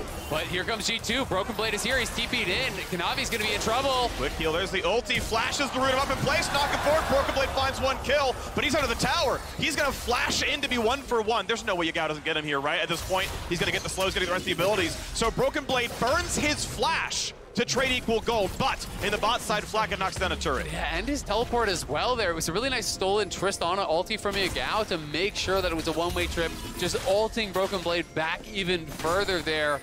Yagao getting paid off of that. 2 kills back-to-back. Caps tries to get really aggressive here. Does end up paying the price. Yagao is really like the only character, that can kind of scale very well here for JDG, arguably Missing as well. So there is going to be a lot of pressure on Yagao to get things done in this game. And I agree with you, Jack, that, it is more the mid game, the late game where JDG really do excel. But the problem is the compositions in this one, right? The compositions are so heavily in the favor of G2 that if G2 can play, relatively evenly throughout this next 10 minutes, it just should be their game. Caps gets the grab with reinforcing to the Krugs. They will not go for any more on the G2 side. Not sure if they had any vision, but it doesn't matter. It is going to be the second Herald claimed here for JDG. Minute 15 to go until the next Drake spawns. It'll be either team's first Mountain Drake. And we're gonna watch that 1v2 from Caps again. Nearly kills Kanavi, doesn't work though. Yeah, I mean, nice opportunity here for Caps to try and turn around, right? Realizes that there is no cooldowns left available, but just ends up going that little bit too far forward. This turret shot and the damage coming through from Yagao off the passive auto attacks was just that little bit too much. And G2, this is a classic thing that we see from them in LEC, right? Where they will TP, try to commit to a play, catch people off guard and start to snowball these leads. But unfortunately, Broken Blade gets pushed underneath the tower and ends up giving over another one back in favor of JDG. Yeah, the stolen Tristana all very clever there, just knocking Broken Blade in.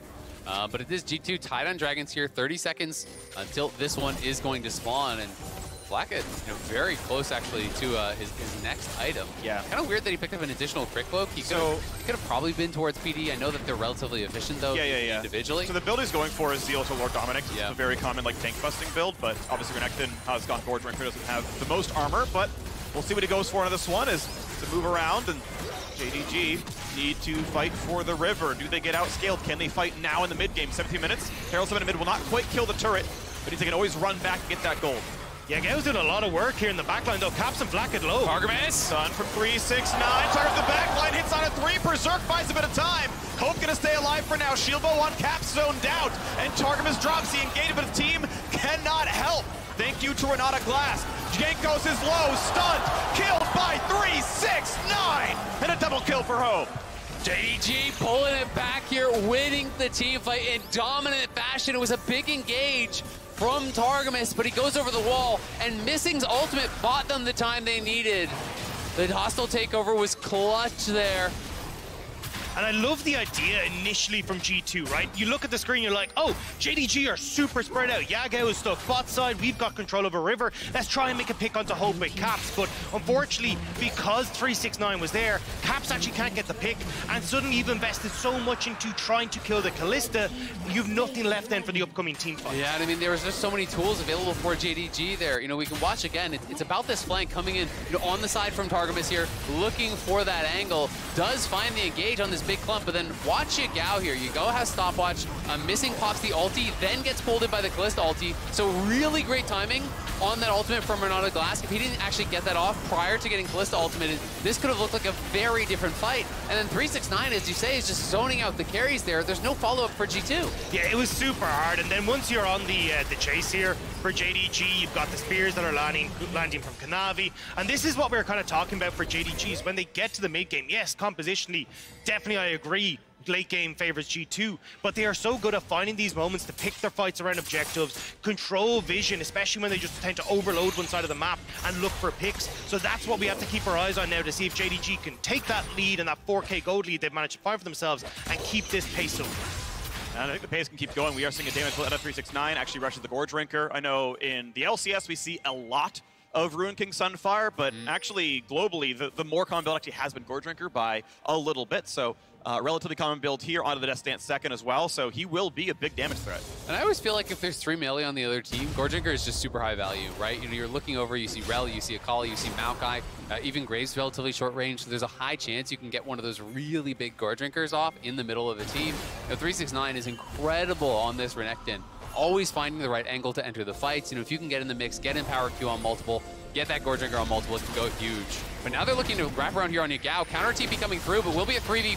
Flash away from the jungler. What's going to put him for? There's the root. There's the combo. A quick shutdown. Does 369 survive this one as he joins on in as well? The Berserk going to hit almost nobody. A single auto from Targamas. 369 holds the front line still. Ulti on. Finds a huge stun in front of the turret. Caps will die. Caps wants Kanavi. But no! He can't get it! And it's another huge set of shutdowns. A sidestep for Flak and a jump away for Jankos. But it's over the wall. It's Hope, and he's going to extinguish the last of G2. The Ren's got to be up in a second. The javelins, the spears stick in. Rends him asunder. Flak, it drops, and an ace in the top jungle. The LPL champions will not go down. And immediately they turn on towards the Baron. It looked dreadful for JDG as Yagao explodes, but they can turn it around, and now they'll get the big purple worm. Oh my god, JDG gets so much off of that fight. It was looking good for G2, and they're going to try to TP in again here with Caps, but Yagao should be able to walk it out. Caps doesn't even have an ulti, so... Backwards E, yeah. I mean, if there was no... Okay, flash for it. There's a stun out of Targamas. W over the wall. They're going to get the CC, but is it enough damage is the problem. He steals Rel ult himself. He's a bit more damage done, but he's lower and lower, and Caps lands his second shuriken flip. Important kill there for G2. They needed to get something back to try to stifle the momentum here that JDG is building. So Caps coming in, and we can watch this one more time. The initial play, you look at the mini-map, you know, it's Flathead coming up here. It's everyone here arriving for G2. 5 members are there. They get the kill on Yagao right off the bat, but then Caps again diving a little bit too far forward. He has a great sidestep on the ulti from missing, but then as he goes in here onto Kanavi, you can see Hope has now arrived. 369 again, just crushing through those frontliners. Kanavi lives, and it all goes pear-shaped. Also, just a great ult from Hope, working with Missing there. Gets the knock up onto 3 members of G2. It separates Caps from the team, so 369 able to go back, deal with the Akali, and then JDG can follow up. Javelin toss, thank you very much. A little bit of Void Staff now on the Nidalee, and this is absolutely mass now out of JDG. They're a minute away from the 3rd Drake. I mean, at the end of the day, Flathead's lead is now gone, right? He was enormously ahead earlier in the game, and he's now down about 500 gold individually to Hope. So the advantage is no longer there whatsoever for G2, and they're just going to have to hope they can hold on somehow, some way here, as JDG are pressing and pressing heavily. Flathead then pushes lead. The top lane at 10 minutes was Kraken Slayer to Vamp Scepter. Handshake is put on cooldown, and he's like, I can't hit the turret. What if he auto-attacks me? And it's like, dog, you win that 1v2, and just did nothing. G2 did not push their lead ahead, and now you got this game with 6,000 in JDG's favor. unable to use Flackett's lead to get ahead, and JDG about to just crush him with team fights. But the bright side for G2 is they still do have that incredible scaling if they can try to slow down the game a little bit, play through sides with their soul laners. You can see Caps heading up towards top side here, looking for that tier 2 potentially to deny the wave. No one is mid right now. Flacket and Targamas get zoned out, so they're going to give that up, and they're going to lose the tier 2 bot. It is against the Baron buff, of course, but never something you want to see as a G2 fan. No, especially when they had, you know, members that could have tried to move around, but the fact that they managed to zone Flacket and Targamas up on the top side now gives JDG access to mid, to bot, to Dragon as well. And I mean, JDG just playing out the map state better right now is 369. Oh, he's taunting them with the recalls now. Wonder by Branches Veil with the smoke screen, doesn't quite land at those. It's going to be a red buff taken away, cleanly done. There's the third Drake for JDG. If it wasn't tough enough already, Caps about to find himself dead, jumps as far away as he can, but Kanavi lands the javelin toss, 3, 2, and 7. The spears are heat-seeking in this one. Kanavi making it work on the Nidalee, and JDG continuing the push. They're shoving down bot here with 369, who is going to be doing really nasty things in this 1v1 at this point. Now looking for a bit more there is Broken Blade, going to find himself a root. He's trying to run away, and the rest of the team going to zone out the reinforcements, so he will indeed live. But no mana has to regen onto the base, and with Caps dead as well, this is 5v3. Look at middle inhibitor. I mean, they would be able to get middle inhibitor. 369 is push on bot, so they can just send themselves on over towards that one as well. I mean, G2 crumbling now. We were talking about JDG being behind, but suddenly we hit this mid-game, they get that slight lead, and they are powering home. Well, we're just seeing the difference in team fighting, right? The difference in coordination. JDG, you know, just outplaying in these 5v5s. You know, G2 did have some really clever pathing and were able to punish some mistakes early on from Hope and Missing in particular, who really got put way down, you know, by some great ganks from Jankos. But, you know, not been able to kind of hold even in some of these fights. And it's been some near misses at times that have been the difference, to be fair. You know, Caps chasing a little bit too far in bot lane, not able to kill Kanavi. Then again, on top side by that tower, trying to take down Kanavi, not able to get those kills. It's been these slim margins that have turned into great leads for JDG. And it's been a similar story to what we saw in JDG versus EG, right? Where EG get these early leads in the bot side and Kanavi goes, right, I'm just going to hyper-focus on this top side. Gets a big lead in the CS for himself, manages to play around 369, gets Yago into a decent position, is still picking up Rift Heralds as they go along, and suddenly that's enough to just get JDG that slight edge, buy them space and time where the gold lead's relatively even until they can get to these later Dragon fights, and that 5v5 explodes. Well, and you just look at the top lane now, right? Check out the itemization difference between these two top laners. That is a 5,000 gold lead between those two individuals. 4-3-6-9, who for me is the best top laner in the world. I think this guy is truly unmatched up there, and is showcasing his power in this game. You know, has the early 3 items, working towards a 4th here already, and he's going to be so difficult for G2 to actually deal with. You know, he's tanky enough with the Death Dance, Scoredrinker, and Randuin's that you can't just burst him down, but you also can't ignore him. Well, they're going to try for a little something. They don't quite get the stun as Caps jumps to melee range. 369 pretty fast in the slice. And that means for G2, no dice. I mean, it's a nice attempt from G2. Maybe if you can get him, you can start to put threat onto the tier 2, maybe onto the base for JDG. But now with that, this is the downside. You've committed so many members to bot side. JDG get to keep pushing top side. They're getting vision control for Baron. And now it becomes nigh on impossible for G2 to actually try and contest this. With poke ult out of Yugao, doesn't do much with it. But now it's a handshake, that's got to be a death. Jankos is burning.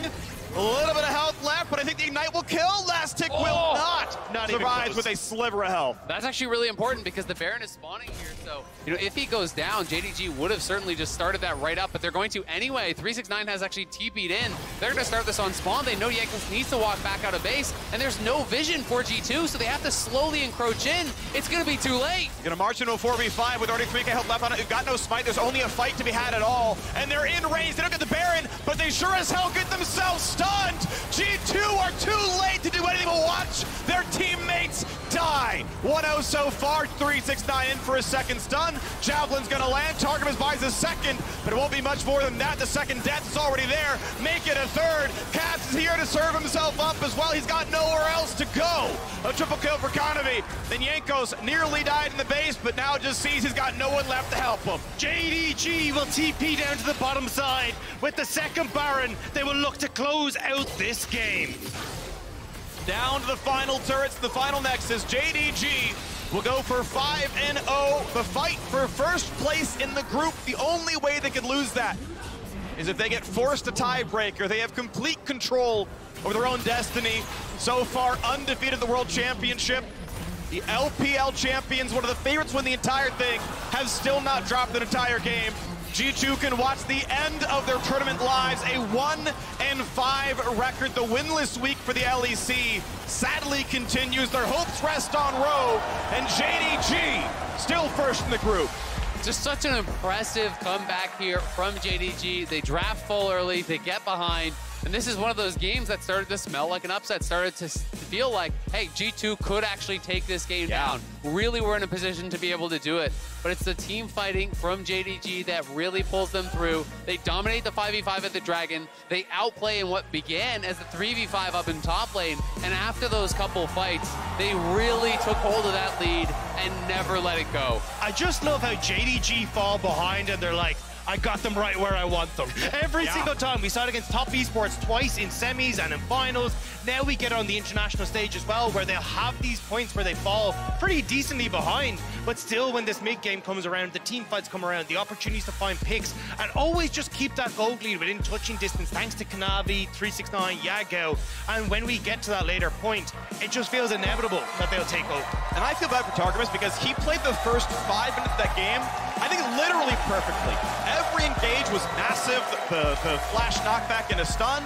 First double kill. Second one, he's prepping a Hex Flash for the expected ward and tri-brush. Another double kill. Like, it was perfect. Targamas was so damn good. And yet, despite a 3-0 Tristana, they couldn't get first strike. They couldn't come up to get more than a single turret plate to get the Rift Herald. And suddenly now, 369 versus JDG have enough gold to just plate the game out, despite a gigantic gap in the bot lane. And I mean, to me, the biggest thing was, you know, G2, I think, getting a little bit too hyphy. There was no need for them, I feel like, with the scaling advantage that they had, to do anything more than just play it slow, take the early lead, and hit those items, hit 2 items, hit 3 items, then start to look fighting. It felt like they really wanted to play with that killer aggression, slam home this game, and close it out fast, but ended up biting them in the butt.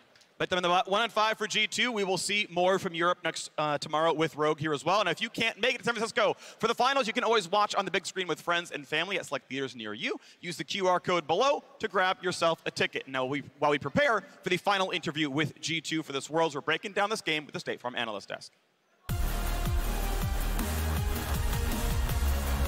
Thank you so much, Freak. And what a valiant effort it was out of G2 Esports while they will fall down here in their final game. And what a lovely reception from the New York audience as they take their final bow on the stage. As Freak said, we're going to attempt to get a G2 interview for you prepared as quickly as possible. If we can't get it here, we'll show it to you a little bit later on in the day. But let's take a look at this draft because, again, it didn't come easily for JDG. They had to fight back in this one in order to stay undefeated in the group stage, Chronicler.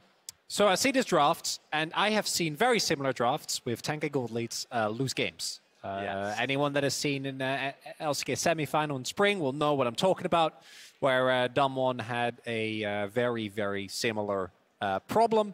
And my thing was that if the bot lane falls behind early in a comp like this, I don't know how you win. I don't think you should. I think if Tristana gets a lead in a composition and you have a scaling lead like this, Remind me what happened in this game? Well, they didn't, obviously. JDG can't keep getting away with it. They can't. I'm down This is like last year's Gen G. It's ridiculous. It keeps happening. It's ridiculous watching these games and then having regional experts turn to you and go, no, this is pretty normal. Like, they're still in it. They're still in it. I'm like, there's no way they're still in it. And then they come back and win. But let's first talk about what G2 was able to get done in the early game. Because as you mentioned, it was quite a lead they built and one that most people probably would look at and say JDG doesn't have any business coming back from this. Yeah, I mean, this early portions of the game was so good for G2. The bot side of the map was playing out of their minds. I remember their early 3 kills that it was actually off of this. And a lot of it was off of Targamas not being able to see too much of Rel, but now being able to see it. Like, this was the play that I was looking for, that I thought was really hard for JDG to come back from because they didn't expect this off the Fog of War, and it spiraled G2 into an advantage. Yeah, this was the play where I was kind of like, okay, you know, G2's bot lane is ahead. This entire team composition has better scaling. And then it was this fight that ended up turning things around because even though Targamas goes in, gets a good engage, that Renata ult comes across, and then this is, after this fight here, there are some other fights where G2 still opt in, and it's like, you don't have to do that, actually, because to Azale's point on cast, they can still sit back. They do still have a significant scaling advantage. And Chronicle looks just very disappointed right here. I'm looking at him, and he just has like a very disappointed dad look on his face. Yeah, usually that's my role on this. Well, that's true. Because I think I think G2 was in a position to really take it all. I think they had a really good early game that set themselves up for success, but then they weren't able to cash out in. And Renekton winning games that he shouldn't just always get. You love kind of gets me, because even in that fight you saw that at that point, 369 still doing an incredible job, actually zoning out multiple people, and combined with the Renata, there was just no angle for G2 to follow up. I will say though, there was a point in this game where I was looking at it and I was surprised that JDG were so close in gold, even with a significant kill advantage. And a lot of this was just based off turret plates. 1,200 gold off turret plates, while G2 was trying to find an angle and were struggling to do so. I'm actually so glad you brought that out, because there was a specific thing that exemplifies this around 15 minutes where G2 actually gets the collapse, right? And they're all the way up in the bot lane around bot tier 2. And meanwhile, 369 is just hammering on tier 2 in the top side, right? So like, it is really interesting to see, like, yes, we didn't like JDG's draft. Like, yes, we did think that G2 opted into a lot of fights that they didn't have to. But to your point, Raz, the ability of JDG to recognize when they can cross map, when they can split push, and it's super interesting to see this out of 369 specifically, because I've actually been pretty critical. I love 369, okay? Like, I actually love him. But I've been really critical of his ability to recognize when he can join the team and when he can't, and when he should stay in a side lane, right? And I think you saw that at 15 minutes. Go back and watch it. It's a really good recognition of how JDG know where they can make cross-map plays. And what I love about how JDG played this one out is that with compositions like that, you don't get a lot of errors. And they made some errors, but regardless, they were able to turn it around. The ability to find, no matter what your map state is, no matter what your draft is, the one angle that can get you back in the game, which in this case were a couple of amazing mid-game team fights, I think is what sets a good team apart from a great team. Yeah, so speaking of 369, speaking of turning things around, Raz, we look no further than our Cisco Every Second Counts. Thank you to Reliable Cisco Network. You see here, 369 will extend a play in the top lane under turret, making sure he entices G2 just enough for the rest of the team to collapse and get their team fight win. It was a nice bait there.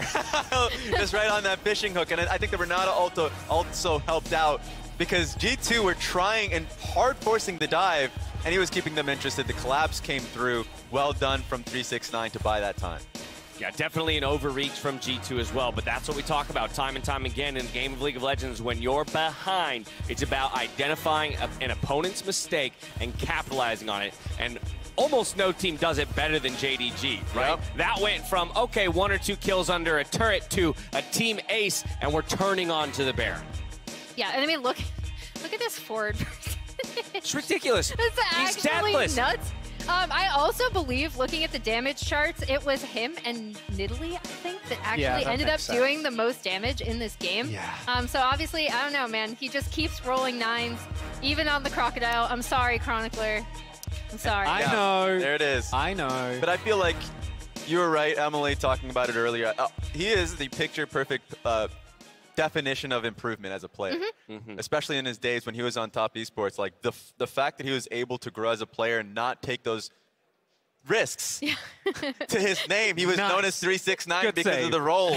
He made a lot of risks throughout, and then finally people are knowing him as 999. Yeah. Well, exactly. So okay, I'm glad you're kind of on this, because earlier in the tournament, Shox was able to talk to him on stage, right? Asked him, as it is kind of a custom for others to rate his performance on a 3, a 6, or a 9, flatly to him, how would he have rated his performance? At that point in the tournament, he said a 9, which again, I'll remind everyone, is the top of the scale, and then said, with room to improve.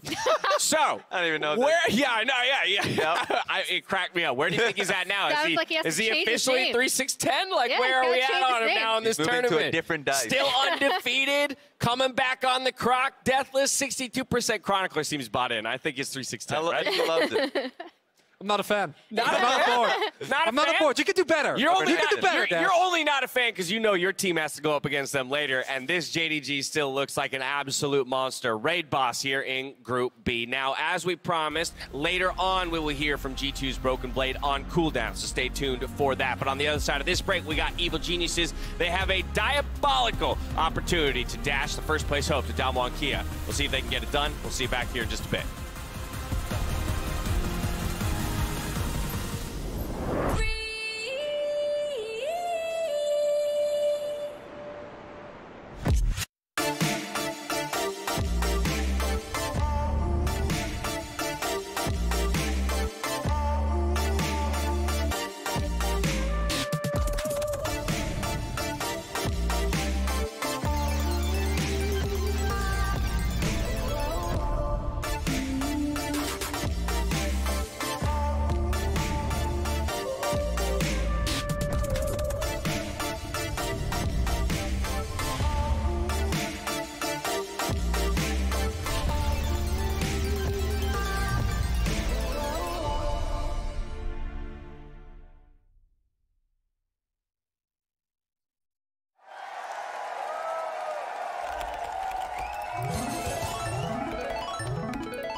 Run me my money. Run me my money. Run me my money. Yeah, yeah, yeah. Big bad money maker, working hard for all this paper. Check my stats, I'm kinda major. Can't nobody do it greater. I can make your body rock. I'm the boss, I call the shots. Doesn't matter what it costs, baby. No, I got it. I'm forever popping like the hot grease in the pan. Gotta make them understand. I don't never need no man. I'm a INDEPENDENT chick. Yeah, you haters think you slick. Got it all, never fall. I'm the one they always call. Spin the stack up at the mall. They say I'm the greatest, y'all. I bring all the flavor, yeah. I bring all the heat. If you ain't trying to get money, baby, you can have a seat, yeah. Run me my money. Yeah, run me my money. Run me my money. Run me my money. Run me my money. Run me my money. Run me my money. Yeah, look, they don't want no smoke cause they know I got the vapor. Keeping all my jewelry on me tighter than a taper. I be on my ballin' tip harder than the Lakers. Do nothing for low, I don't do no favors. Came from the bottom, busting out the bag. I'm the girl you never had, never will and never have. All these suckers know I'm bad, know I'm lit. Make these haters wanna quit. I don't want no things you got, not even a little bit. Face pretty, game tight, make you get some act right. Play me once I catch a flight, money Himalaya height. Got no time to be polite, get these broke men out my sight. If you got the cash, baby, we can leave tonight, aight? Run me my money. Yeah, run me my money. Run me my money. Run me my money. Run me my money. Run me my money. Run me my money.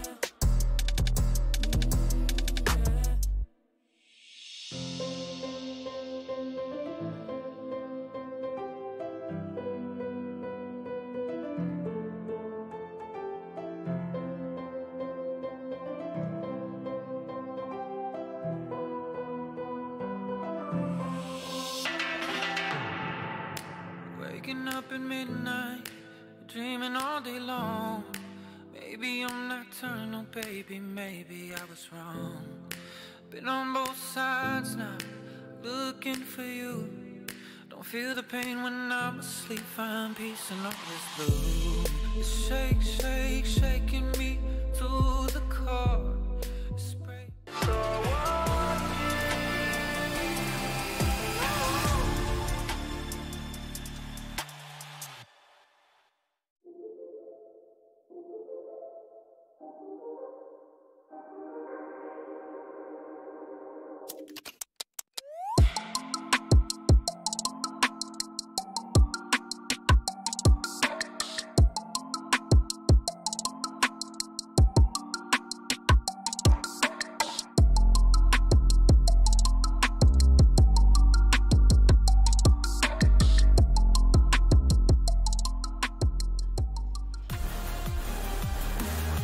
Welcome back to Worlds 2022. Now, EDG qualified for quarters after an exciting day 5 of groups, and you just caught a recap of their matches against Fnatic and Cloud9, brought to you by OnePlus. But here we are, 2 games left to go in Group B, and let's refresh on where the teams stand. We've already decided which 2 teams are exiting the group stage here in Group B. It will be JDG and Damwon Kia. You'll notice 5-0, quite the record for JDG, but things aren't locked up just yet. Here's the things you need to know. For Evil Geniuses, they can play spoiler to Damwon Kia's chances of a first-place seat by winning here. But otherwise, it would take Damwon winning this game and their next game against JDG to force a tiebreaker, which we would play out at the end of the day, and that would determine who gets first and who gets second. Sounds good to me. Of the group. All right, so if you're a fan of games and tiebreaker games at that to decide 1 and 2, then you're an EG fan in this game. So let's talk about how they can get it done, because last time around, it didn't go their way. Ooh, this is going to be a tough one. Oh, you didn't expect me to hit you with that. I did not expect that You at just all. wanted it to happen. Now you got to tell me how it happens, my friend. I think it's probably just based off of just straight front-to-back team fighting, scaling, all that. I will say that what they ended up playing at the beginning of the day was fun, and it was based off of what worked for them domestically. Like the Lucian Nami was a good hit. Really, we got to see the best out of Kaori. So at this point, even if I want them to play a simpler straight front-to-back composition, it's just working with what they have been playing regardless. So it's hard. I will say, play what you're best at. And that looks like Lucian Nami, so probably end up going for that. Yeah. So what you would say is don't lock in Singed mid. No, I would say that. I would say 100% do that. You're starting to speak my language, actually. Maybe I go back that on my sounds pretty words. good to me. Maybe I go back on my words. That sounds like the answer. One Mr. Joseph June Pyun, a.k.a. Jojo Pyun, tweeted out that he's playing Singed in this game. He's made the declaration. We'll see if the coaches allow him to do it. I don't even know if the coaches are aware he tweeted out. That's the thing I'm worried about. You think he just snap takes it, pick 3? Yep. So, oh, sorry, coach. Or you said Soraka? Oh, my bad. S-champ. Okay. Oh, or convince your team, hey, Lehens makes it a strong support pick. I was going to say. Are you saying you can't play Singed? Flex it between Challenge mid and support? Yeah. Okay. He's going to play top lane to impact. Like I'm saying. Fine games. 3-way flex. Okay, so now let me throw things over into the Damwon court. If you are staring down the barrel of a possible Singed flex pick, Chronicler, what are you thinking? What are you doing? What's the answer? I see you shaking in your boots. I don't think Damwon is particularly bothered, personally. I don't know what you're expecting here of me, Dash. You're setting me up to fail because Damwon themselves have been very happy to opt into really creative drafts. They've been the teams that have put forward so many different types of strategies, tried to win with bot lane, cheese picks. It's really hard to, I think, throw this team off. And I know that there's LCK teams on the record as well saying playing Damwon in a best of 5 is a nightmare because they will just do very weird things. So I don't think from a gameplay perspective. Rip the dream. Rip it. Yeah, it's Rip bad. the dream. The Singed mid is the way to go. Do Really? I want to see it? Nevertheless. You know, that fan sign there goes directly counter to don't let your dreams become memes, because now it's a meme. And with that, EG is ready to do battle against Damwon Kia, and Freak, Azael, and Dagda are here to walk us through it. Thank you very much. Welcome back to the Castle Desk. We have 2 or 3 games left to play. EG, of course, could end their group stage 2 and 4, and it would lock in the #1 seed for JDG coming out of the group. Damwon could no longer catch them at the very end. EG get to end on a win, and the LPL could be happy with a first seed. Or if Damwon wins, it means that the 6th game of the day is a battle for first. Damwon can force a tiebreak, play game 7, and take first themselves. I will say, historically, LCS, once the games don't matter, we're already eliminated, really powers up. You know, that's when 100 Thieves took down EDG last year, so we'll see if they can do it. As an LPL man, I'm all for that. You take out Damwon for us now, we'd be very appreciative. We don't have to deal with that potential later on, because Damwon have looked a little bit scary, I will say, at Worlds 2022. Yeah, Damwon is a really, really strong team. You know, obviously, I think the meta suits them quite well, which is one of the big reasons that I think people have them power ranked quite highly, despite the fact, you know, that they weren't as dominant in the LCK. You know, bringing back farming junglers, bringing back things like the Graves really does suit Canyon. And when Showmaker is on Playmakers, this guy is a different beast. Well, but as expand away from Inspired, give it enough respect here as we look at the second ban out of EG, and what they value here in this one. I mean, things like the Kalista, the Aatrox, everything like that still open available. So I imagine we'll see a few bans toss that direction, and then it becomes a case of, well, do you want to get rid of Graves for Canyon? Well, the Caitlyn away from Duckdam as well, an LCK special that's kind of started to plague a little bit of the ban phases as we come into Worlds. I wouldn't be shocked to see Inspired taking the Graves himself also. You know, he is a jungler that really likes to play the farm-heavy style. So if it is left open, it won't actually be Damwon going to be banning that one away. It'll be interesting to see where exactly EG wants to go. I do think comfort for them is more just playing scaling bot and focusing more heavily on mid, playing more heavily for jungler, you know, kind of playing around that duo. But they did have a great Kalista game earlier today, obviously against G2, so they might look to replicate that success. Yeah, I mean, we've seen a lot of like JoJo going towards the set, trying to set up for Inspired, where he can kind of facilitate more for the jungle carry. But I kind of want to see JoJo and get a little bit more of an instinct as to what he can actually do, because it feels like he's kind of been tied down a little bit, trying to play these more facilitator champions. I really want to see what happens when he's able to get out, start to roam around the map, and take some of the learnings that he had from MSI, where he talked about, look, I have now got to see what I can do as a mid laner and how much of an impact I can have on the map. Give JoJo the opportunity to show it. Yeah, absolutely. I mean, it would be fun to see him back on a carry, but at the same time, I think one of the big things that JoJo did learn is that, you know, sometimes the better way to win is just playing for his team, right? And he did take a little bit of a step back. When you think about his play throughout the summer split in LCS, he was actually less lane dominant than he was pre-MSI in spring, but it was more because he was playing towards facilitating his teammates, playing picks where he didn't always have to dominate in lane. And it's going to be Lucian Nami for EG, so does like a Draven or a really aggressive counter just kind of get slammed down? Yeah, that's where I'm a little bit worried here, because not only can you take the counter pick here for Duckdam and that bot side, but also the fact that Nuguri can take the Aatrox. I mean, Nuguri has been absolutely insane on this top side, plus the fact as well, we've kind of seen Impact struggle in the Aatrox matchups domestically as well. So, I mean, if I'm favoring one side, it'd be Nuguri on the top end. I mean, honestly, it might just be the Sejuani run back, right? Earlier today, we saw him, the last second pivot over towards the Aatrox. You know what that means? Fiora. The least likely pick for Impact of all time. Impact is for sure playing a tank, I feel like, in this. I don't think... Part of the problem is a lot of his niche picks that are really strong are actually quite poor into Aatrox. Yeah. GP often really struggles early into Aatrox. Shen, it's actually a really bad matchup, you know, for Shen as well.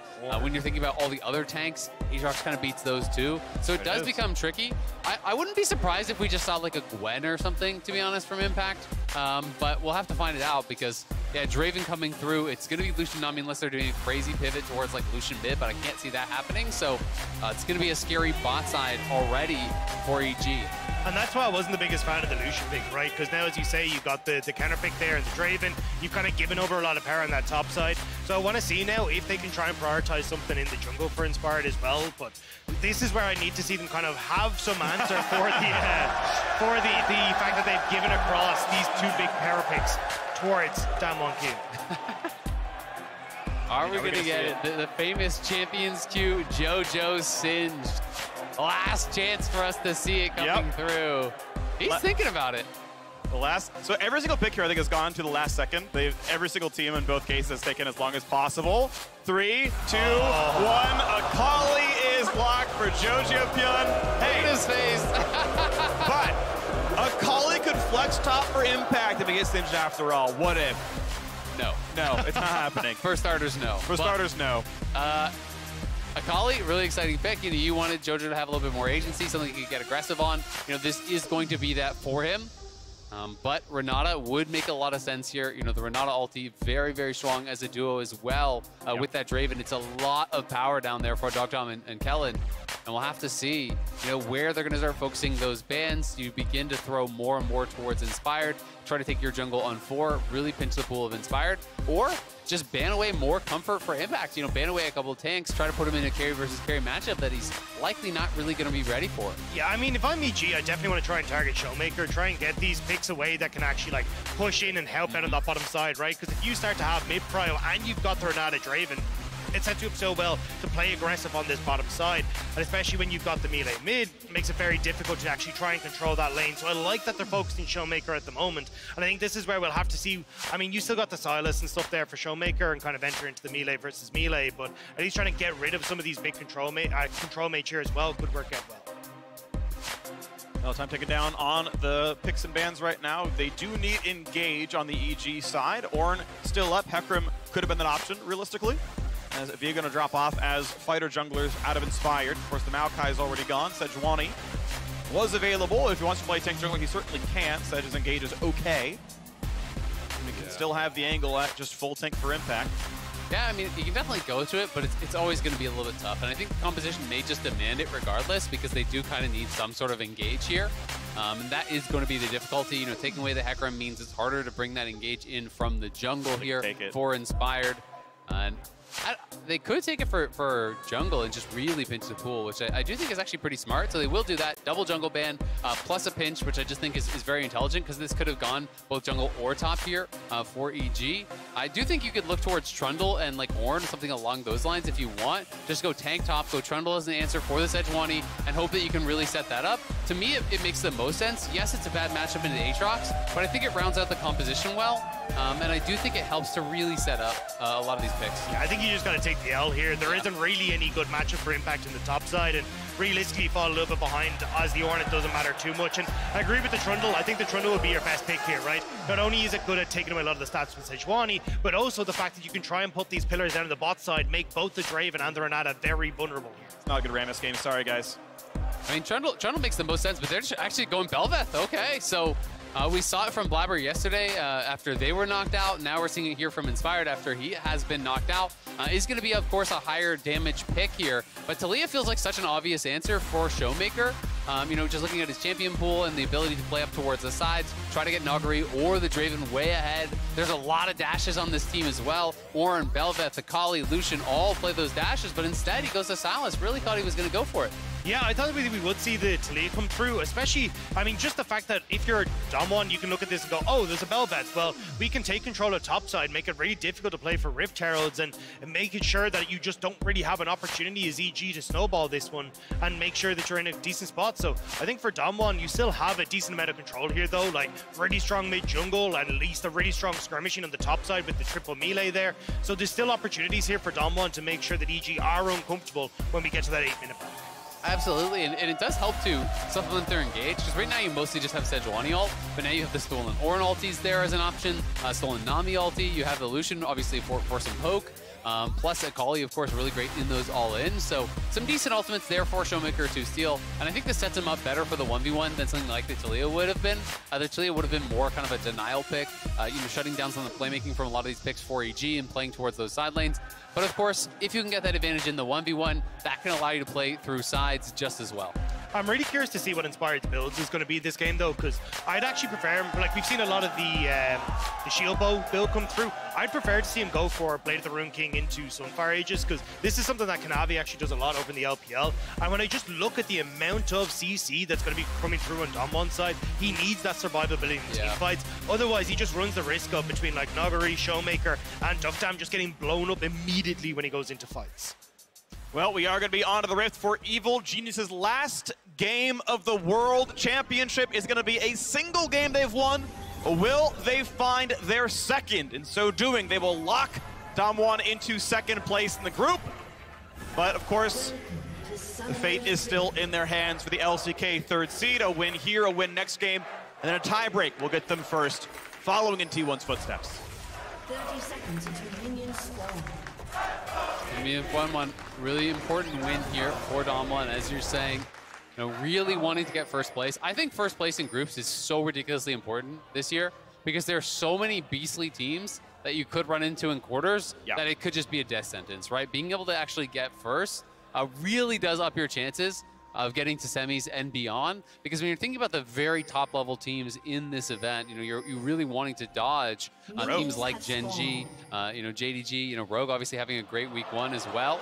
So a lot of these teams are going to be very, very frightening. Especially for Damwon as well, because I know a lot of people, myself included, had Damwon as kind of their dark horse of the tournament, right? It looked like this were a team where the meta was going to start to fit them. We started to see Canyon bringing out more of the carries, Nagari coming back in with carries in the top side, and even just Showmaker having these playmaking abilities from the mid lane. This could have been this is a very scary meta to be facing up against Damwon. So coming out in first place as well would kind of give a lot of hope to people that are rallying behind this team. Absolutely. I mean, the reality is, we've seen it so many times. You finish second in this group as Damwon, you could just run smack dab into Genji, be out in quarters, right? And it's like you get those regional kills very frequently, and oftentimes, when a team, from their own region, even if they're strong in the meta, runs up to a team that has kind of been their checkmate, so to speak, regionally, they know the team so well, it can be very difficult to come up with a plan to beat a team that is that familiar with you. So very, very important here. EG, of course, playing for pride, trying to pick up a second win. I do think, though EG only has one win thus far, I have been pretty impressed overall with their team. Obviously, some difficult circumstances. You're not playing with Danny, first team All-Pro AD from the LCS. Cowrie coming in, he's been with them for a bit now, but only came in, played his first ever LCS game, literally in Chicago at finals. Had 5 total LCS games to his name before coming to Worlds and having to play against people like Dom and having to play against some of the very best bot laners in the entire world. I think EG has, at the very least, been competitive in their games. And we've seen development, I think, amongst some of these other players, quite obviously. And it's also the fact that they've just been so good at understanding how they can play to win conditions, how they can play around the map, right? And it's why every time I see EG on Summoner's Rift, I'm like, they can take games off of anyone in this group. And especially the one against JDG, right? They pushed JDG to their limits. It was very close to being an EG win. So this is a squad that up against Dom1 can definitely cause the upset here. And it feels like, at least with the composition that they have, like decent team fighting, the ability to try and play around the spot side, get Cowrie and Vulcan into position, that this could be a way that they could try and push this back against Dom1. But to take the other side of it as well, we saw what happens when the side lanes kind of collapse for EG. Very frequently, it's going to be an almost impossible game if your side lanes are losing. And when you're looking at top lane, Nuguri against Impact, plus, the Aatrox into a tank, that is that kind of counter matchup in top lane. You have the Draven as the counter pick into Lucian in bot lane as well. So that really is the difficulty, is that you're kind of faced with these two losing lanes by default here before even bringing in player skill into the equation. So that's where there's a lot of pressure on Inspired to really be able to kind of come in and affect these lanes and try to put them in a good spot, because we see how it looks earlier today against JDG when the side lanes start to lose early. But it does feel like if there's a jungler to do it for EG, it's Inspired, right? This guy has been absolutely incredible at Worlds at the moment. I've been very impressed with his ability to get these early leads, and he's going to have to do it again. It's going to be an uphill battle, but with the way Inspired has been playing, it definitely feels like he's capable of getting these leads for EG.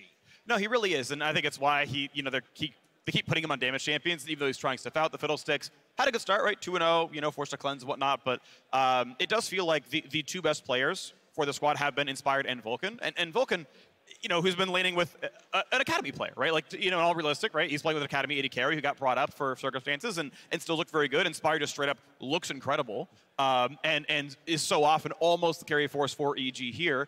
And yeah, it's like, hey, if this team does grow, right? Rookie year for Joji Pun, literally rookie year for Cowrie, at least in North America functionally. It's like, well, there's some pretty important aspects here that still have some growing to do. But I think the thing is, like, even though these are rookie players, the understanding that they have of, like, the timers that they can work with on the map, how to play off lane states, how to play off wave states, even just the fact, like, these are one of the teams that I look and go, okay, they are willing to actually cross-map for things like Dragon and do a very successful job at it. And we've seen even more veteran players really struggle with that. Like, we saw it yesterday from a couple of the teams as well. So the fact that you have these guys in their rookie split, rookie year, learning and coming on in heaps and bounds over the course of this tournament, I'm very excited to see what they can do. And I really hope EG does stick with these guys, because they really do look impressive. They do look impressive, but of course we are paused this game as we look to address what's going on. That one, I'm going to hand it over to the State Farm analyst desk. Thank you so much, Freak. An unfortunate game pause here. League officials are investigating, as it does seem to be an issue on Dom1's side of the table. We'll keep you updated as updates come to us. But I got good news for you all. We've got Chronicler here in the mouse ears, and he has a whole mouse ears. These are bear ears. Bear ears. Sorry, but definitely bear ears. There we go. Yeah, right so now. sorry, yeah. Now he's wearing mouse ears, and I believe you came prepared with a whole slew of mouse facts for us. Mouse facts. No, I got nothing. Wait, EDG mouse or yeah, ooh, that's a good one. That's a throwback. Mouse fact. You're putting me on the spot twice. Surprised. I can't deliver in either of them. them. Do you have any bear facts? Turn that back around. You got any bear facts? I'm disappointed. I will I'm give you an disappointed. EDG mouse back. Okay. He surprisingly speaks English. I remember talking in a green room, and he just like caught up in everything I said. I was like, wait a minute. Boom, gotcha. How long did you I have another EDG hear what I mouse was pack. saying? Let's go. Nothing More to do with EDG this mouse packs. But We'll get to this in a EDG moment. Mouse was supposed to play support, and he was the support that Mako actually replaced in 2015. I remember that. And then he became a top laner.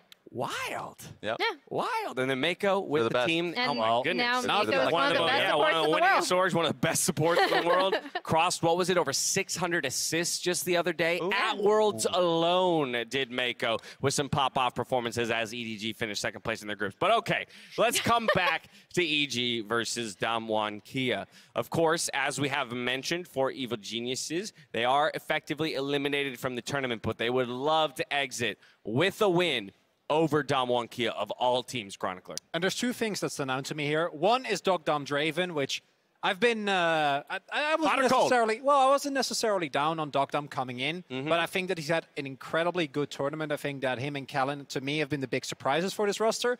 And the amount of respect that has been paid by Damwon Kia, in my opinion, correctly identifying that it's inspired or bust, and throwing 4 bans straight his way. And my takeaway is I was promised a Singed game. Where is it? Yeah. I feel lied to. Yeah. And I think that's the reason for the pause. I feel like there was an issue Damwon, in the they're pick also and like, this ban. destroys trust. We were lied to as well. Yes. We saw the tweet. We had an expectation. Unfortunate. Okay, so we didn't get the Singed, but we did get the return to the Belveth of all things. How do we feel about that? I mean, it's interesting because you don't see, you see the Sedge on the other side, right? Yep. You see the bans, which Chronicler already mentioned, against Inspired. You also do see them returning to the Lucian Nami, which I think is interesting because it is still a lane that you absolutely need to get ahead in, right? So like they're looking to hopefully use Belveth to snowball. Now, again, I can't reiterate enough, whenever Belveth is in the game, it makes Herald such an important objective, both Rift Heralds, because of the way she can just take over an entire side of the map by dropping Herald with the fish. It ends up like just obliterating turrets. So it's kind of an interesting showing from EG. It's going to be a little bit more difficult to play, I think. What I'm worried about for EG, as much as I like that they've gone for priority in the bot side of the map, it will be a lot tougher, specifically on top. Because the reason why we haven't seen as much Ornn, unless Aatrox is banned away, is that matchup is not great. You're not going to have a good time as Ornn. You're going to get shoved in. And I think that Impact might be able to withstand that pressure.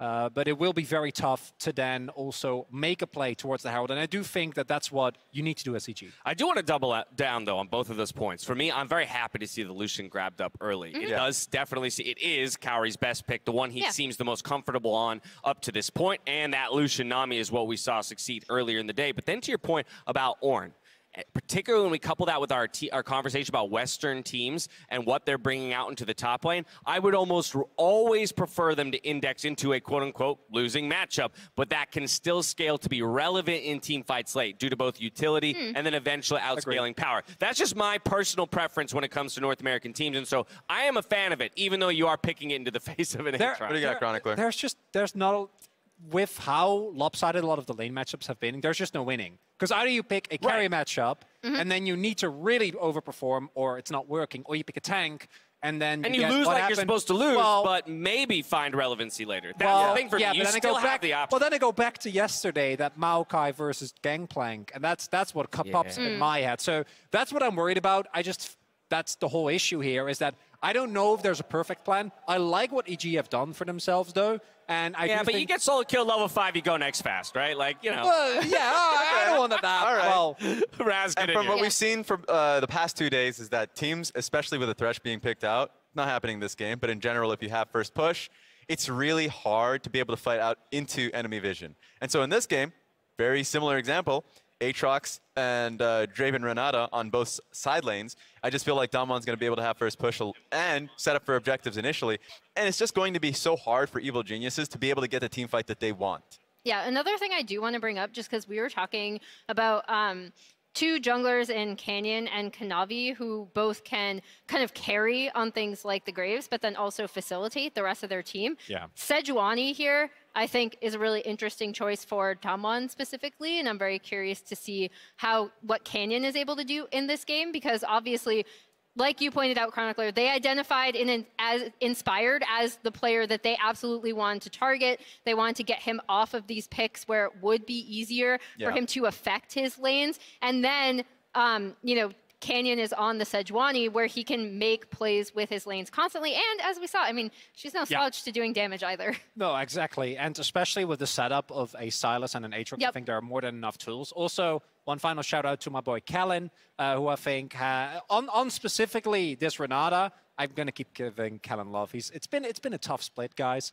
Also, on an unrelated note, Grizzly Bears possess a biting force of over 1,200 PSI, which is enough to crush a bowling ball or an iron skillet. I just needed a little bit of time bear fact. to come up with that bear fact. Bear fact. Shout out to Kenyon, the polar bear himself. Honestly, Yeah, I was gonna say. or 1,200 pounds per square inch. That's at the top of it. Yeah, I didn't know what that meant.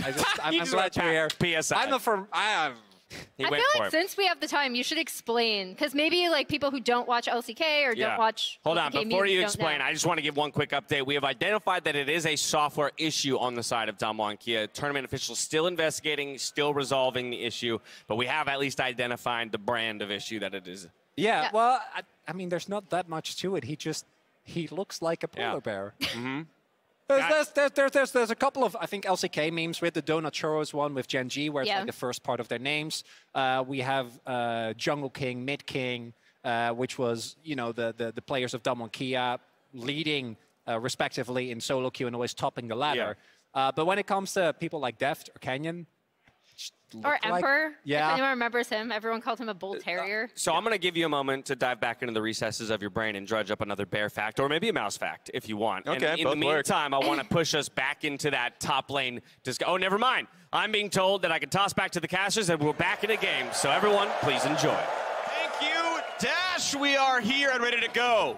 I have a League of Legends fact, okay? Oh. Evil Geniuses are undefeated with a gold lead at 15 in the group stage here. Wow. So in 14 minutes, if they're ahead in gold, they're definitely going to win. They're only 13.5 minutes away from winning the game, is what you're telling me.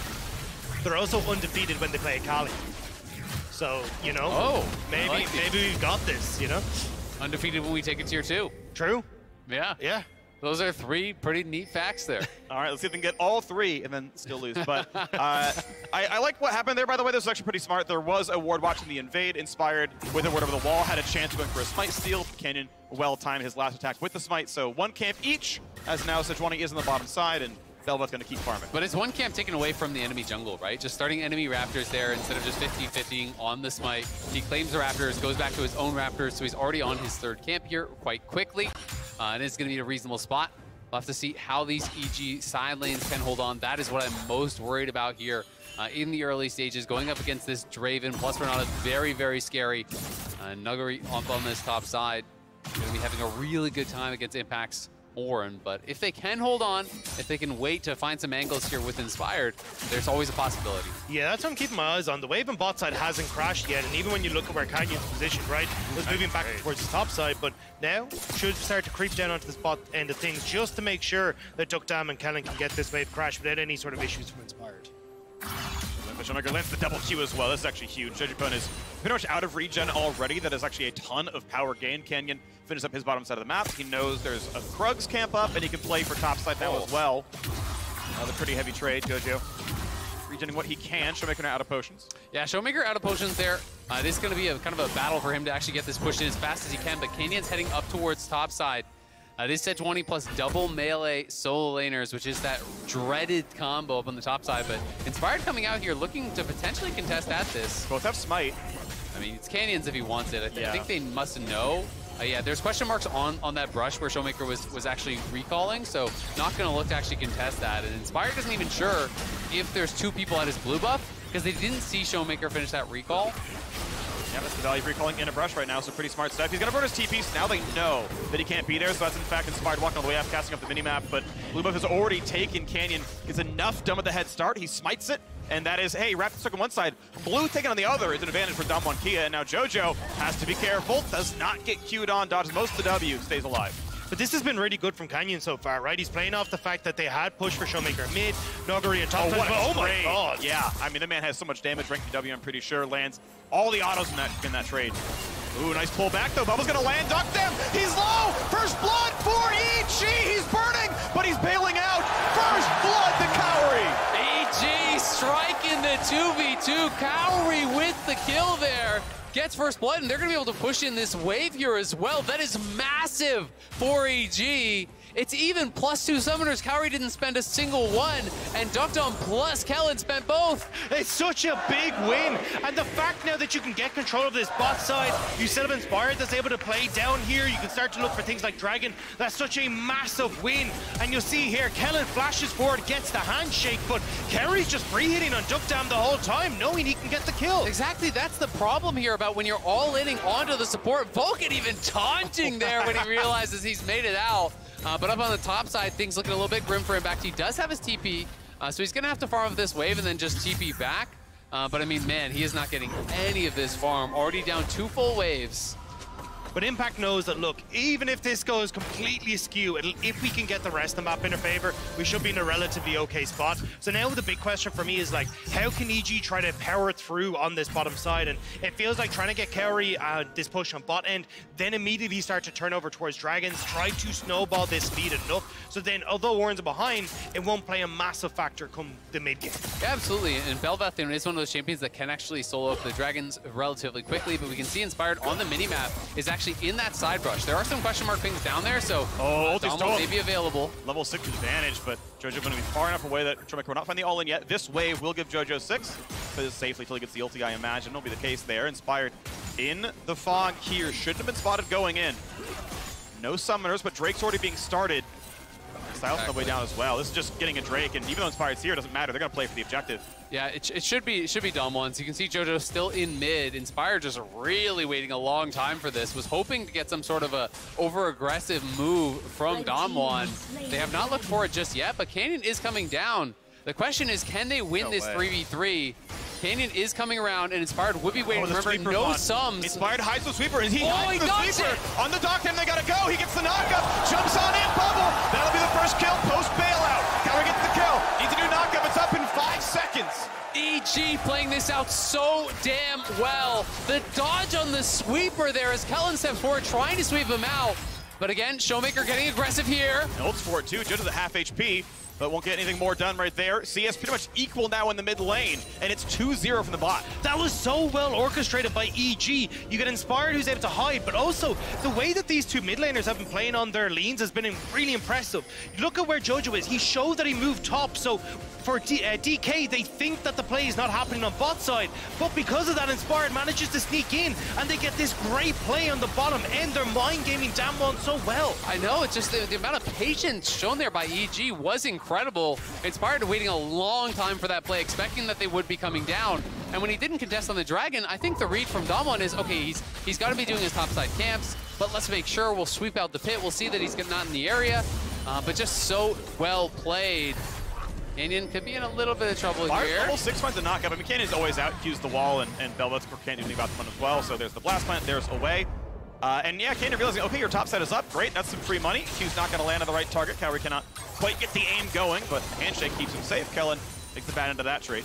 Yeah, still nicely traded out there by Vulcan, and EG will have to push on this bottom side here. They're going to have to go back to base, and critically, we haven't even touched on it. You know, Duckdom dying twice already means his stacks are going to be set so far behind on the Draven, so that cash-in that you're always looking for really will be put so far down. And also the fact that you've now got this massive Lucian that you can play around these early skirmishes for, right? You're going to get to crash these 2 waves, you reset, you can look to move up towards Rift Herald, but they're a little bit slow off that, and you can see immediately Canyon's like, cool, if you guys are going to stick around for these plates on bot side, I'm going to take Rift Herald, so you don't have that advantage that you can try and garner through the Belvath. I mean, it's just going to be this split map game, right? Very clearly, topside is that point of power for Damwon. Play towards Noguri, try to take away this Herald, try to snowball the game through this Aatrox, really make him that danger. Kaori about 1,300 gold or so ahead in the individual 1v1 against this Draven, which is massive. And Draven, again, losing those stacks. Every stack is worth 2.5 gold when you do get the cash in. You lose 75% on death. And he is only at 50 stacks right now. He'd be way up, but it's a 4-man from EG heading towards bot here. They could be in trouble. Ward. They know it's 4v2. They've got the ward there. Nuguri, no TP. Ulti's going to land. Bubbles there as well. Cleanses it. A great handshake. Buys a ton. Vulcan drops. And they're not going to get anything yet. Finally coming in, but it's already the double kill. And he gets not quite bailed out, but a 4v2 dive goes 3-1 to Damwon Kia. It's a disaster for EG, and now they want more top. Gonna find a whole lot more, stunned by some time. He's gonna get the ulti on for the knockup, but the turret switches aggro. Canyon stays alive. Impact might be a combo away from dying. Cannot get his cannon. Will lose a turret plate. Maybe stays alive, but barely with his life. Yeah, EG, such an overforce on that dive. They completely bungled it on bot side. It was just a really smart ulti from Duckdom, actually clearing out the wave before they could get that, and then they decided to make the play happen anyway. But as Vulcan walked through, it's a great handshake from Kellen, clapping them together, setting it up. They decided to try to force it anyway, but that pulls the Draven right back into the game. He was 1,300 gold behind. He gets 2 kills, gets the cash-ins. He's only a couple hundred gold down now, and top lane is dominating. And this is where it starts to become an issue now that you haven't got these objectives for EG, especially Canyon moving down towards this bottom side. He wants to make his presence known with this Rift Herald. Well, he goes on a ward though, doesn't know it was there, but now with the control ward does, goes, okay, never mind. Play not to be made. And this is where I really wanted to see EG trying to use Kerry and Vulcan's presence on this bot side to actually rotate them around the map. Like, look for the Rift Heralds now. They do end up getting 3 of these plates on bottom side, but the fact that your Bel'Veth is so good with the likes of the Rift Herald, the fact you haven't got any of these dragons, now you've got Duckdom back in the game, it feels like Damwon kind of are back in the driver's seat. The early game for DK has been absolutely incredible all throughout Worlds, and now we're starting to see them claw this one back as well. Absolutely. I mean, honestly, with the experience advantage that Duckdom has as well, you know, is up just hit level 7 is Cowrie, and Duckdom's about 75%, 70% or whatever through that level. So a significant experience advantage. It does have the double kill, you know, working in towards what will be Shieldbow as that first mythic, and going to be in a pretty good spot when that comes through. Jojo in trouble now. Well, wanted to go for something, doesn't go for it. Ulti not going to be useful while he's stealth, so saves the cooldown. Jojo will have to be safe the next 20. It's just about getting presence mid though, because Dragon is up, and they want to see if they can try and rotate over that. Inspired, spotted on the ward. Oh, they're going to try. Ulti over the wall. Beautifully done. Stun's going to land. No, a minion blocks the hook. I mean, get down, Mr. President. The minion will block that, but with the problem now for Impact on the top side, with Jojo forced the reset, definitely feels like you've got good control here for DK, as they will put down the Rift Herald mid, getting Showmaker first turret, and so much gold into his back pocket. Yeah, that's going to be full first tower there. Showmaker going to be way ahead in that individual 1v1. They're going to get the charge on the second tower, and they can even move down towards Dragon here as well, because without any mid-prio, Inspired was never able to start it up. Bubble and a culling is still going to be decent damage. Kellen will survive it. Walks over to his teammate to get Guardian to pop, then presses E. Shields the last half of the damage. Canyon here, no ulti. That's going to be called easily. Inspired was around, but there's no play. But and as everyone starts to back away, like, this is where Damwon has been so crucial, right? There are 100% first towers in every single one of their games. They're tied first for Dragons per game, tied first for Herald percent as well. Damwon have been so good at finding these objectives and using that to snowball their leads. And even though we saw EG get this control in the early stages, that pressure for Damwon is starting to come in clutch for them again once more. Yeah, absolutely. But let's be honest, it's an unforced error, really. You know, EG trying to pull off this 4v2. Without minions, the dives are always so risky because you can't get into position before you begin the dive, right? There's nothing to tank it up early. Jojo, again, being pressured. Canyon has just been constantly coming mid here, trying to push Jojo back. Showmaker already was doing very well in that 1v1, but they want to keep the pressure on. They want to be able to threaten those moves towards sides. And Duckdom now with the Mythic completed here, as it's rated Dirk on top, and it is Damwon again starting up the Dragon. The second one should be going their way, uncontested here. They're the ones stacking the objectives. And the problem is that, look, you can see the push already in mid for Showmaker, but it becomes even more devastating with that tier 1 now down. Showmaker gets the push in the wave. You can start to see DK creeping that ward, that vision line forward as well, to open up these avenues to attack bottom. So suddenly the fact that that bot lane tower is low becomes very difficult for EG to capitalize on, because they're under constant pressure from Showmaker, just leaning away from the mid lane and moving down towards that bottom side. Red buff drops the cross map for Inspired, but I don't think there's a way that Nuguri dies into 2v1 here. Eclipse is done. I don't think you possibly have the damage. Canyon comes around and says, hey, must have been here recently. My red is gone. There's an interesting interaction actually with Aatrox. I believe with Swifty Boots, you can actually walk out the long way through the Infernal Chains. Yeah. So you don't actually have to dodge to the side. So I've been seeing more people do this kind of interesting tech in that matchup. I'm not sure how big of a difference it's going to make in this one, but have been seeing more commonly on a variety of different champions, whether ranged or melee, because it allows you to kind of dodge out in a different way than you would otherwise have to against those Infernal Chains. The interesting part is Orin has W or E. Either one could basically bake that ability. Ulti's not quite going to land for Kellen. Inspire's going to be safe. Every ability still up for him, but with all the pressure towards top side, you can see Impact forced to drop the wave. Turret goes down. Nuguri, gigantic here. 144 CS, highest in the game. Yeah, it's just so punishing. You know, it's hard to not keep going back towards that bot side dive because Impact was always expected to lose, but you can't lose both sides and still generally win the game because Inspired now gets tracked through his jungle. He's losing all sort of pressure, all sort of control. With both side lanes now losing, Canyon just keep walking through mid, but they're looking for Nuguri, who has his ultimate and Kellen here. They don't have the damage for this. I don't think it's pretty likely. Yeah, gonna jump back away. Out he goes for Inspire, but they're still pulling Lucian over. He is on 2 items, has a full rapid fire cannon done. You gotta push out Canyon, who's like, actually, I'll just eat oranges. You're gonna be fine. But this is the thing, Damwon were just trying to buy time. You had Duckdam coming out of base, Showmaker getting control of mid, and now they're the ones that should have the ultimate advantage as well coming into this because they still have Canyon's engage tool. Jojo gonna spot Nuguri, gonna be pushed around, jumps away, and now Canyon ready to play for the smite fight. Damage to the Kellen, force the flash away. Showmaker has an Orin ult himself now. Who's gonna win the fight? 90 health. Oh, it's picked up there. Herald goes over, plus the kill. Down goes Inspire with a smite, with a flash, with everything. And Impact's gonna be next. He's gonna run for his life, jumping away, but Showmaker's on the chase. The ulti, not quite the execute. Showmaker gets the kill. But guess what? Now it's a 5 versus 3, same as the kill score. Looking for a bit more in the front line there. Diving in. Duckdam gonna go down. Kill goes to Cowrie, but he's gonna be stunned. Perfect cleanse. Still cannot get away from the front line, though. The Bash Brother's gonna find him as he jumps for his life. Blue smite to kite him, and Nuguri gets the kill. And now Vulcan's got nowhere to go. Blast plans for some time, and Summoner teleport will get the Akala to safety. They won't lose everyone, but Vulcan will certainly drop here. A 4-1 team fight. They also got the Rift there. Damwon Kia are slaughtering. Poised to fight for first place. Massive for Damwon. That feels like it was a huge swing for EG. They're trying to fight there. They have the 2-item power spike for Lucian. They wanted to try to find the angle to really get an advantageous fight, but you spent the Orin ulti trying to chase down Nuguri, and it didn't really matter that he was missing the Aatrox ult. Showmaker comes in from the side, has such a good angle with that stolen Orin ulti. They make it look really, really easy, and then, you know, as EG are getting corralled, they realize there's no way to fight this one out, so they just try to dive in, see if they can make something happen. And it doesn't get any easier for EG now either. You've got Rift Herald available for DK. You've got Dragon available in a minute and a half. I mean, Damwon just hold on to this Rift Herald. You try and contest them at Rift Herald. Well, cool. We just place the Rift Herald down in mid lane, take that tier 2, put pressure on towards your face, and again, it just becomes so difficult now for EG to try and do anything on the map without Damwon giving them the opportunity to contest it. Wave clear for Jojo Funzakala here, 1-1-1. She trails Worlds in pivotal station and actually K and Gay of mid laners in the group stage, but Poe have a bit of a better game here up against Damwon. He will knock down this wave and keep his gold up. It's still at 4,500 gold lead. They're at objective bounties. That is how much Damwon are winning this game. Still able to be the #1 team in the group, and they are crushing EG early on.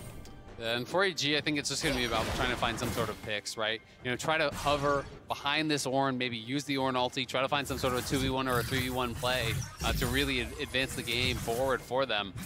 Because they can't really match up in these 1v1s whatsoever now.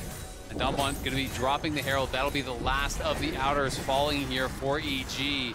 Canyon just doing such a great job shadowing a lot of these solo laners. And now, Showmaker here. They're trying to look for that pick. Going pretty well, gonna find the ulti there. You got Inspired coming around as well. They should have the damage, you gotta believe. As he comes around, the auto still landing in. Gets a quick stun. There's the E press, he jumps in for a little bit more, and Showmaker has his heal back up in a second. Will it matter is the question. Just barely make it happen. Now on the bottom side, Canyon will drop as well. EG, signs of life as they force death, DK. Yeah, EG doing the right thing. They have to just drop waves, except that you're gonna make some losses on one lane to try to get something else in the other lanes here. They do lose the mid tier 1, but they get a kill in top, they get a kill in bot. They've got to survive here, though. A bit much. Bubble has to be cleansed away. Duckdam gonna stay alive. Bubble, one of the knockups you actually can CC away. It's tagged to a stun. I think they got to make up their mind, though, for EG here, right? You can see they're considering pushing for that top tier 1, but Dragon is up. I would have much preferred to see the reset coming through from Impact Inspired so they could have contested third Dragon. It felt like with Showmaker down, with the kills that they gotten on top and bot, this was their moment to buy that time in the game, but they just decided not to. Yeah, I think the concern is perhaps that they're missing all their ultis. You know, without those ultis, maybe thinking they're not really going to be able to compete in a fight. But I agree, it's going to be very, very tough now. It's a 19-minute soul point here. So we're looking at 24 minutes or so that Damwon can grab that soul. And Cowrie and Vulcan very far out here have been spotted now. And has TP, great pre-up by Kellen, but he cleanses away. Needs to land the autos, but he'll get bailed out by himself. Kill comes across and Vulcan will not survive this one. Docked them on the chase down, a big payout. And now you got Damwon once more with full control over the map. They're going to push in. They're going to get the vision. They might have picked Inspired as well. Wolf, yeah, Inspired's in a bad spot. No flash. Able to press E for a second for just a bit of damage reduction, but he's late on it anyway. He was stunned for most of that damage. Blocks almost nothing. It's starting to fall apart for EG. It had looked good in the early stages, but Damwon have firmly put their foot down, and this Cowrie and Vulcan, that bit too overextended, and just immediately Damwon collapsed in mid lane. You even got Showmaker and Canyon as well coming in from that top side.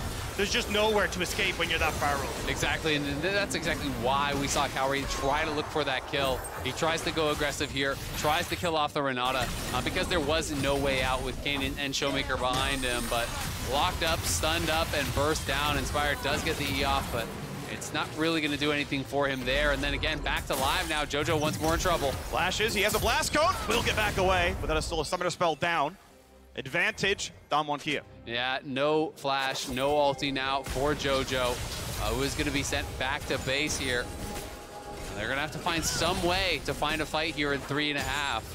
That is going to be really their last shot. I don't think there's any chance to come back to find those picks if you give over this early of a Mountain Soul. So for EG, it's going to be about getting out on the map, trying to establish vision around that dragon and finding a winning fight, which is going to be very difficult to do. Especially when you just don't have control over mid-wave, right? Cowrie and Vulcan can't really step up because it took Dom and Kellen. You don't have control over side lanes either, so actually getting onto a position on the map where you can control your jungle, look for picks and not get picked yourself is really hard. Gale Force forced out of Cowrie. Does hold his own flash available, but that is another important cooldown missing. It'll be back up time for the Drake. Showmaker wants his fight 1v2. Gonna find his knockup, and Inspired just doesn't even press E to take the damage reduction. Just gets completely chunked out. He's gone. Yeah, I mean, all of Damwon's coming in, so even if he does pop it, it's not going to really do anything for him there. And it's just looking like straight to Baron here for Damwon. This is starting to feel like lights out. EG can look to try to take a swing, see if they can find any sort of an angle to make a play happen here. It's desperation hours now. Or an ulti in, they know they have no smite, but they're gonna hope for some kind of a prayer. In goes JoJo, looking to find an execute, gonna be smited away cleanly. Up by Canyon, 4v5, likely to be a win for Damwon, but it's actually a single pick coming across. JoJo's alive, jumps in with a bailout, means there is no kill to be had. Renata turns it around, and here comes Showmaker to do it all that much better. Has the Akali ult, can't for the target yet. Cowrie, low, gonna be jumped upon, flash to safety, and it's not gonna be a kill. There's nothing else to pick up. Impact flashes away, but not far enough out. EG are trying their damnedest, but Damwon are just too far ahead at this stage. With the Baron in their back pocket, they will reset. And this Red Bull Baron power play is about to become very, very large, especially when you look towards the Mountain Dragon in a minute 40 as well. I mean, Damwon just crushing the game at this point. So far ahead this early on that, you know, potentially after this soul, that could be the game ender here.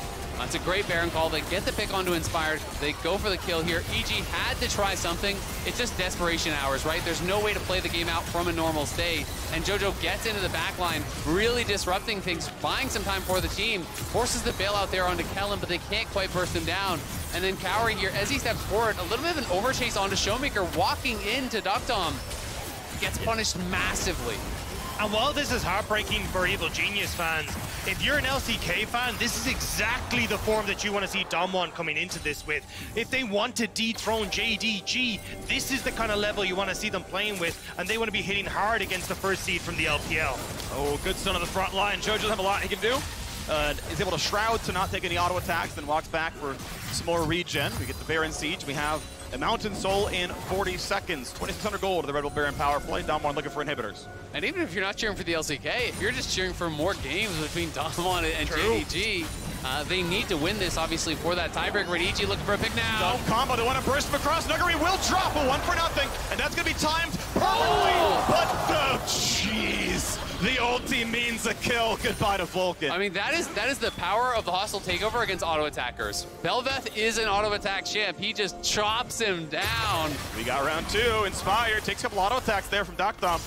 And we know Showmaker can engage with the Oran Horn himself, but if there's ever a time, it's EG having to go for broke right now. Front line of Canyon. Inspire can't find his way in, but a handshake gets him out of the shroud, and Jojo's gonna die. He's been stunned, and he's gonna die. Kill goes over to the AD carry, and now they're going for the whole rest of it. Inspire doesn't have a good way out. Ulti, he will dodge away from, but round 2, Canyon looking for the slow, looking for the stun, and Showmaker's already got one. Over the wall goes Inspired, and will he even live is the question. Canyon, ulti, finds it. Yet again, the jungle dip is in 1, 2, and 7. And that feels like it's just going to be the game. Damwon are in front of the base. They've got the Baron buff still available for the next few seconds. They just need to keep these 2 minion waves alive, and they can go for it. They want Mountain Soul, they can go for it instead. Right now, they have pushed in the mid-wave, and since Baron buff is ending this moment, it's going to go Shirelia's to run away and claim Mountain Soul. Gold lead is 10,000, and it's going to get even worse. Yeah, no need to take any sort of a risk here at this point. Just grab the soul, secure the victory. They also have so much gold in pocket when you're looking, over 2,000 there on Showmaker, a good 1,500 on Doctom, so good to be able to spend all that up. But EG, they've got to look for these sorts of picks. It is the knock-up into the double bubble. The ultimate comes through from Nami. The ultimate comes through from Oran. They're able to burst down those kills, but look at the auto attack damage. He gets Infernal Chains back into his team and just beat down. I mean, Kerry ended up cleansing that super late as well. Nami was already gone sushi before he managed to get away from that one. And look, for EG, this was do or die. You knew the Mountain Soul was going to be coming up, but unfortunately, just couldn't quite get into a position to carry. Doctom is safe. Showmaker is doing so much work at this stage. And Damwon looking poised to close this game out. Needs the chase down. Good ult by Canyon. Because that's the whole time. Love his build, by the way, bombies into Warmogs. I absolutely love early Warmogs on tank junglers because it means that you are full health between every fight and just play your job again. And you're full mana by walking in the jungle for 5 seconds. So you are permanent uptime on literally everything. Love this build. He's got a Sunfire Aegis up now, but I think Canyon's build actually really is incredible, and more junglers should build exactly like him. I mean, we're seeing a lot more junglers just delaying their mythic on tanks. We're seeing a lot more Anathema's rush as well, which I think can be quite powerful. Also, especially against those one carry teams, or even just for the negative tenacity. So more and more people, I feel like, trying these different builds and trying to delay their mythic on tanks because people just aren't, I think, finding it as effective anymore these days. Walking up, looking for another turret to kill. Baron gone. Mountain Soul up makes them feel very safe. And JJ Fun does not have lethal threat here. No handshake, but the turret's going to drop. He wants XP from what he can. He's got Inspired behind him to back up if there was a dive, but there isn't one. Canyon going to be happy to walk up front line. Lose the passive, doesn't care. One small bright spot for EG is that the IE is completed now for Cowrie. It's kind of all eggs in the Cowrie basket, but punching through the Mountain Soul when you're down over 10k is going to be so incredibly difficult here. And Damwon pushing all 3 waves in, trying to play the map, just trying to close out this game. Really, really stock standard stuff here. Not allowing EG to find any sort of a window in. Jojo spotted, though. He's got the Shroud, who would have to eat backwards. Let's get reinforcements. Doctom comes across. This is the play. All the ulti's coming across. Will there be a kill? Doctom gets his first kill, and they're going to get Inspired next. The shield bow simply too good. A double kill through for the Draven. And now it is a 5v3. They never even needed the Aatrox. I mean, it's an easy pickup there for Damwon, and they will march into the base. Cowrie flashing for the stun. He preempts it, beautifully aimed. And another kill is coming across. Vulcan can run back to his base. Sure, he'll live a tidal wave. Buys a bit of time. He flashed to save the impact, and watch as the base turns to rubble. Evil Geniuses will fall to 1 and 5. They will tie for 3rd, 4th in the group. Damwon Kia can fight for first. Yet another LCK team getting to the group stage without a sweat at all. They go for the final kills onto the Nexus, onto the Fountain. He's a bit too tanky for it. Nexus will fall. Damwon Kia in 28 minutes. Maybe find a single extra kill, knock down the Nexus. Really nice game from Damwon overall. Some bright spots for EG in the early moments. Getting the kill in that 2v2 bot lane, being able to push that ahead with some clever pathing and some good patience from Inspired. But as soon as that bot lane dive went wrong, it felt like the game was completely out of control. Dogtown finishing with 9 kills after being put down that much in the early levels. Impact was always going to struggle in that top lane matchup, but it was supposed to be EG, getting something done on the other side of the map to hopefully make that worthwhile. But at the end of the day, the levels are just too different between these two teams. I think Dom1 really showcasing just how strong they are. This will be the final game, unfortunately, for Evil Geniuses here at Worlds. We're able to pick up 1 win today, a dominant one over G2, finally snapped that losing streak. So something to be happy about for them, but it is Dom1 that are going to be challenging for the top of the group, and it's EG whose time is done. And I think, again, we're seeing how good Dom1 are when it comes towards that early objective control, right? 100% first tower rate so far at Worlds.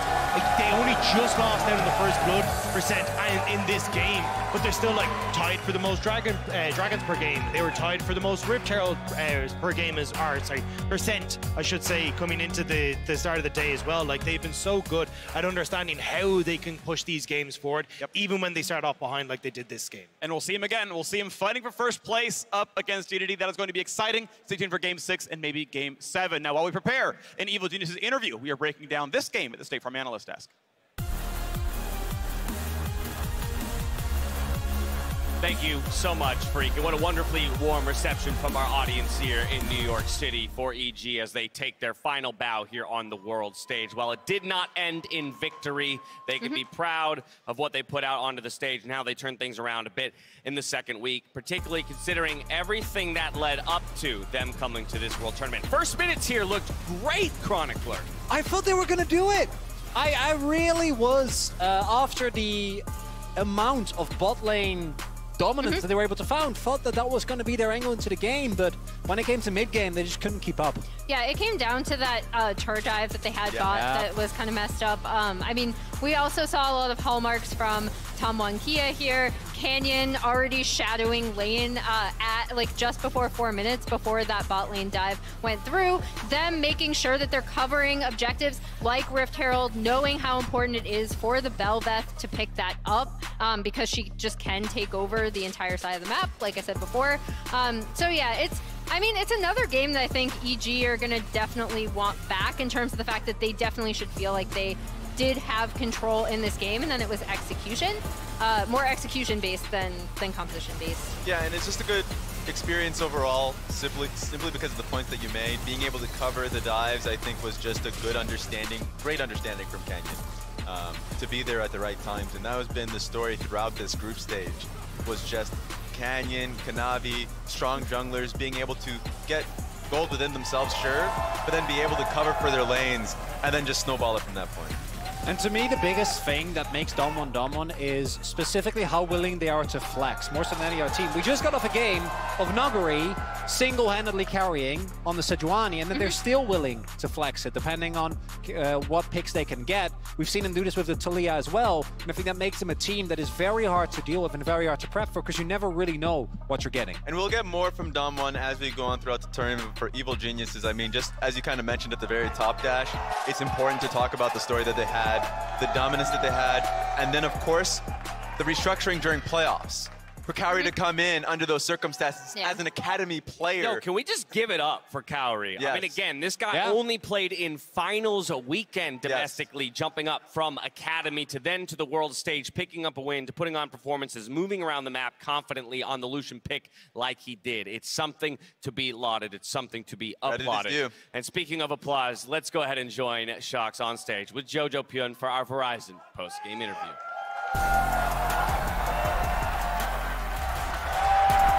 Thank you very much. He's gotten some good cheers already, so hopefully that's going to keep going.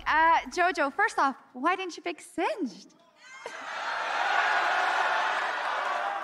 I mean, I wanted to, but this game counted for Dom1, so it'd be kind of messed up if I just, picked it. So I really wanted to, though. I even asked the players and the coaches, can I pick it? But yeah, we decided not to. I think that's nice that you made that consideration for Dom1 anyway. Now, unfortunately, this was your last game at Worlds. How do you look back at everything overall, and maybe what could have gone better? I mean, I definitely think a lot of the first few games were winnable for sure. I think I messed up and we made some big mistakes, but I definitely think if we won that, there would be a big chance that we would have made it out. But, you know, we messed up, it happens. I think we all learned a lot, so yeah. When it comes to taking like the bigger picture and looking at this whole year you guys have had, which had a lot of ups as well, how would you look back at everything from the big picture? I mean, it's kind of crazy to think about everything, honestly, and seeing all the fans just everywhere and supporting us. It feels really good. But, I mean, I think we could have shown much better. I mean, it definitely sucks that we only showed this, but, you know, we have next year too, at least, so yeah. You have many years, and I gotta say, I'm sad this is the circumstances in which we have our first interview together, because I've loved seeing kind of your moves as well, not just on the Rift, but also on social media, just embracing everything and becoming kind of an icon in the NA community so quickly. So how do you look back on your year personally, and what would you like to say to the fans? I mean, going back to this year was kind of crazy. Obviously, I didn't expect to win Spring. That was pretty crazy. And also, coming to Worlds is pretty hard. Even with the sub ADC, and he played really well for a sub, so he really stepped it up, so that's good. And also the fans, I mean, they make it so much more fun. You can even hear them through the headphones and everything while we're playing, so it really makes the game much more enjoyable. Yeah, they've been there with you every step of the way. Just because of your Twitter game, I do have to ask, you did only win one, but you took down EU with you, so does that bring you any type of joy?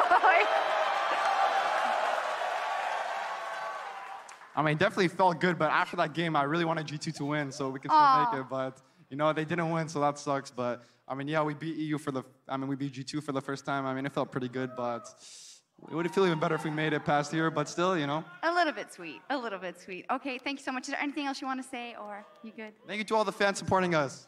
Thank you. Awesome. Fantastic.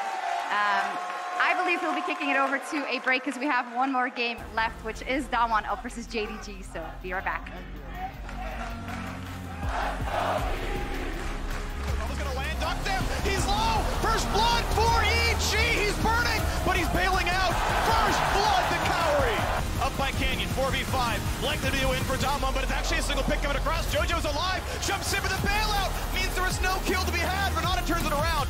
And they will march into the base. Kaori flashing for the stun. He preempts it, beautifully aimed. And another kill is coming across. Vulcan can run back to his base. Sure, he'll live. A tidal wave buys a bit of time. He flashes to save the impact, and watch as the base turns to rubble. Evil geniuses will fall to 1 and 5.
Welcome back to Worlds 2022 at the State Farm Analyst Desk, where Raz is preparing for his singing career. Actually, stay tuned. I have no idea if it did. That's why I'm saying it. Now, here's the reality, everybody. We got one more game ahead of us, and the pressure is on for Damwon Kia as they vie to tie the standings and force a tiebreaker for the top spot. There it is. Group B. So, again, JDG, sole possession right now, 5-0. They remain undefeated at 6-0. Boom, that's it. They lock up #1, but it can all turn right here. If they manage to do that as well, I do believe, and Stats can correct me in my ear if I'm wrong, but they would become the first LPL team to ever go undefeated in a Worlds group stage. That's hard to believe, but Chronicler's nodding along with you, so I'm gonna believe you. It has never happened. So if they win this game, not only do they get first, but they actually become the first LPL team to ever do that. And honestly, watching JDG, just based on their playstyle, it's not that I don't think they're a good team, but of these teams, I would not have expected it out of JDG specifically. No, I mean, honestly, and the way that people have talked to me about JDG, right? The expectation that at any moment in a game, they might get a little too loose. They might play a little bit too carefree and let the game slip away. But that same kind of willingness to go for stuff is also the reason why they should be feared here on the international stage. It was that JDG Damwon game, though, last time around, Raz, week 1, that most people cite as the best game so far here at Worlds. We didn't have you with us just last week, so I wanted to get your impressions of how it all broke down. It was a fun game because if there's a team that can match the level of aggression of JDG, it's going to be Damwon. And a lot of it comes through, of course, like Canyon and Showmaker, and that's what I'm looking forward to. Just the amount of scraps that we were able to see here was a fun game overall. And what I loved was also how back and forth the team fights were, because especially in their peak, even though Damwon in 2020 were known for a team that basically got an early game lead and choked out the opponents, in 2021 it was much more the team fighting, how they were able to set up front to backs, how they were able to still play through the prowess of their individual laners, and that is exactly what I think is also the reason why JDG won the game previously, is because Damwon couldn't match them. And there were a couple of early game things that I think could have gone a little bit better for Damwon. I also expect them to make a better shot in draft, but even with those, with how consistent JDG has been, it's going to be a tough matchup. Especially after this experience, I think that the draft is going to be a bigger focus. The Orin Azir is always going to be tough for specifically Renekton and Maokai in trying to force through a fight. And Kai'Sa just had options like this was great. And so giving that option for hope, that skill expression in a Kai'Sa goes a long way. I'm interested to see how the draft goes, and I think Damwon's going to come out a little bit better than they did last time. Fans out in force today for both of our squads. As you can see, plenty of support for both JDG and Damwon Kia. While we reflect or continue to reflect on that game 1 between these two squads, I want to start breaking down some of the individual matchups. This is a marquee game between these two absolutely titanic teams. So let's work through a few. We'll start with Nuguri versus 369. Yeah, so we got Nuguri versus 369. Obviously, this is going to be a banger matchup for reasons that we've kind of already touched upon today, right? Here's Nuguri, who's going to actually get a 1-for-1 trade in this top lane. He's been such a force, especially since he, again, starting a lot more regularly because previously they were splitting between him and Bertle back in the LCK. And then as for 369, as we continue to just see, Nuguri's Sejuani, I feel like in the highlight reel always distracts me, you know, with like how it does. Yeah, wait, this happened in the post-game too. You're exactly right. GT post-game too. I'll start talking about 369 a bit too, as we see him kind of frontlining for this dive as G2 kind of overextend in the top lane.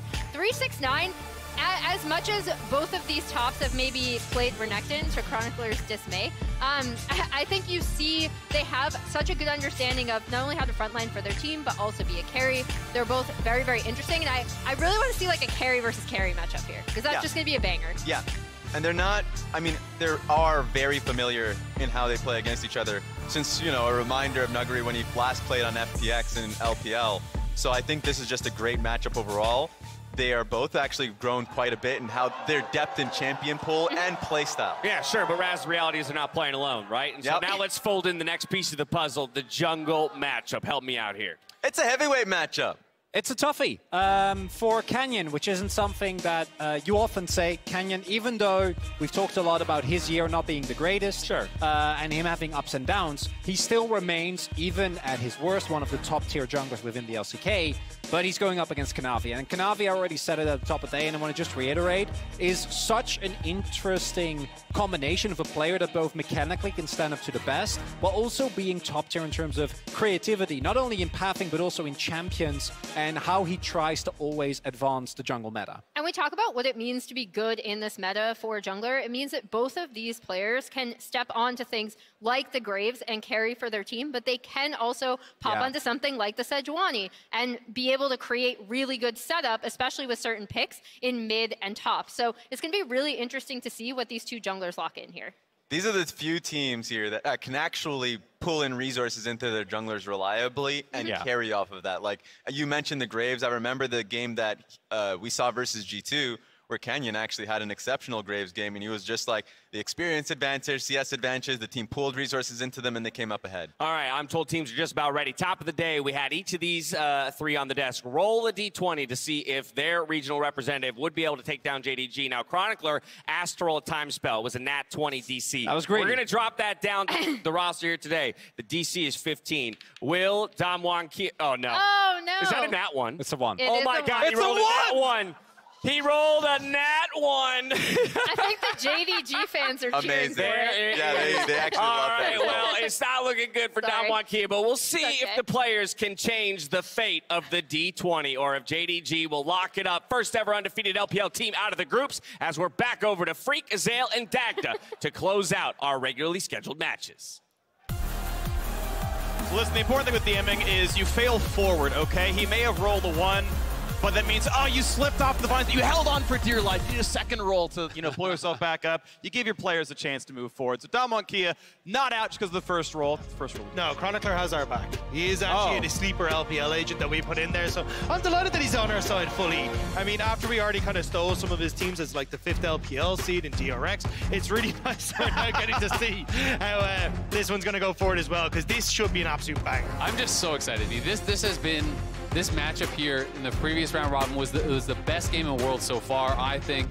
I'm really hoping we're going to be treated to another back-and-forth, action-packed game between these two teams. JDG, they were my crystal ball to win Worlds. This is a team that I have a tremendous amount of faith in.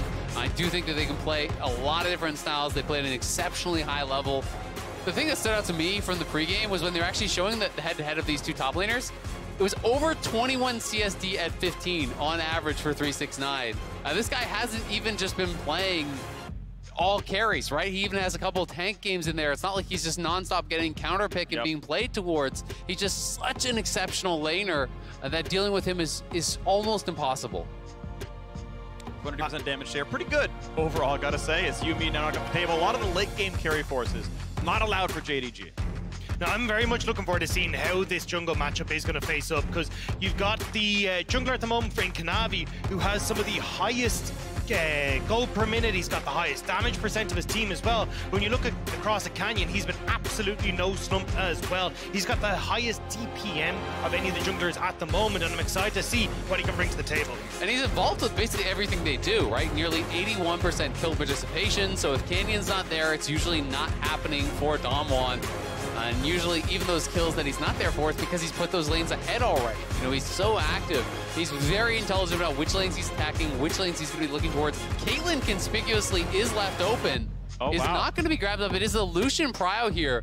Hope, one of the best Lucian players, I think, in the LPL. Him and Missing were absolutely astounding. There is the possibility of answering with a Draven here again. We just saw this already. So we could just see the run back immediately from Duckdom. But Caitlyn Lux also available, so that is a different angle if they want to go for it. That's door number 3, though. That's what I was going to say. I feel like the Caitlyn Lux could be really strong, but they are going to go for the Aphelios. So it looks like, at least from Damwon's perspective, they've kind of gone, right, well, JDG haven't had the strongest of early games, right? What we actually have seen is them power ahead in the mid to late game. So this could be Damwon just going, hey, look, we'll just take the easy game, or the early game easy. Let's just play for that mid to late game and make sure we have the composition that can outscale. Well, it is difficult to do sometimes against the LPL. You know, I will say they may have lost a little bit of faith when they lost the 2v2. You know, taking the Draven into Lucian Nami, they get 2v2 killed, maybe feeling like, all right, we're not going to necessarily be able to pull that off against Hope and Missing when we couldn't already earlier today. But Canyon on extreme comfort. When there's one pick I think of with Canyon, it is Graves, right? This guy has been so good on it throughout his career, always manages to affect the lanes, keep his farm high, have massive participation in the team fights to control objectives, and he just feels like that all-around player that you're looking for. But it is Yagao going blind here on the Sylas, and now there's a choice to make. Do you match mid lane, or do you grab your support here? Because if you don't grab your support, things like Thresh and TK, the kind of pairings that you might want to go for, could just be taken away. Yeah, I mean, you could also have a worry here of like a Kali and that kind of stuff being banned away, but it's not even going to be the Thresh or TK, apparently. So they are actually going to go towards the Lulu. So opting into the Enchanter versus Enchanter, and late game, this is going to be fantastic. You've got both the Aphelios and the Graves there to empower, but this is going to be a very dodgy early game if JDG are prioritizing bot. Yeah, that's my concern for Damwon, right? Yes, the late game for Lulu is still excellent, but the early stages, it's always been a bad matchup in Nami. Generally, you know, the heal poke from Nami really does well into shielding enchanters, such as Lulu, such as Janna as well. So I do think that the early levels are going to be very, very difficult. If Duckdom and Kellen can hold on, then they're going to be in a great spot here, but it does feel like really throwing down the gauntlet and saying, Hope, Missing, you can't actually get enough of an advantage for this pick to be worthwhile. Because across the board, a lot of scaling grabbed up here from Damwon. I am expecting now some mid lane bans towards Showmaker to try to cover Yagao in that mid lane. But we'll see exactly what they want to target. I'm thinking things like the Akali would probably be taken off the board just because we've seen it. And actually going to be the Talia as well, taken away from Showmaker. Also another really good pick into the Sylas. So potential here for Showmaker to actually go back towards something like an Orianna, right? You still get something that can bully the Sylas in lane, doesn't give across a great ultimate form, and you still end up kind of leaning in towards this late game damage that you can go for, while also having just more shields for people like the Graves, like the Aphelios, and being able to keep them safe.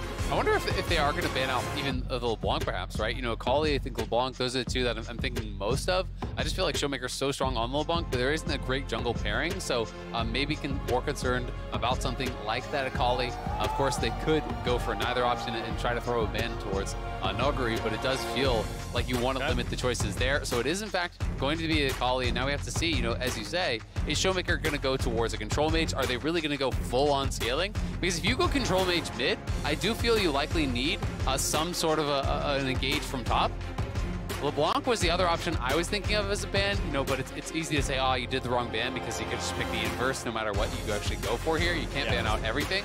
But to me, this is one of Showmaker's absolute best champions. When he is playing on LeBlanc, I feel like Damwon have a much better time pushing the game forward because he's so good at poking and prodding, at playing aggressively, playing in the face of their opponents.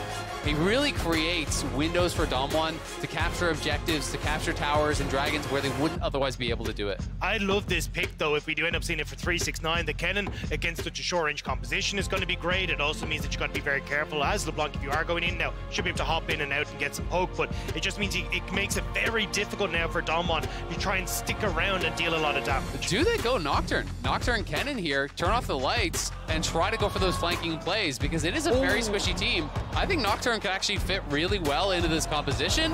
To me, it feels like the angle you should be going for 100%. When you lock in the cannon, you have 4 squishies on the other team, turn off the lights, go for it. Not necessarily going to be the pick. In fact, it is Lee Sin, so going for a little bit more playmaking here, but still very powerful engage. Also opting into the weak side of the matchup, right? Graves has a pretty good time against the Lee Sin, so you're heavily reliant now on JDG that Graves isn't going to get involved in Kanavi's jungle. So looking towards 369, he definitely needs to keep control. And same when you look towards this bottom half, make sure that you're able to play to keep Kanavi safe in these early stages. So Gragas for Noguri. AP matchups generally are considered the answer into Kennen, and this one does make a lot of sense. You can go multiple different directions. Curious to see if it's going to be first strike AP, and he's going to be kind of full squish, or if they actually do want to tank. But this solves their engage issue. It solves the laning issue against that Kennen. It's very easy to hold on with the sustain, to poke away with your Q on that Kennen, so you can't expect 369 to be dominant in this matchup. But I do really kind of like what Damwon has drafted here. The biggest question for me is just can Hope and Missing really hammer home an advantage on that bottom side? Also, the Gragas just gives great disengage for something like a Kennen, for something like a Sylas, kind of buy space for the Aphelios in the backline alongside the Lulu. And even if you need to, he can still offer some of that engage, which was one of the big things that was missing. Absolutely. That being said, though, it is also offering that Gragas ultimate up to Sylas, right? So it is giving them a little bit of engage here. And especially if Noguri is going to go towards first strike AP, this is 5 squishies on Damwon. And anyone you can actually pick out for JDG is going to be a good target. Lee Sin does not need to necessarily pick and choose. You can't just only go for one guy. You kick in the Graves, you kick in the Aphelios, you kick in an AP Gragas, and you can really burst all of them down. It is going to be Comet for the Gragas, so a little bit of a kind of middle ground here. You know, some people will go Comet into tank, but generally speaking, it is more common to see, you know, tank, I think, in this type of a matchup, and I do think it'll fit more the bill of what Damwon needs. Alrighty, well, on to the Rift here. We'll see who can take the first seed out of the group. JDG with a win, 6-0, obviously locking first in the first ever LPL team to finish a group stage undefeated. If that is not to be the first time ever, it will be Damwon taking the win and forcing a tie break, and will battle yet again for the first spot out of the group. We'll see what it's going to be. Who's going to dodge T1 as a possible quarterfinal opponent? We are on to the Rift here for JDG versus Damwon. Small thing, but I do really love the 5-man commitment here from Damwon down towards bot side. When you are playing these range support matchups, it's so important to actually have side brush control. So they commit all 5 down towards bot. They get the deep ward to be able to have eyes on a Missing, and you can hear the LPL faithful absolutely erupting, traveling in to support their teams no matter where Worlds is. It always feels like an LPL home crowd. I love the early ward that we've gotten here for Kanavi, though. Trying to spot out exactly where Canyon is starting, because as we're talking about, Kanavi will need to make sure that he's not getting invaded on by Canyon and trying to get involved in these lanes. And Kanavi in the past, if we look back at like 2021, 2020, had some absolutely fantastic performances on the Lee Sin, but hasn't really been able to find as much success in the Lee Sin since. So we'll have to see what version of Kanavi we get here. But if he gets the ball rolling, he can be incredibly strong on this pick. It's also interesting noting Kellen's actual setup here. You know, a lot of times when people are going Resolve, they actually go with Relic Shield more against, you know, kind of all-in champions. But he is going Guardian. He even took Second Wind to help deal with a little bit of the poke. But because I believe it's based on your own percent HP, it's just increasing that regen. When you go Spell Thieves with it, and you have such low base stats on the Lulu, you're not actually getting a tremendous amount of value from that rune. So we'll see how much he can get here. You want to be kind of constantly proccing it against this Lucian Nami to just really reduce damage. It is a little bit less health, so it's a very little bit less regen, although for what's worth, it is percent missing health, so until you're below what would be Spell Thief's health, it technically doesn't help to like change the regen. But yeah, if you're going to get bursted, right, you have slightly less durability against the burst, which can certainly matter in this lane, but expects to be scrapping constantly. And if you're fighting back and forth all the time, well, then you better be earning the gold for it as well, because it is level 2 first here. As he trades in, auto Q works out pretty well. But I'm kind of trying to keep my eyes on where the junglers are going at the moment. Obviously, you're getting a very quick full clear coming through from Canyon, only skipping his Croaks at the top side of the map. But for Kanavi, he managed to steal away his Raptors and is now playing up towards his top side. So making sure that he's able to have an opportunity to get one of these Scuttle Crabs for himself, having the support from 369, who has pushed in top side successfully. Just needs to be careful of Showmaker and potentially Canyon deciding to zip on up to that top side and contest them. Now we'll see if they're going to be able to do that, but for now, you know, it is multiple pushing lanes here for Damwon, looking pretty damn good. And it is Kanavi potentially going to be looking for some sort of a move up towards top. You know, can take away the Krugs. And if Noguri were to get very, very low, then there would be the ability to threaten to die potentially, but I don't think it's going to happen. He's fighting well here against 369, and he has it warded out, so Canyon can go for the counterplay and just look to take Krugs away. Oh, that was pretty smart, yeah. I mean, preempts his nose. Body slam flash auto would probably kill him out right now. And the forethought, you can see the ward is already there. He expects the route kind of he's taking, which is you didn't take Krugs away, and indeed Graves gets the exact same kind of jungle done. And I just actually love that little mind game. When Gragas is body slamming forward, sometimes you don't even need to commit the flash because you can't react with your own flash once they have flashed on you. You're just stunned. So you have to commit that early flash here, and Canyon now down to bot side. Can't be auto back because the smoke screen takes heavily the better side of that trade. Even though missing could spam some heals, it's still a lot of bot lane priority. And you thought Lucian now is going to win the lane. So far, it's not happening. A couple of Castlevanians dropped, sure, but you can see 27 to maximally 22 CS. Damwon are crushing bottom lane so far. Yeah, now both junglers going to start to move over towards the Scuddles, keeping their eyes on mid lane, but at the moment, Canyon is kind of having the bigger impact. I mean, farming up more, now getting in towards this bot side as well, so he's actually got the advantage there. It feels like we need to see JDG actually start to have some presence on the map right now. And I think for this solution, Nami, you know, it's less about, you know, level 1 and the very, very beginning, and more about once you get a few levels, and especially once you spike on 1 items, you know, that is kind of your biggest window that you've got to be getting things done. Level 1 for Aphelios is very strong. You can get that push. You utilize the additional range you have with that green gun, sniper gun, to really make things happen. But you know, as you start getting levels in, the trades from the solution Nami become more and more dangerous, and especially on Mandate plus Gale Force, that's where things get really, really scary. Whereas, you know, the Aphelios is much more looking towards that 3-item spike. For now, they have control. You know there is no flash at the top side. Canyon still without a recall. Body slam flash going to land it. Guaranteed slow now as well. 369 can do nothing but watch himself die. He knows it's going to happen.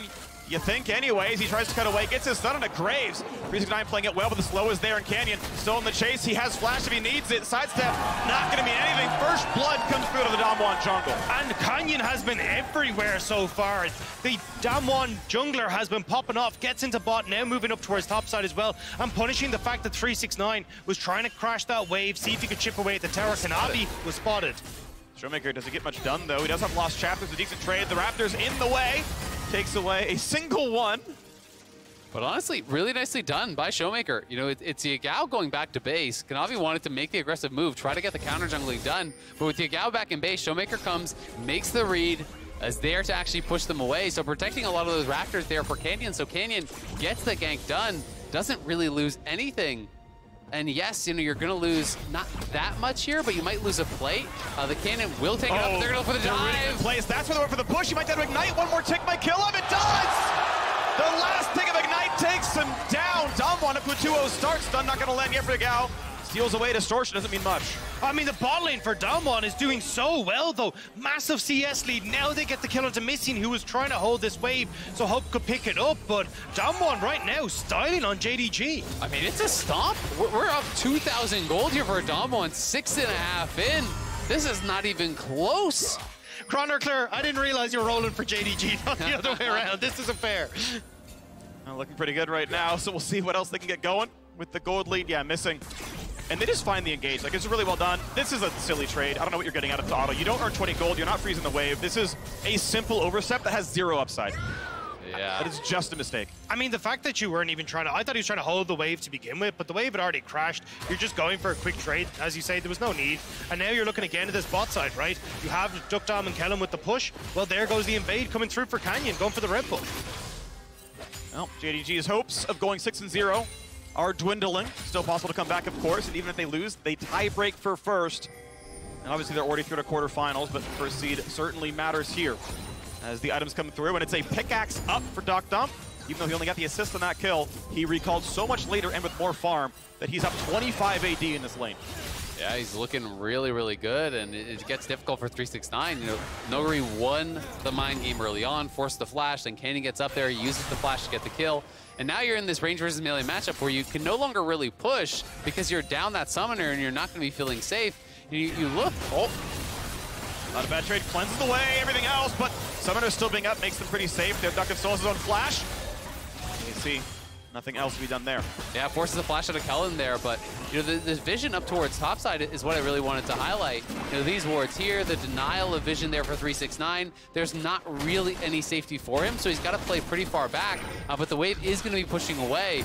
Canyon will be able to take the Herald down here, no problem. Damwon looking very, very good still. Of course, JDG can teamfight their way out of some of these disadvantages, and they do have the ability to do it in these 5v5s. You know, if you steal away a Grag Assault, you have Grag Assault, plus you have the Cannon ultimate as well. A lot of playmaking, a lot of AoE there. Oh no. 9 is in trouble. Got the ulti on. He has his own flash as well, but the health bar getting pretty dangerously low, 200 HP. Flashes this one, but where's he even going to go at this point? Knocked him over the wall, gets the turret, and Canyon takes the kill all the same. We're just seeing mistake after mistake now from JDG. And this is what I was about to say, is it becomes incredibly hard for JDG to try and play towards their lanes. Now the bot lane is behind. Kanavi doesn't really want to go in top because Nuguri will have his flash back up. He's got the cast, and it's Canyon now who's able to hit right, left, and center. Canyon, big farm lead, getting the gold lead, and getting his laners ahead. I mean, this is Damwon just running away with this completely. Well, and 369 knows he has no vision in the river. Herald gets taken, so you know the jungler's right there, and he kind of tries to do this weird freeze where he's pulling it down towards the brush that the jungler would be in. And lo and behold, there he is. And, you know, this is back-to-back games now from JDG. You know, the early game against G2, now this game as well, that they are making some really careless mistakes. You know, mistakes from Hope and missing in that one against G2 in the early lanes, and now here again, getting punished, but this time it's 369. Oh, Stun comes across. Not bad. Showmaker, of course, jumps away. And I love the way that Damwon are playing this. Immediately as the Rift Tower is taken, Docdam and Kellen go top. Okay, cool. Well, now we can just use this Herald top with Canyon. We already know that we've got the advantage through the items on the Aphelios. Canyon as well being massive, so they're just going to hard force more gold into Docdam, their late game wing chains. Nice. Whose birthday is it? Oh, down it goes. Wave's gonna be fine, and we can watch that fight again. I mean, this time he rolls the 3, right? It's in the name. Yeah, but again, you know, the problem with this one for me was the setup. The fact that you already knew that the Herald had just been taken, you know that the jungler could be there. And that looks like a cannonball. It's almost like a meatball flying out there. I've never seen that close up. Well, we have to see if Damwon are going to keep getting salty with this, because right now it has been absolutely incredible for them. I see you. Thank you. Umbrook Alave now completed for Canyon as well. He just gets to run around the map. Dragon is up on the bot side as well. They still have the Rift Herald in tow, so once you start to see where Kanavi spotted, I imagine Canyon will just immediately, actually even before that, move over towards this as well. As the support of Nuguri, you should be able to push out this bot wave. And we'll see if 369 is going to be in trouble here again. You know, could be a little bit dangerous with Canyon around, but Canyon going to be starting this up. Already has the Umbral Glaive completed. Going to be working towards a Gore Drinker. Pretty popular build. I do think that Gore Drinker is kind of being somewhat overrated, though, I will say, on Graves. I think it's very, very strong against multiple melee comps where you're going to be able to get the value. But against this comp, it's maybe going to be tough to actually get a really good Gore Drinker off. There is obviously Kennen, Lee, and the Salus is kind of who you're hoping for, I think. But I'm more of a fan of different build paths, honestly, when it's not an easy Gore Drinker game. Wants to play. Empowered W auto. W would do it for the stun, but no follow through. Graves nearby anyway. Man, Canyon is doing such a good job of tracking Kanavi. Everywhere that Kanavi wants to get to, Canyon is already hit before he gets there. And you can see it here, right? Kanavi is like, look, we'll try and make a player in 369. Our bot lane is already kind of falling a bit short. But the second he gets there, Canyon's already in position. Now we're looking mid lane with the Rift Herald as well. Ulti comes across, gonna find a little bit, but he's already pressed his Q for a stun, so he's not gonna find anything there.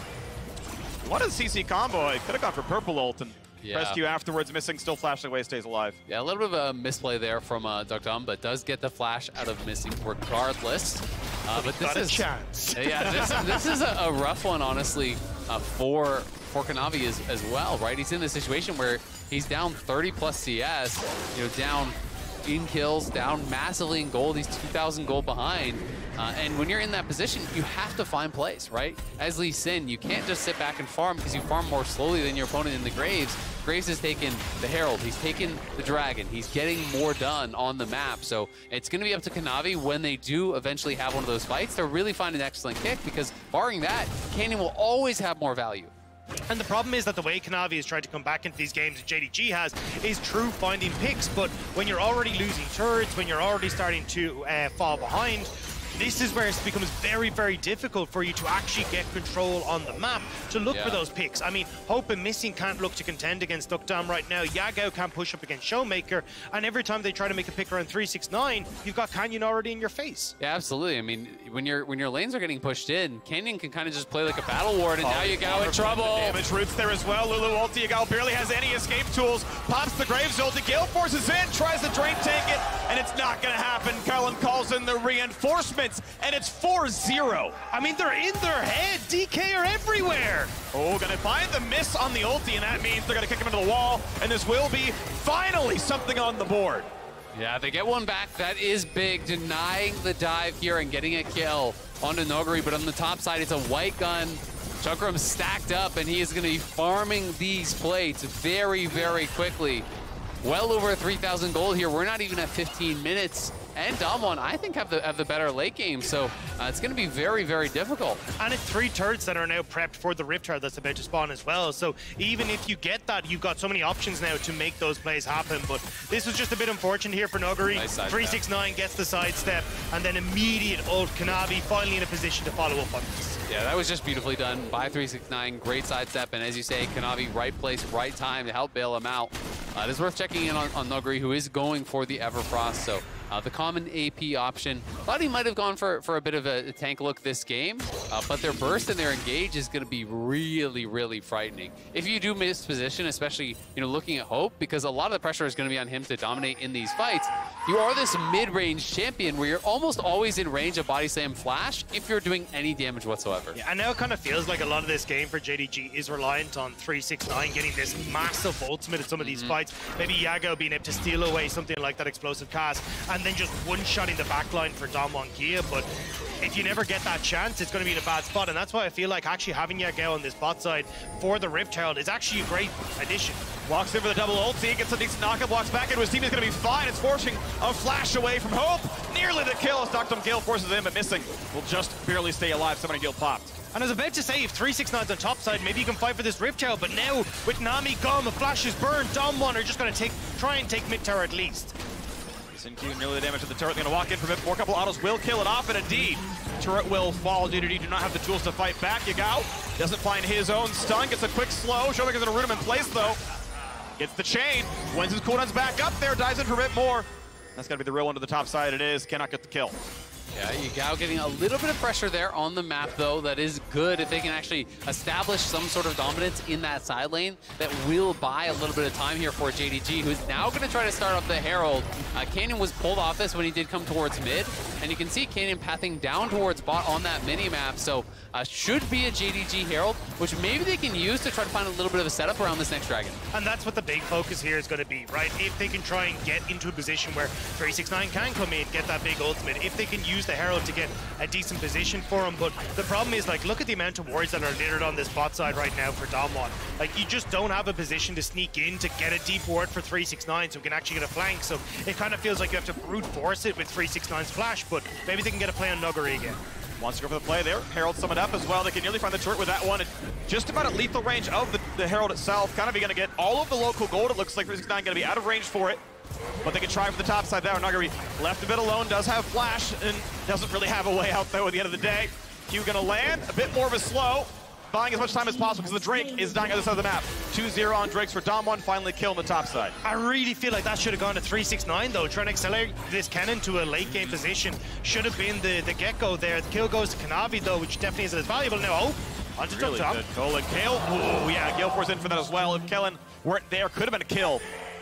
Something nice, though, Missing does have the Imperial Mandate now completed, so they are on that huge big power spike here for Lucian Nami, and they get a charge on the tier 2. They're going to get charged on the tier 3 as well. Really big, actually. There's still a lot to come back from this game. JDG had a comeback win against Damwon the first time they met, but it was only an 1,100 gold difference. Does this go down? A 3K, definitely. Oh. No, not quite. It's going to live, but that was very, very close. And yeah, I mean, they're down 2K now, but they were down like 3 to 4K, what, like 8 minutes ago? You know, so the lead meaning way less. Lucian Nami are really at that point where I think this is the biggest power discrepancy between them and the Aphelios Lulu. One completed item, I really heavily favor Lucian Nami, so I think they can start looking for scraps, and they're kind of at a point where maybe they can make things happen.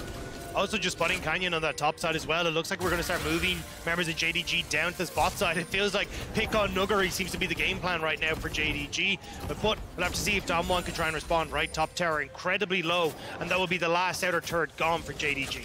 I'm going to be interested to see where Hope goes with his build as well. You know, how nervous is he about, you know, these double AP soul lanes from Damwon who have tremendous amount of burst? You know, he is going to be the big target for Damwon. You know, does he feel that he needs to sidestep and actually grab something like a Hexdrinker, or is he confident just his build towards an IE against what is a very squishy team? You know, getting that IE is going to be massive here, but not if you get one shot by the Gragas.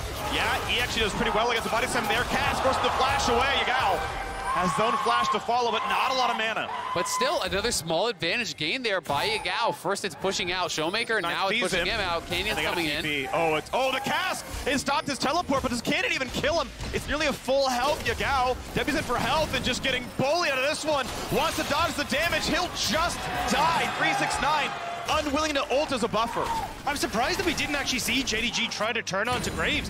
Thought there was a lot more people coming down quicker on Damwon Kia, so they decide not to turn, so Yagao ends up falling for that one, and JDG now getting pushed in once more. Damwon taking control of the map.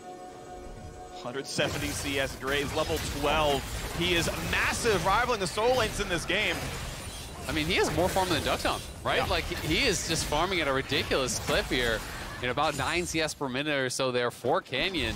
He's already working on his third item. He knows that a lot of the burst is, it's double AP soul laners on both teams, right? So he is already very heavily itemizing towards the MR, and we can watch it one more time. And this is the Canyon that everyone was terrified of once we heard that there might be a farming meta coming back in, because Canyon is so good in these positions, and you see it here, immediately running down to the bot side. Nuggery cancels the TP, but we're on to 369 again! And he's gonna get locked up and just dies. Lulu won't prevent anything else from happening. Kellen is in there, flashes to make sure we can't get away. That's another rough death there for JDG, but I do prefer holding on to the flash and the ultimate for the next fight. I don't think it's worth flashing out to try to live there. As you just need those resources. Yeah, the clone tanks it all still though. TV low HP, TV flank. Minute and a half still to the Drake. Nami hits 2. Will it even matter? They're running away. Huge damage on a Hope. Ulti can attack onto 2 of them. Decent damage from the autos. Missing now, low on health. Has to flash now away as well. Health for lead completely on the side of Damwon. And now this is going to be so tough for that next fight. No flash on Yagao, no flash on Hope, no flash on Missing. And you're coming up to what is a soul point fight here in 1 minute. Damwon are just going to say, screw it, let's start the Baron here. 369 has TP, so they at very least, I think, want to get that TP out, but Yagao's getting chunked mid, he's in trouble. Good read by Showmaker, dodges the stun, just chunks him to 300 HP, but it's a 4v4 right in front of the Baron. You can't really win this fight with Baron hitting you, so they are going to call it off.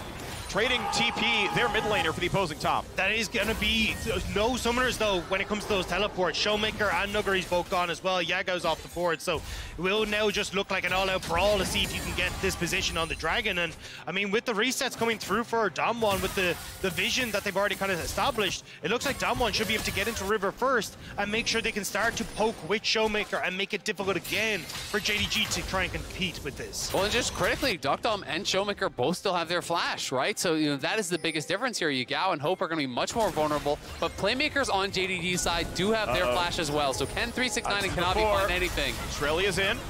Lifts the Whimsy to prevent flash, but it's not much of a slow. They're diving on in. That's going to be a shutdown. Ducktom there getting help from Showmaker.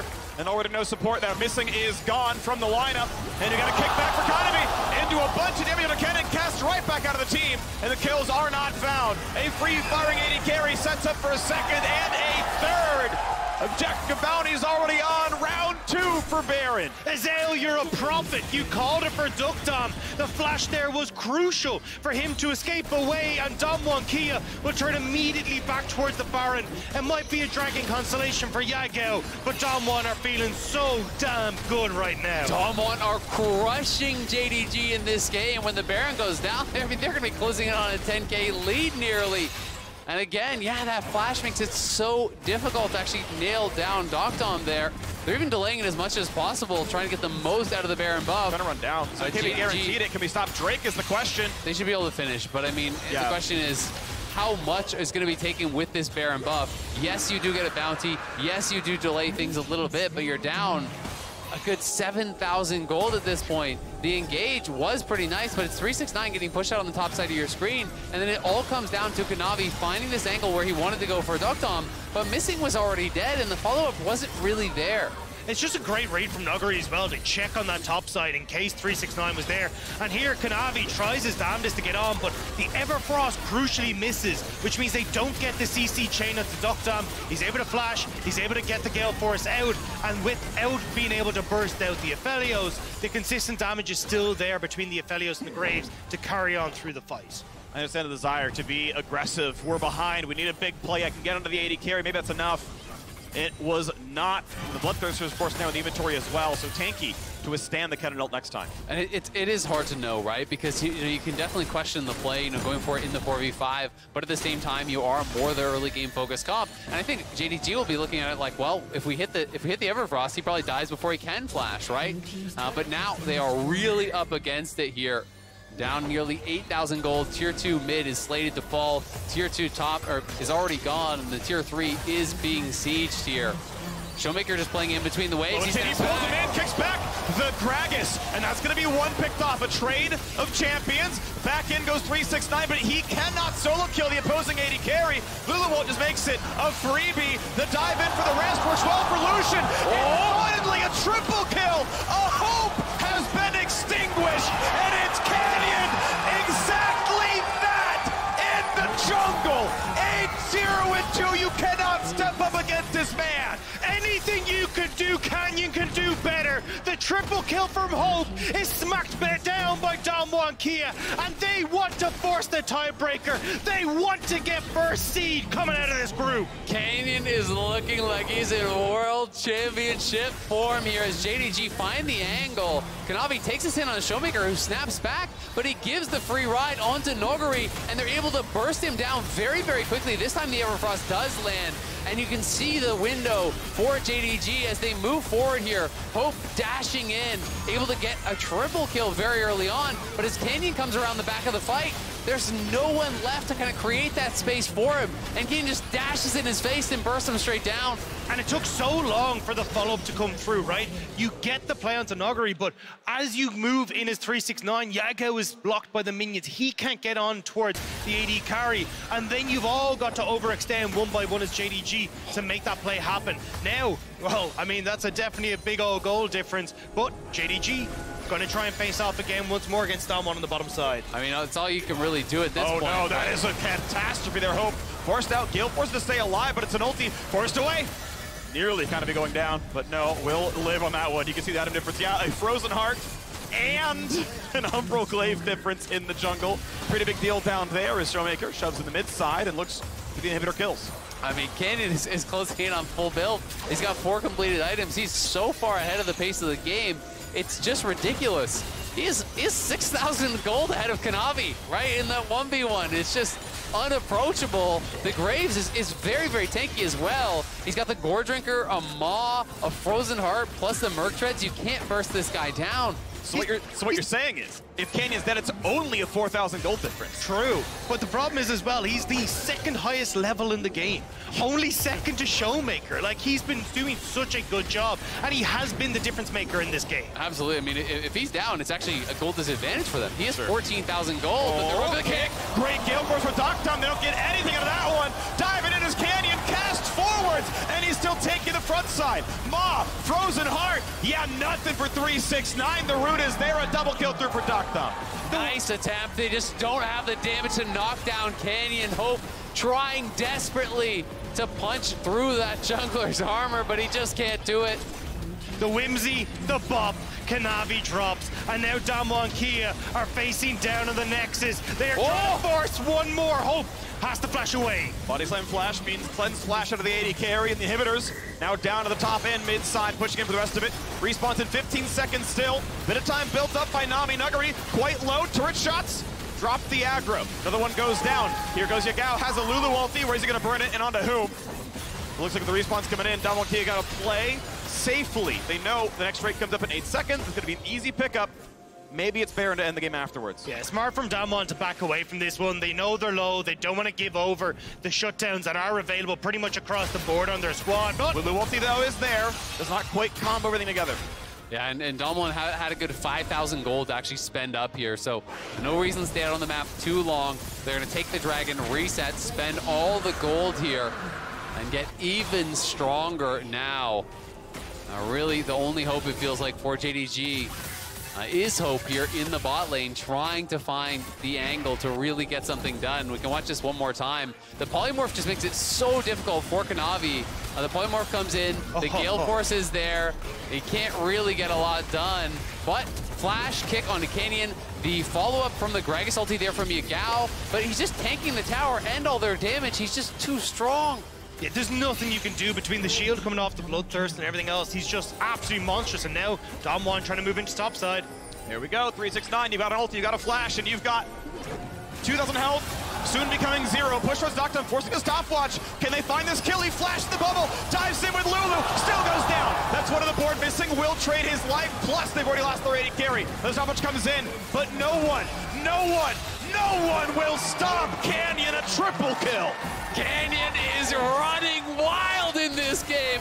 11, 0, and 3, and Dom1 are marching on the Nexus. They want their tiebreaker. They want first in this group. And they're gonna try for it in the very next game. We will have the rematch. JDG continues the road set by the LPL every year. No team has ever gotten out of their group undefeated. JDG, no exception. We will have a rematch for the first seed next game.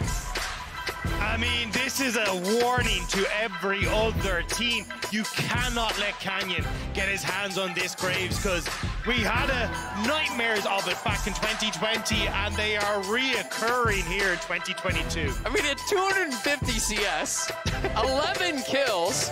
Let's see the final gold here. 16,157 gold.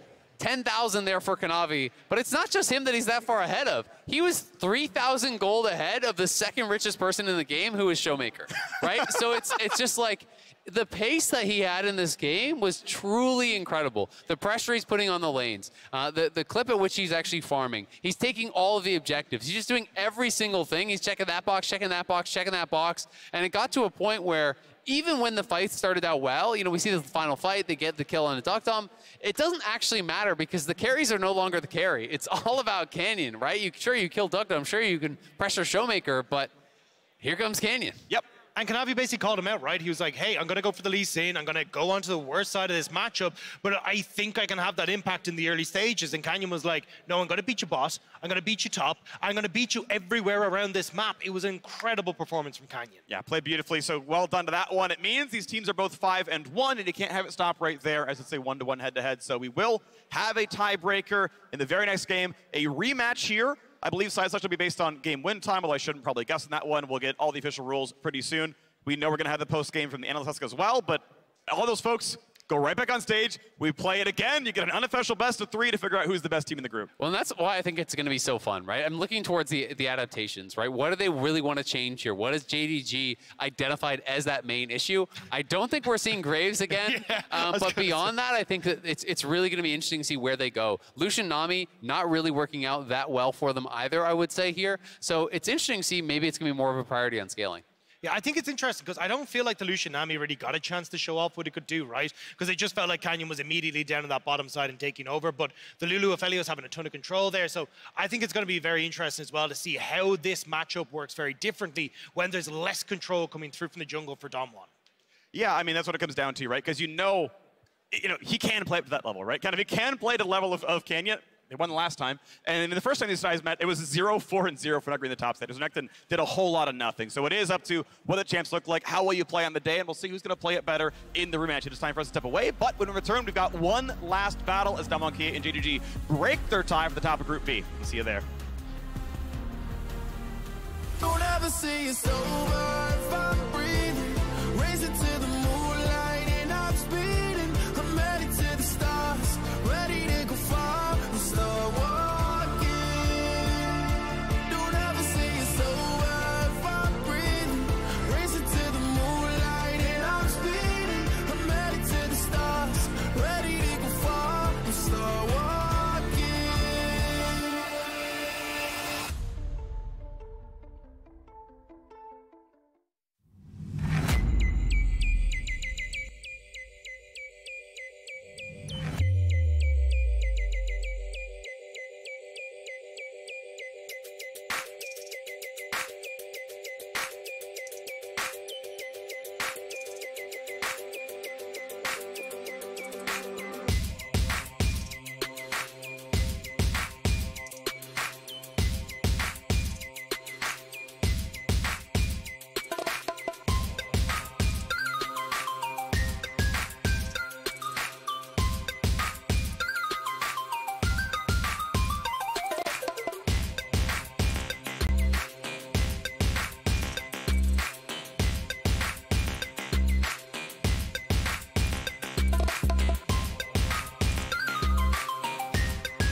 Welcome back to Worlds 2022 in the State Farm Analyst Desk, where we go again.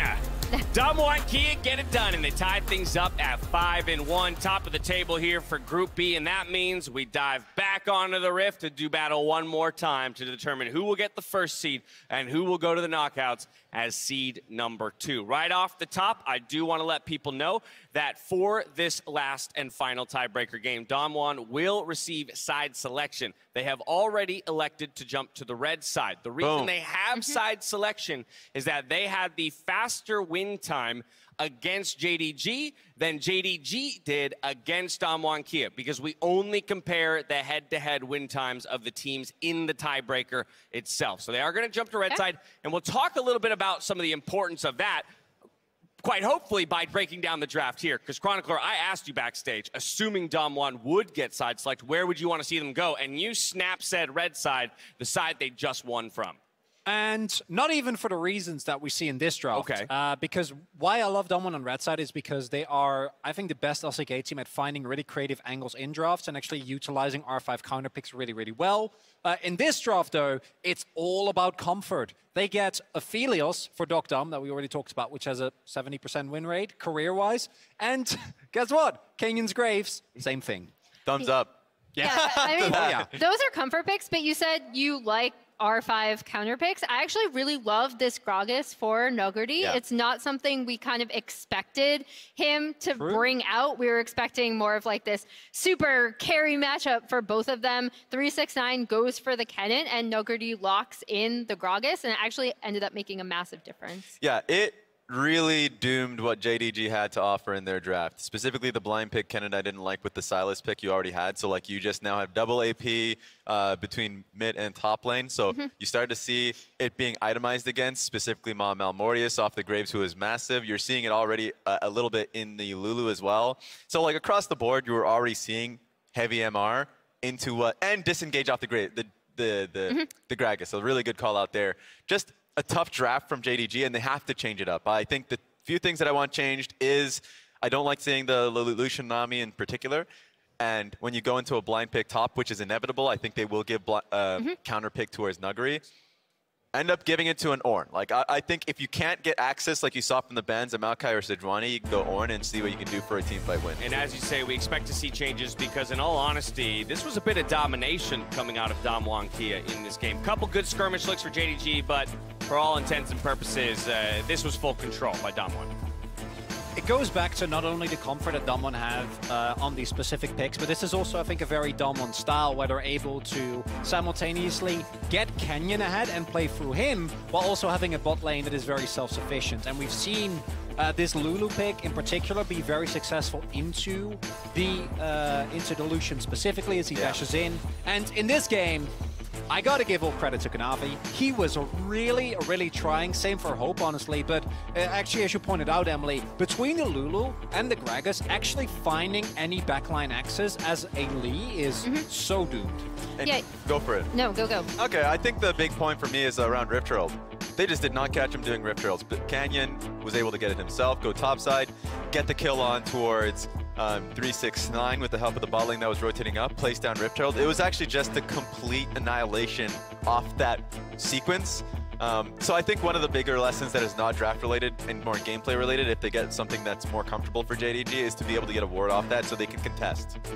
And, you know, both of you know, I love jungle pathing. Yep. So I'm going to take you through, I'm going to take you through Canyon's first path because he actually does something I think is really smart. So he ends up going red to birds or chickens or raptors, whatever you want to call them. Sorry, I always write down birds, and everyone on Twitter yells at me, and they're like, they're chickens. Minions, bears, wolves. Camp. Yeah, there you go. We're all about animals today on this desk. So he goes red to birds to wolves, Gromp, blue, invade, enemy Krugs, which isn't super weird, right? We see this happen all the time. It was actually mirrored, and they knew where Kanavi was as well. Especially if you're supported by your bot. Yeah, was taking Krugs. But the more important thing, he goes to Crab. He kind of mimics to back at birds, ends up kind of contesting them with Kanavi, who gets down there. And then, most importantly, recognizes that at 324, Nuggerty got 369's flash in that matchup. And 369, I love him, but I've seen him do this all the time.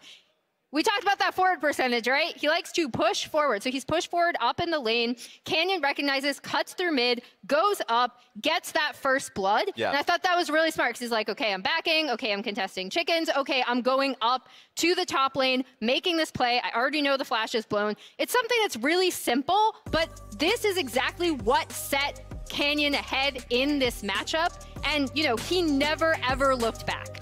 And what I love is that it also shows how mirrored these two teams are and how whoever gets the first lead, I think, is going to have a really big advantage because as well as JDG has been playing around team fights, coming back into a double kill from this position is incredibly tough. And this is what the play. The heck am I looking at? Yeah. Yeah. Nailed him He down. did not have a fun time. Yeah, with the bot lane roaming up just so they could switch sides too. They were just on point. And I think against the Damwon team that is playing at this level, you don't want to give them a draft that is too heavily early game. Yeah. Because if you just make that one mistake, then you are just completely shut out. So that was the one big change that I want to see. And it's a highlight of two amazing junglers that we will for sure see really take over the knockout stage. So this is the best matchup we have seen in the group stage, I would say, bar none. And it's going to be something that we hopefully see again going into the knockouts. That's unanimous agreement on the desk about that comment right there. You mentioned they're going to wreak havoc in the knockouts. They've got to go toe-to-toe one more time. And that's where I kind of have to ask the question, while Canyon got out to such an incredible lead, JDG, a lot of late game fights actually almost went their favor, and then the Graves comes in, and he like triple kills, quadruple like that, right? So let's talk about how maybe JDG can control that Damwon Kia jungler in Canyon. Is it as simple as removing options like the Graves where he can solo carry if he gets off the ground, or is it more about a cohesive strategy to actually hold him down, suffocate him in the jungle? I think it also depends on their lanes too. Like one thing I didn't mention previously, like I did mention the flash blown in top, but also Showmaker got the push in on Yagao very early, which is what also kind of allowed them to do that. And additionally, we already pointed out, Aphelios is a Duckdom special. It's his comfort pick, like it's his best pick in my opinion. Oh, by far. And that lane was actually pushing into the Lucian Nami the majority of the time. Like yes, Canyon did come around like 4 minutes after he took Krugs to kind of like, you know, futz in there, throw some smoke screens out, and then path back up. But like, they had that lane shoved in. Yeah. So for me, it's not just about like Canyon getting ahead, obviously, but it's about them realizing that they do need to have some pushing lanes for Kanavi to play around. And from the Damwon perspective, I always go back to the Karthus game that had this play, where they were playing for Canyon and where he looked incredible. But they have been pretty reluctant to go back to that. And I can even, if you go to last year, there was a game where Canyon was playing a Pantheon. And even there, Showmaker basically just made sure that he had prio, just to guarantee that Canyon could get those invades, could get a lead on the enemy jungle, and I mean, that's Pantheon. That's not a pick that generally you play that way around, and I think that's why Damwon in the current meta looks so much better. And that's why if I just look at this matchup, because I would expect them to have gone back, now they're back on stage, talked about the draft in particular. I don't think the bans are going to really change. What I expect to change is the first pick. I talked about the Lucian pick. I would like the Graves. And we're seeing more of these like junglers that are more, like stronger carries, because you can actually now enable them with a melee support that can engage. So like a Thresh pick that has worked really well in the past for missing. I would like to see that again. So I would expect the Graves pick up and then for them to play around that, maybe pick up the Aphelios. So just nab what Damwon did. Possibility of a fight over a number of the successful picks in that last game. But let's move from the junglers to a couple of those lanes that we focused on. I want to jump back to the top lane, 369 Nuguri. Yeah, I mean, I think a big key component of this game was how well Noguri was able to play on that Gragas, right? Not just because of the pick itself, not just because of itemization, but because of what he was able to do in lane against 369, kind of keeping him down. And then when 369 was pushed up, having the team support, recognizing that they were able to get that kill. So, you know, 369 was not able to get off a lot of these flanks and engages that you'd want to see from a Kennen. Yeah, but I think it these stats, actually, the 369 side of it actually puts your point even more well into context. The idea that Nuguri is able to absorb the kind of pressure that a plus 19 CSD player can output, even blow flashes, and then capitalize on that in conjunction with his jungler to get his team ahead. And the biggest thing to me is that 369 is a player where if you give him a counter pick, as we've seen throughout this tournament and domestically, he can completely wreck players. And that's why I love that Damwon has gone back towards the red side. Because I think that mitigating the 369 factor actually gives Damwon the opportunity to play the game. And even after that last game, if you see what Hope was able to do in a lane where he actually didn't get to do that much and he kind of fell behind, and he still played as well as he did, I'm just hoping that the next game lives up to the one that we saw at the beginning of the Now you're kind of making me hope 369 takes a carry just so I could see how Nuguri deals with that. Like, even more ridiculous than a cannon pick. From there to the mid lane, Yagao, Showmaker, Raz, help me out. Woo! How can these guys be the difference maker in this final tiebreaker match? I mean, if we're just talking about the group stage, Showmaker has been scaling. He's just been really taking over. And I think a lot of it is just about how you coordinate with your jungler.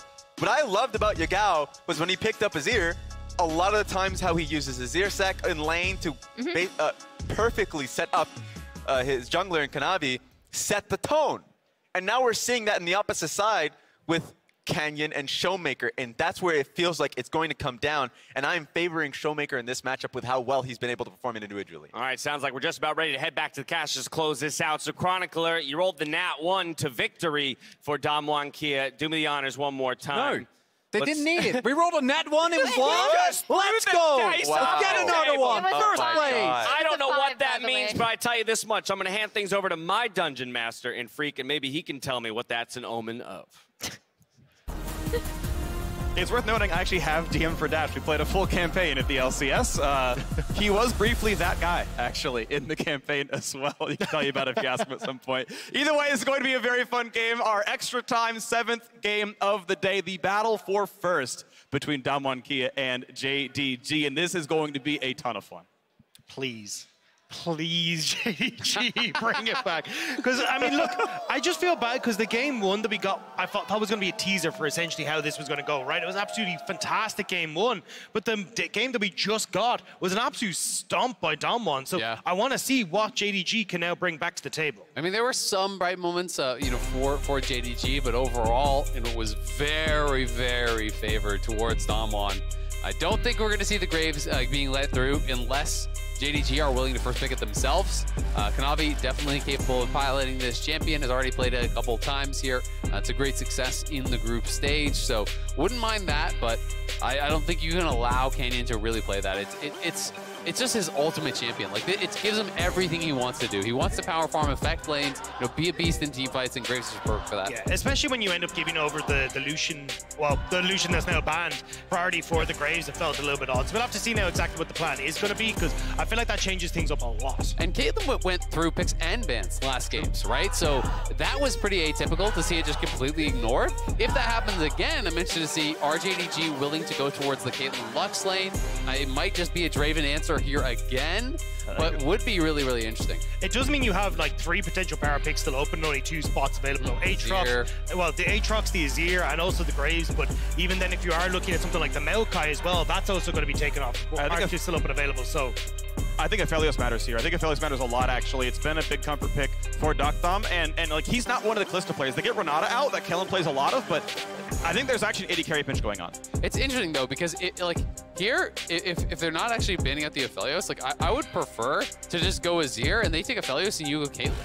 To me, I feel like if those are all left up, okay, so Azir is now taken away, so then I do agree that it starts to really rise in priority. But you could still go Aatrox plus Caitlyn if they take Aphelios, and to me, you have power picks in 2 lanes. Like, I prefer that end of the trade, so I almost question Damwon banning out Azir, because I think leaving up Azir and taking 2 for 2 in power picks would have made more sense. You know, if they get Aatrox, then you take Azir plus your preferred AD, and then they get their answer of AD. So to me, it was potentially maybe a little bit of a mistake, but they might be seeing Maokai as on that same tier, and if you are evaluating Maokai as on the exact same tier and importance level as the Azir, then you're getting that anyway, right? Because you're getting your power pick to equal their power pick, plus you get first crack at ADs, so they can go Caitlyn or Aphelios here based on what they want, or if they don't care at all, then they can just take something else that they think is contested and grab their AD on 3.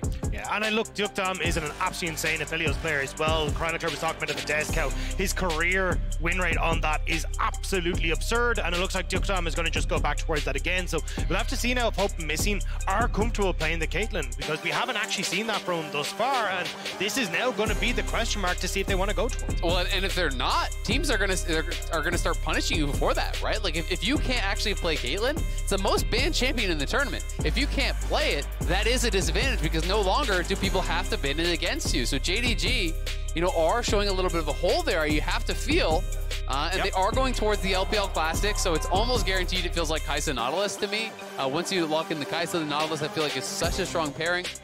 But you know, I'm a little bit interested to see that again. No Caitlyn in picks or bans. I think, though, we'll end up seeing the Sylas probably for Yagao. He's been very high priority for Yagao in the mid lane. You can even see him discussing there with the coach. So maybe they do just go, hey, look, the Nautilus can dip. We want to get the Sylas. And it looks like that is going to be the call. Yeah.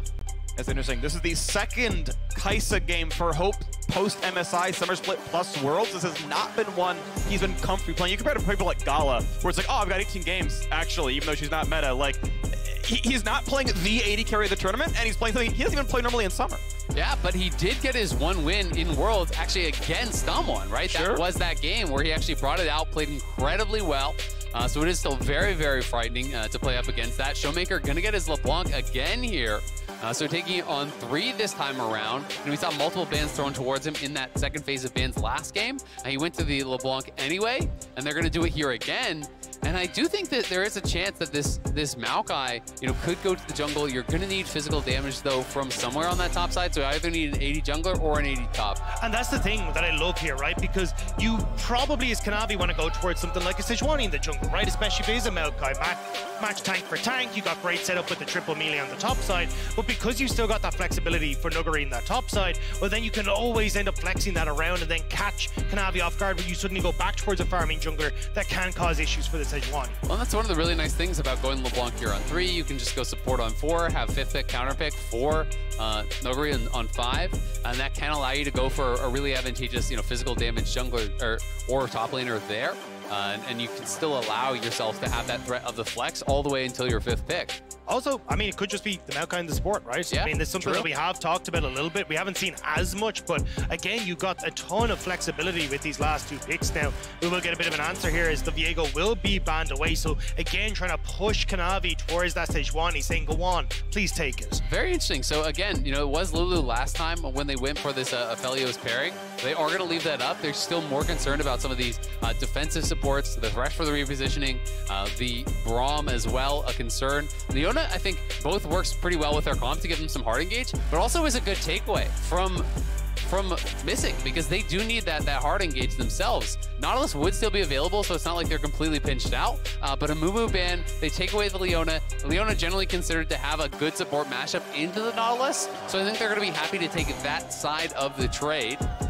I think it just makes you very defensive on the bot side, because, I mean, you take the Glacial Augment with the Nautilus, you end up hooking as you go in with the Zenith Blade, and then you can back away from the Leona before she can get the follow-up stun. So it does mean that you'll give pressure to Dukdam and Kellen, but we'll have to see now. Kanavi saying, hey, look, I want to be the hard engage here. Here comes the Vi. And I mean, now you really start to understand why you're prioritizing bans towards Braum as well as the Thresh. You're taking away that repositioning there for the Aphelios, and you're saying, all right, you can't keep the Aphelios safe here. Aatrox, Kai'Sa, Nautilus, Vi, Sylas, everything flying in towards this kind of 1 point of failure here on the other team. Ooh. But 5th pick, counter pick for Nuguri. If you go towards the Aurelia, this is a great answer to the Aatrox, but you have to be able to play it at an incredibly high level. He's gonna lock it in. He becomes that second threat, something that is very difficult to ignore. If you try to engage past the Aurelia onto Dukdam on the Aphelios, you have to get through now.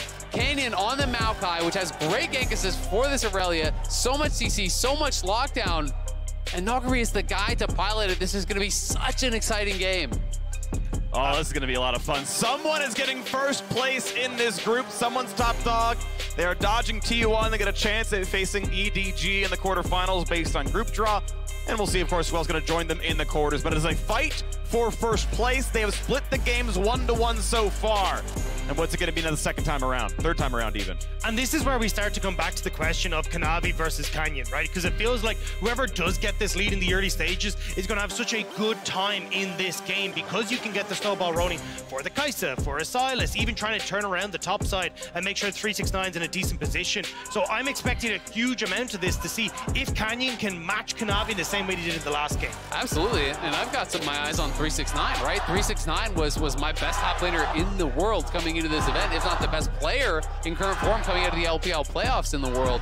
And in that last game, he really did make quite a few positioning errors, you know, gave up some easy kills. If you give over easy kills to the Aurelion, this one is going to be frightening. But 369 is going Ignite Aatrox here. Yeah. So he's going right at it. He says, all right, you think you have the counter pick? Not if I got Ignite, buddy. So there is going to be so much focus on this top lane.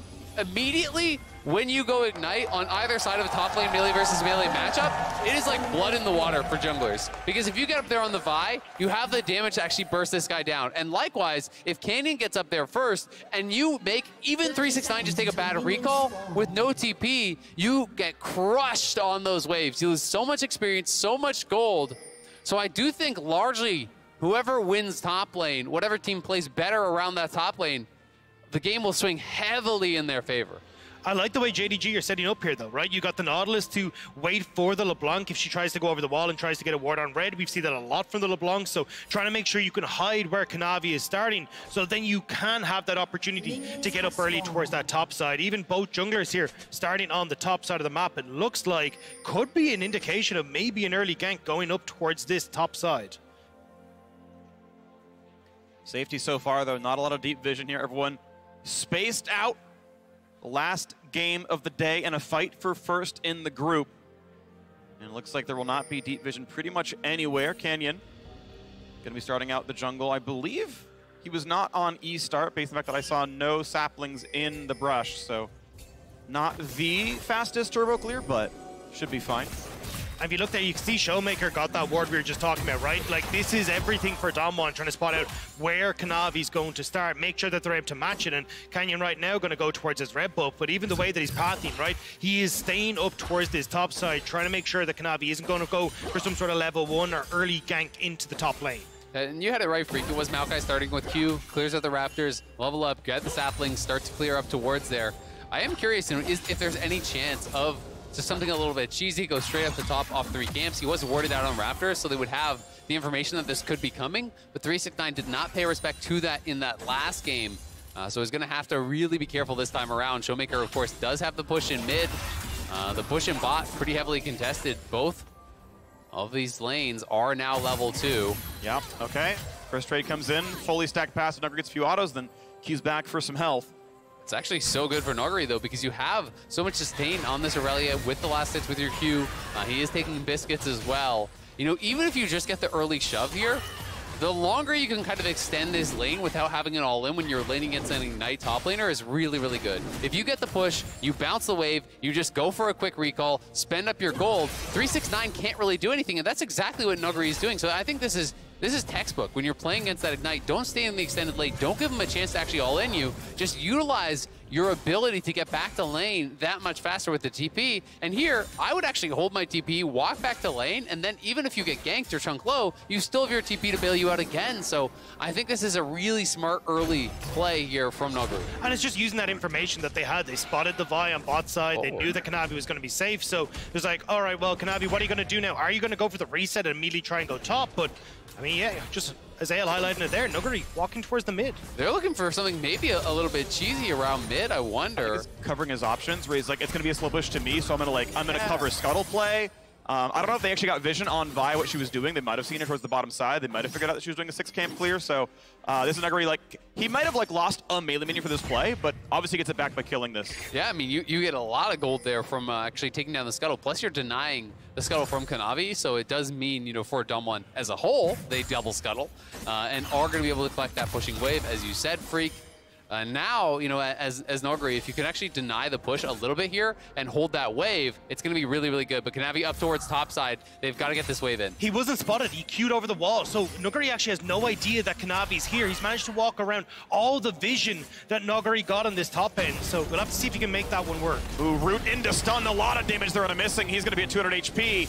Down to 120 actually, and Maokai is around, but is it diveable is the question. He's chugging potions right now. And as they are now under the turret, looks like they don't feel safe to do this one. Level 3 Leona could tower dive. A flash. Noguri getting stunned up now instead. Jumps to the minions, gets out of the way.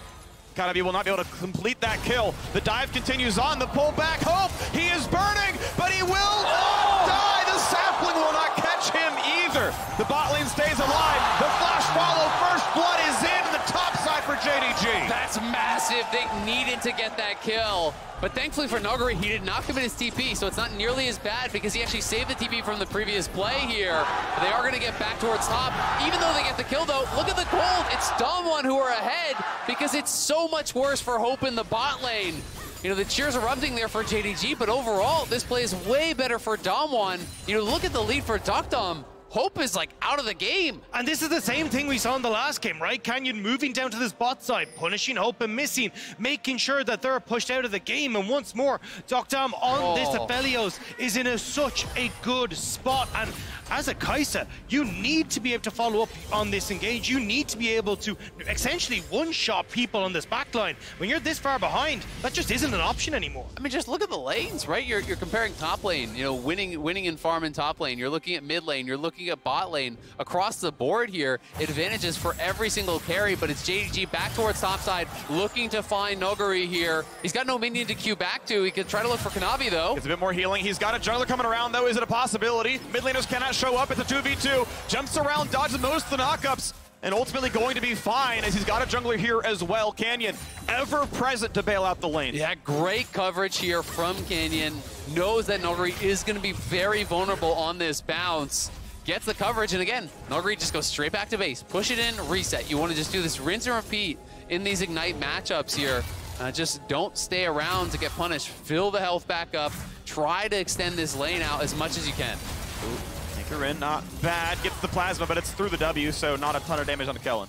And as long as Canyon is just kind of keeping pace hand in hand with Kanavi, you're in a great spot here for Damwon, right? You got Dukdom who's going to be able to scale towards the later portion of the game. Noguri will eventually be able to take over this matchup with the advantages and the cull he's already picked up. And that's exactly what Canyon's doing, just matching Kanavi every single way, even shooting them away. Smite it, bro. It's up. You see him walk in. That's going to hurt. Kind of be losing some golden XP. I wonder if he wasn't looking. I wonder if he was watching another lane or something, because I think he even had his Q available there, but just kind of lets Canyon walk in, takes the full camp, and now Canyon just going to continue on the push here, harassing away, marking the Vi. You know, as you say, that's all you really need to do here is just keep this Vi away from your lanes, allow them to just continue extending the advantages they've already built. I mean, it's 2.5 plates are already gone. The third one is pretty close to falling. They're not going to be able to get it on this wave, but it's a little one. Aker's going to hit the turret. Sorry, a bit of terrain instead.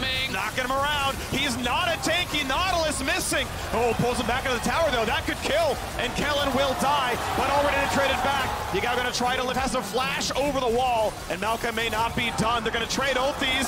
Aphelios does not quite have the kill, but Showmaker may get it happen instead. Going to dive in. 2 HP. There's one, and Yagawa is left alone. Looking for the second. He's going to try to find the damage. Showmaker flashing back out to safety. Dukdom gets the kill, and it's 4-3 Damwon. It's a disaster for JDG. The Q and Kanavi misses. The anchor tosses immediately into the wall, and Damwon collapse hungry. They will take so much off that bot side. Yeah, they got a ton. At the same time, though, 369 solo killed the Aurelia, so at least they get something back on that top side. And I think we'll likely get a replay of that. We can see this one more time here. Noguri down a level, trying to get aggressive. Nice dodge out on the Q3, but the connection on the Infernal Chains there pulls him back in. And 369, the Ignite wasn't even up for this. Doesn't look like it just yet, but he's able to just straight up chase him down. Tries to heal up off the Qs and whatnot, but dodges away from the stun, which means no reset, and just, yeah, you're not getting through the Aatrox, buddy. Sorry, waits out the ulti. He's just too big. the damage isn't there for the Aurelia. The damage is done on this bot side, though. When you actually look at it, missing into the wall, Kanavi having missed the Q as well, and missing just ends up so far overextended. Even Yagao as well tried to help out. He went in with the chains and completely misses on those as well because of how early he tossed them out. So easy turnaround for Damwon on this bottom side. An absolute disaster for JDG. I mean, Dokdom just so far ahead. JDG's bot lane has been struggling today. Let's be honest, they have been getting taken advantage of a number of these games. Yes, it is also about the coordinated pressure. The tower juggling there is perfect. Everyone taking the exact amount that they can. Showmaker now here, level advantage. He's up almost 30 CS mid lane. A Gale Force is done for Dokdom. This is a crazy lead. But he stuns the clone, though, instead. I don't think he had an option for anyone else instead, though. Canyon, though, pretty low. Gets a nice double knockback Q. Flash for safety. May not have needed it, but Nuguri left alone. 1v3. They got to get this wave in. Hope can do that with a Q. And is he diveable? Canyon pretty low. Can't help much. Showmaker's coming, though. And at the same time, it's first turret's solo gold for Dokdom, who's already monstrously ahead. 2,200 gold ahead 10 minutes in that 1v1 here. Hope is just getting gapped here by Dokdom. The team play from Damwon has been much better towards that bottom side. It's a 3,000 gold lead at 10 minutes. Again, Damwon are just smashing him. But this is the thing now, they're trying to play around Hope, trying to get some gold back into his favor, but there's 3 members of Damwon here, and you're playing around what is your weakest member of JDG. You can see there, Hope, he's going to walk away, so he doesn't even get much. Oh, you actually will get the gold off the back of that, but you can't actually go for the dive because you move 369 down to the bottom side. I mean, you have to pull so many members up there to even get a safe crash for Hope, but he's still 1,800 gold down individually. To Dokdom, who already has tier 2 boots. He's got the pickaxe, has the Gale Force. Dokdom is ready to go. Hope, playing more with scraps there, does at least complete his mythic, but still so far down. And it's Dokdom just continuing the push here, gonna farm up at least 2 more plates. So even more gold in his pockets here, extending that gold lead again, out past 2,000 gold. You can see Yagao has half the gold that Dokdom does. Yagao has been put in the dirt. I mean, he made that roam, gave up waves, and didn't get anything from it. So JDG are in dire straits, only 11 minutes in. Yeah, this is all about protect the private Dokdom. If JDG can get access to him with the Vial, with the engage coming through from Aatrox, hell, even just sending Hope in for a little bit more of a tickle of damage, that could maybe be enough to defeat the Aphelios, but it is going to be so tough with the CC from Leona, from the Maokai, offering great disengage as well, thanks to things like that ultimate that Maokai has. I mean, the reality is they have 2 losing lanes, very heavily losing, and Hope is Q. He's not afraid of this anymore, though, so the cleanse gets a bit of space, but the flash follow, they just know they can make it happen. Gale Force is in, and it doesn't matter, Hope, what you try to do, they're chasing you down anyway. This is looking like just absolutely toast. Damwon are just running over JDG, making it look easy. Canyon in trouble potentially. Ulti means the Q smites for some healing. Unfortunately, though, it's Nautilus taking the kill away. Kellen a bit low, but he's got enough health. He's got a W. Here come reinforcements. Kanavi could take the Q to the right and get behind them.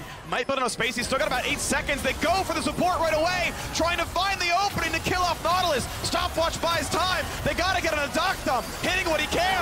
Red, white, and he's going to try to win the fight. Yagao finally kills him. Just gets away. Showmaker can't get it just yet. Lethal damage not yet found. But here comes Aurelia for more. Finds the ulti. Hope trying to free hit Panuguri. Knocks on the support. And Hope, he has ulted. Maybe to his own demise. He finds Showmaker. Decides to clone.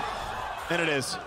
I mean, that's just the TP diff there for Damwon. Nuguri able to get in towards that top side. He can play in towards the fight, whereas you're still looking at 369 kind of holding himself on this bottom side, and it looks decent to begin with, where Damwon get the kill onto Hope, but turnaround comes through for Kanavi. Then they decide to try and turn on towards Kellen with Yagao roaming from the mid lane, but they just cannot get through this Aphelios with this red-white, with the advantages that he's picked up, with the CC coming through from Kellen to take out multiple different threats. Dokdom is in a really good spot with that reposition to free fire so damn long in this fight. Yeah, it just takes way too long to actually knock him down. Yagao trying to go back in, but Nuguri arrives here, as you say, TP advantage. That is a problem when you're playing Ignite. Yes, the Aatrox is winning in the lane, but honestly, only by a little bit.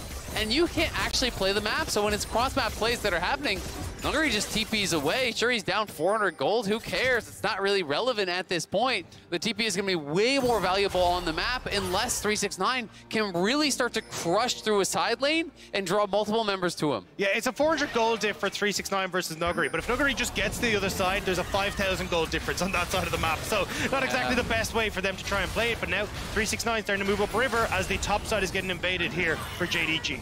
Smiteable, claim blue buff to Kanavi, but not to Yagao, who got the shutdown on Aphelios. I think it was 750 for his shutdown, but Missing got both of the other kills, so it wasn't Kanavi or Hope getting those infusions. It was a very split assist for each one. And Hope got nothing, actually. The experience differences are really starting to show as well. It's nearly 2 full levels that Dokdom is ahead of Hope. Yagao's down a level. You know, the jungle experience is pretty even.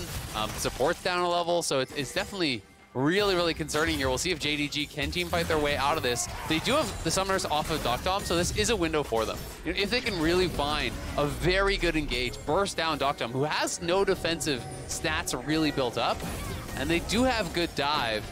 If you can get onto him before his summoners are back and really kind of just start the fight out with a quick kill on this Aphelios, maybe you can make something happen, but you know, Damwon are aware that this is a possibility, and that's why they're all grouped around it. They're not giving that window. They're saying, okay, we are vulnerable right now for the next 2-3 minutes, so they're just going to play 5-man mid, ARAM it up for a couple minutes here, and protect Dokdom.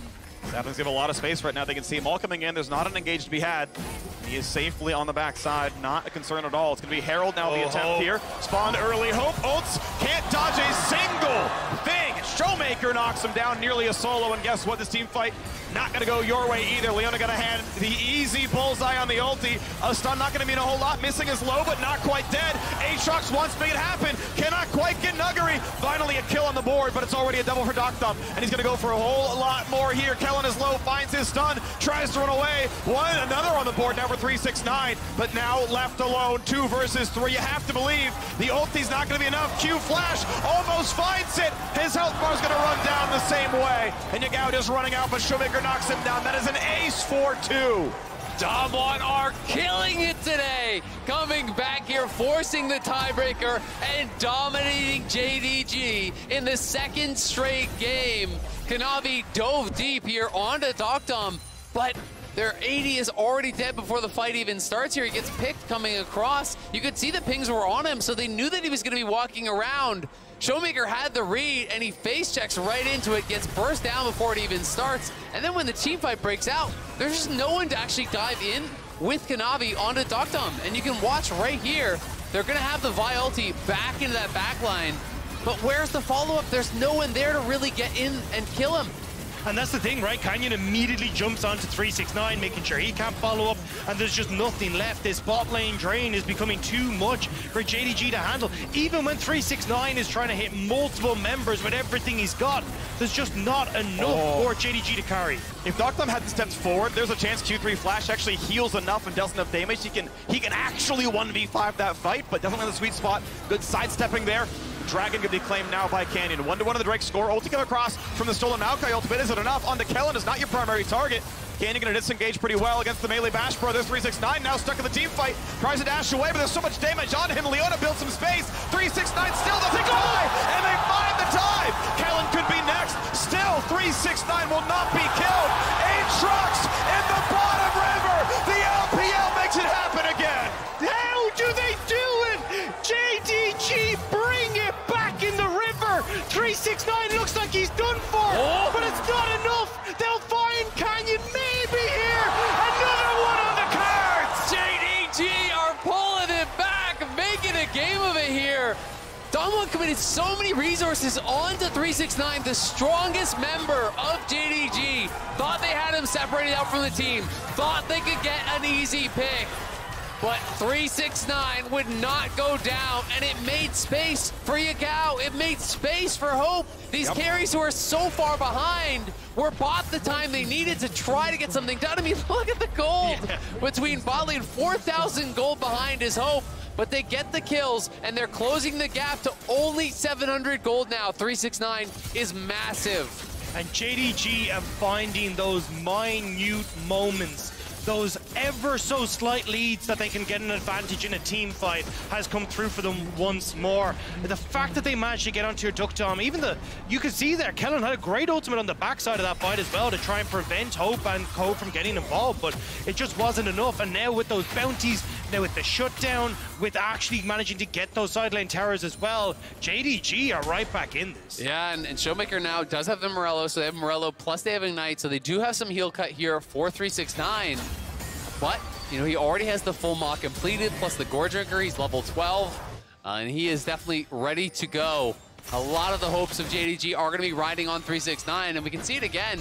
It's 369 here on the flank. He's coming around from behind, and they decide to actually try to collapse onto this guy and try to knock him down as they feel like they caught him out isolated, flashing in even as Kellen, everyone piling in on 369. They just don't have the damage, and then as Yagao gets in the backline, Kanavi arrives, in goes Hope, and everyone is piling in and taking down this Aphelios. And the actual funny part of this is that Mountain Dragon Soul coming up, that little rock, actually gave 369 a corridor that he could back into. It meant that you actually couldn't have Damwon follow up quickly enough onto 369 to kill him. And then, as you say, I mean, Hope, the dive into the backline with Yagao, with Kanavi, meant that Duck Dam could not stay up. I mean, there's so much pressure now on this game. It's only a little over 1,000 gold separating these two teams. But this win right here can be the difference between getting knocked out in quarters or potentially advancing and going on, because you will have to fight, if you lose this, a #1 seed from another group. That can be a death sentence depending on who you get. So there's so much pressure to execute now, and it's really all on 369 and it's on Dokdom. These two members who have gotten so rich have got to deliver an excellent performance for their teams. And that's why JDG have to do that again. They cannot invest resources onto other members of Damwon like Nuguri or like Showmaker. They need to all in on picking off Duckdam on this backside. And especially when you look at how Kanavi is going to use this ultimate, that is going to be so crucial, and why Damwon are trying to spot him. Double stopwatch is the big thing. Double stopwatch for the carries. They've got the front line here. Can't get a flash away. And an ulti for Leona. The Root actually catches Aphelios, which means they might dive in for it. Gale forces out, and they're going to catch Canyon. That's a 1-for-nothing. Damwon were not ready to fight. JDG were, and they get that first pick. Kellen gonna be next. They're gonna find the kill onto Leona, missing. Gets the back line. Oh! Here comes the dive. Hope goes for more, but Hope has to flash back out. Yagao gets the third kill. Aphelios snipes Hope at the end. 9-9-9! Yes! JDG's top laner is crushing through this game. They find another pick here. Showmaker feels like he caught out Kanavi on the side, but Noguri is not here. He's TPing in late, and JDG go in on the other side of the fight and crush through. And that's the thing, Showmaker has gone for the Everfrost. He's more defensive, which means he can't burst out Kanavi. So JDG take the side route in and missing, landing the hooks onto Nuguri. This is the first time Duckdam has actually been able to take an auto attack this whole fight, and immediately JDG go in on us. Yeah, 369 hits the chains onto Kellen, pulls him in. They're able to get that first kill. Then the flash forward with the Q2, connecting on multiple members. They are forcing out the heal as well from Duckdam, who critically, though, does have his flashback now and has a stopwatch. Yep. So Duckdam will be very difficult to take down. But Damwon have got to pay respect to the fact that JDG are willing to pull the trigger on these fights. Noguri was out to the sideline. He's trying to actually, split the map, play it a little bit more slowly, use that global advantage that they have. And JDG say, sure, we'll just fight you. We'll just go right at you. You've got to pay respect to that. Kaisa lands some W poke. Nuttle's holding up in about 5 seconds, and Damwon should know it's probably about up right now. Mid lane going to be pushed out by Hope and Kanavi. Looks like they are not really looking to fight for the Drake. There's no smite. It's going to be a guarantee for Canyon. He'll get it, but will there be a team fight? Diving on in is Nuguri, but he's so low on health. He's squishy as a champion. Divine Thunder, I believe, not yet done. Missing front lines. He has ulti still available. He's going to hit Kellen with it. Doesn't mean a ton, but it still means Canyon goes down. Hope drops Duckdam. Burns his stopwatch, but has nowhere to go. 369 hits Q3, and he's on for a double kill. Doubles into 6. Looking for the next one. That's going to be a triple into 9, and it means Baron is the play. JDG will not be denied the first seed. The first seed from the LPL wants to move on, and they will do it in style. 369. There was people questioning if he was the best top of the tournament. Well, he's down looking like it now. That's going to be a solo kill. excuse me, sneezing at the wrong time. So never mind, Showmaker lives. We're going to be fine, but there's still going to be... Oh, they actually can't play for the All Baron. I think they don't have enough damage. With Hope not alive, that pick from Showmaker, crucial in stopping Baron. Yeah, it was absolutely massive. Showmaker, you know, was coming on the flank here. JDG kind of go for this weird half contest actually started off. Showmaker was buying a lot of time as the Gao's in the pit and he has to flash out. But then as JDG actually commit towards the fight, look at the top of your screen. Showmaker coming in from behind right here, bursting out Hope, and Yagao is solo killed by Showmaker. 6-0-4 on the LeBlanc.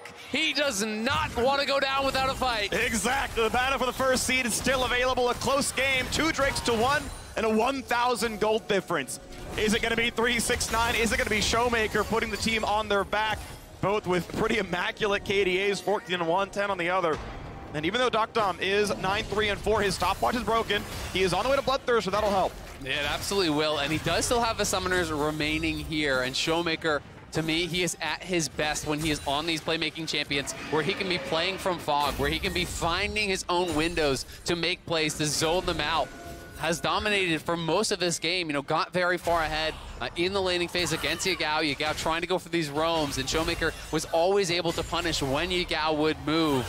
So much pressure, though, on 369, who really, it feels like for the first time, we are getting to see what peak 369 looks like from the LPL, and it is a beautiful thing to watch on the world stage. Especially now when you look at Dom with no more stopwatch. Now he's far more vulnerable. Has the flash available, so at least has a little bit more safety, but the execution from JDG on just, we're going to dump everything on the AD carry, has been working out quite well. Now, Nuguri is starting to get to a position where he can try and step up as a secondary carry, but realistically, he needs some tanky stats in his build as well before he can really go up against the might that is JDG right now. And you do have concerns, though. You know, can this Aatrox continue to keep pace with the LeBlanc, with this 3.5, closing in on 4 items, Aphelios, who is on that other side? You know, he's carried them through the mid game, he's carried them through the early game, but at some point, it's got to be the Silences, it's got to be this Kai'Sa stepping up and really becoming that additional threat, because in the later stages, it's just going to be tough for Aatrox to really get even in on the carries through the Maokai, through the Leona. If they can actually lock him down, at a certain point, the damage coming out of Dom is going to be too high for JDG to actually be able to just tank through. Especially with the Anathemas now on Canyon, but they don't get the root. He's able to W back every single time. Missing can't do a whole lot against Showmaker here.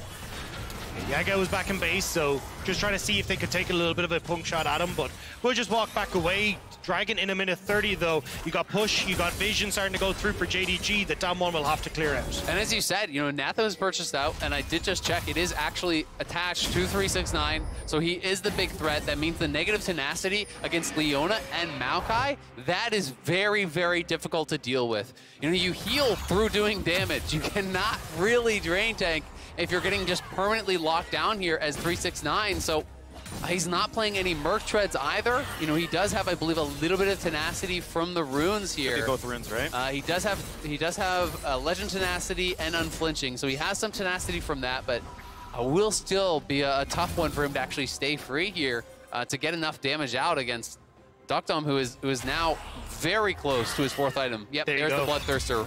Going to be completed here on base. Alrighty, looking at the bit more then, as there is a control ward giving them Baron control. That is Fog of War right now for Dom1. We know getting to the Mountain Drake would feel pretty good. Dom1 would get their 3rd, JDG their 2nd. See if DK can get Soul Point.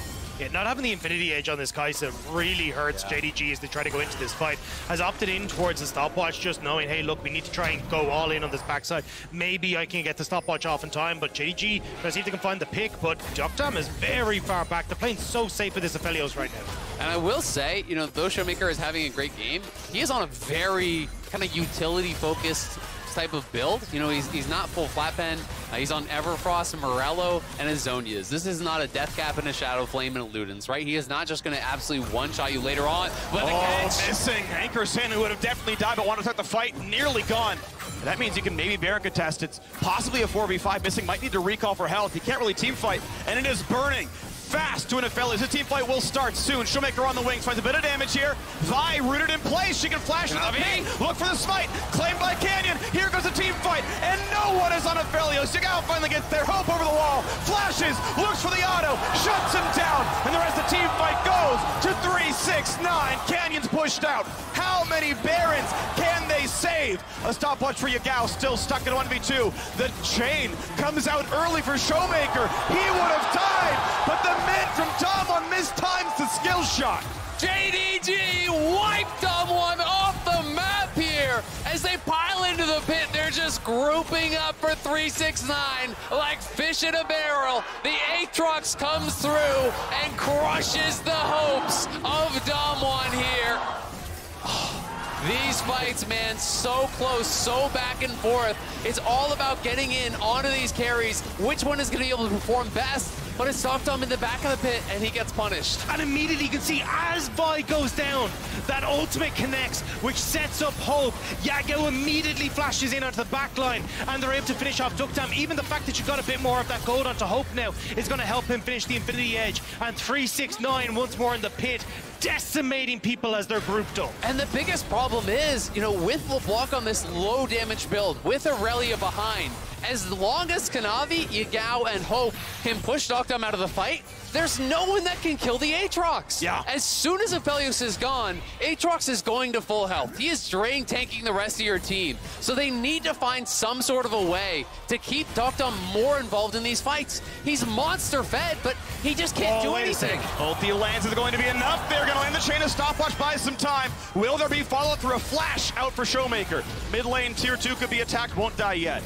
Great call, though, from JDG. It looked a little bit shaky going on to Showmaker, but there's no objectives up, and they get the TP out. Because with Aatrox not having access to that teleport, having these double TPs could slow down the game so much for JDG. Yeah, that TP being out is massive. Yagao now has a TP to actually match Showmaker, but it's Damwon just marching down mid. They will collect a tier 2 here in mid lane.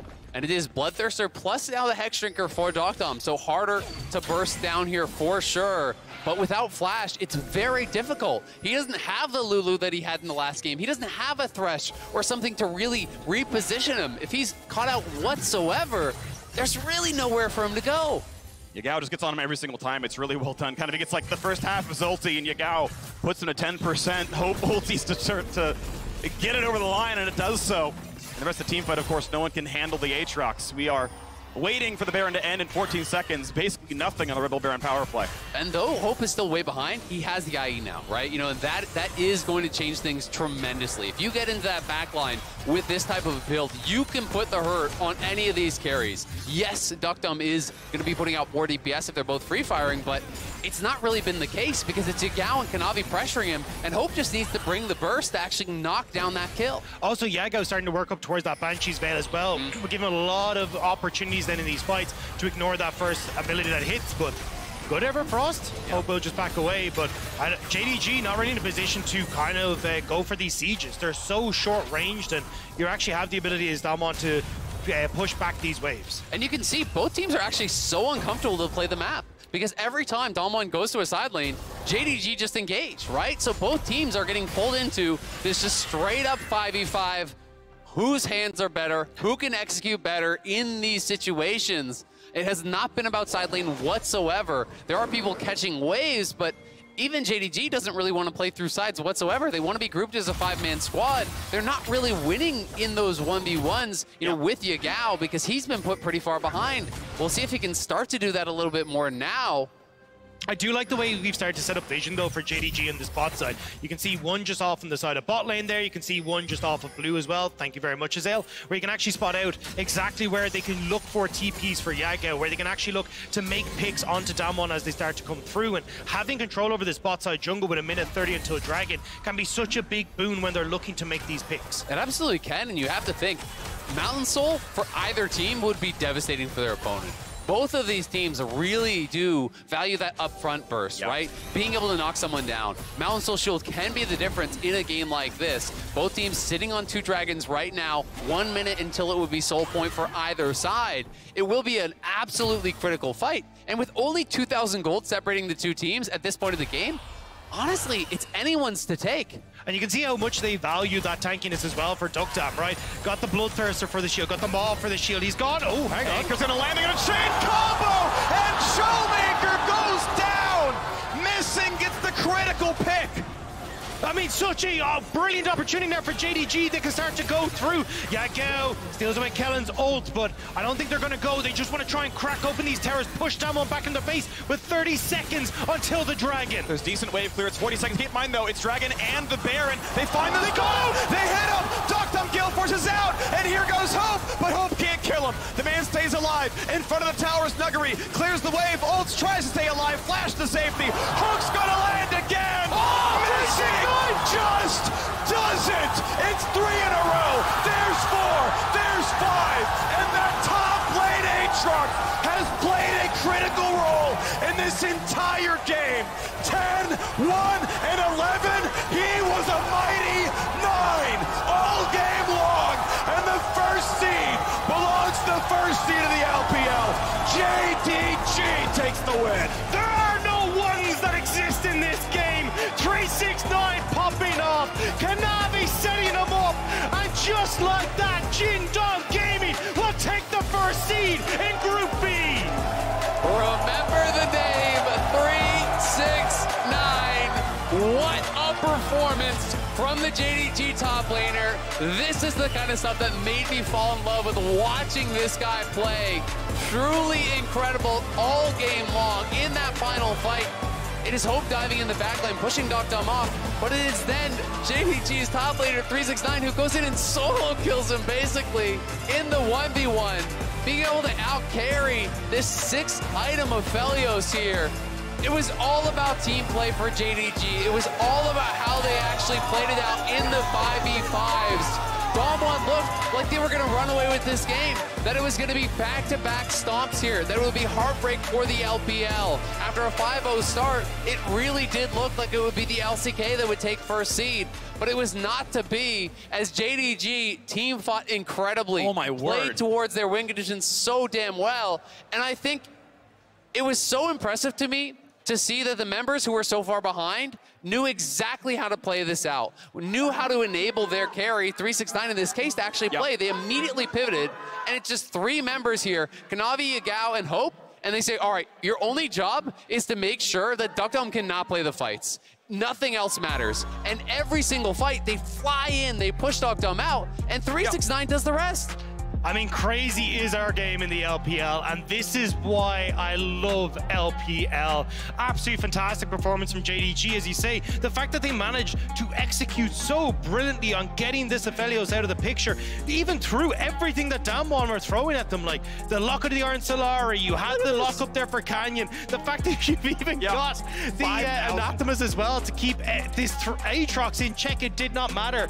Every time they got onto the Aphelios, who even with the most damage in the game couldn't do anything. I mean, it was like a 5K gold lead at a good 17 minutes into the game. There were objective bounties. Yeah, it just looked like an absolute stomp.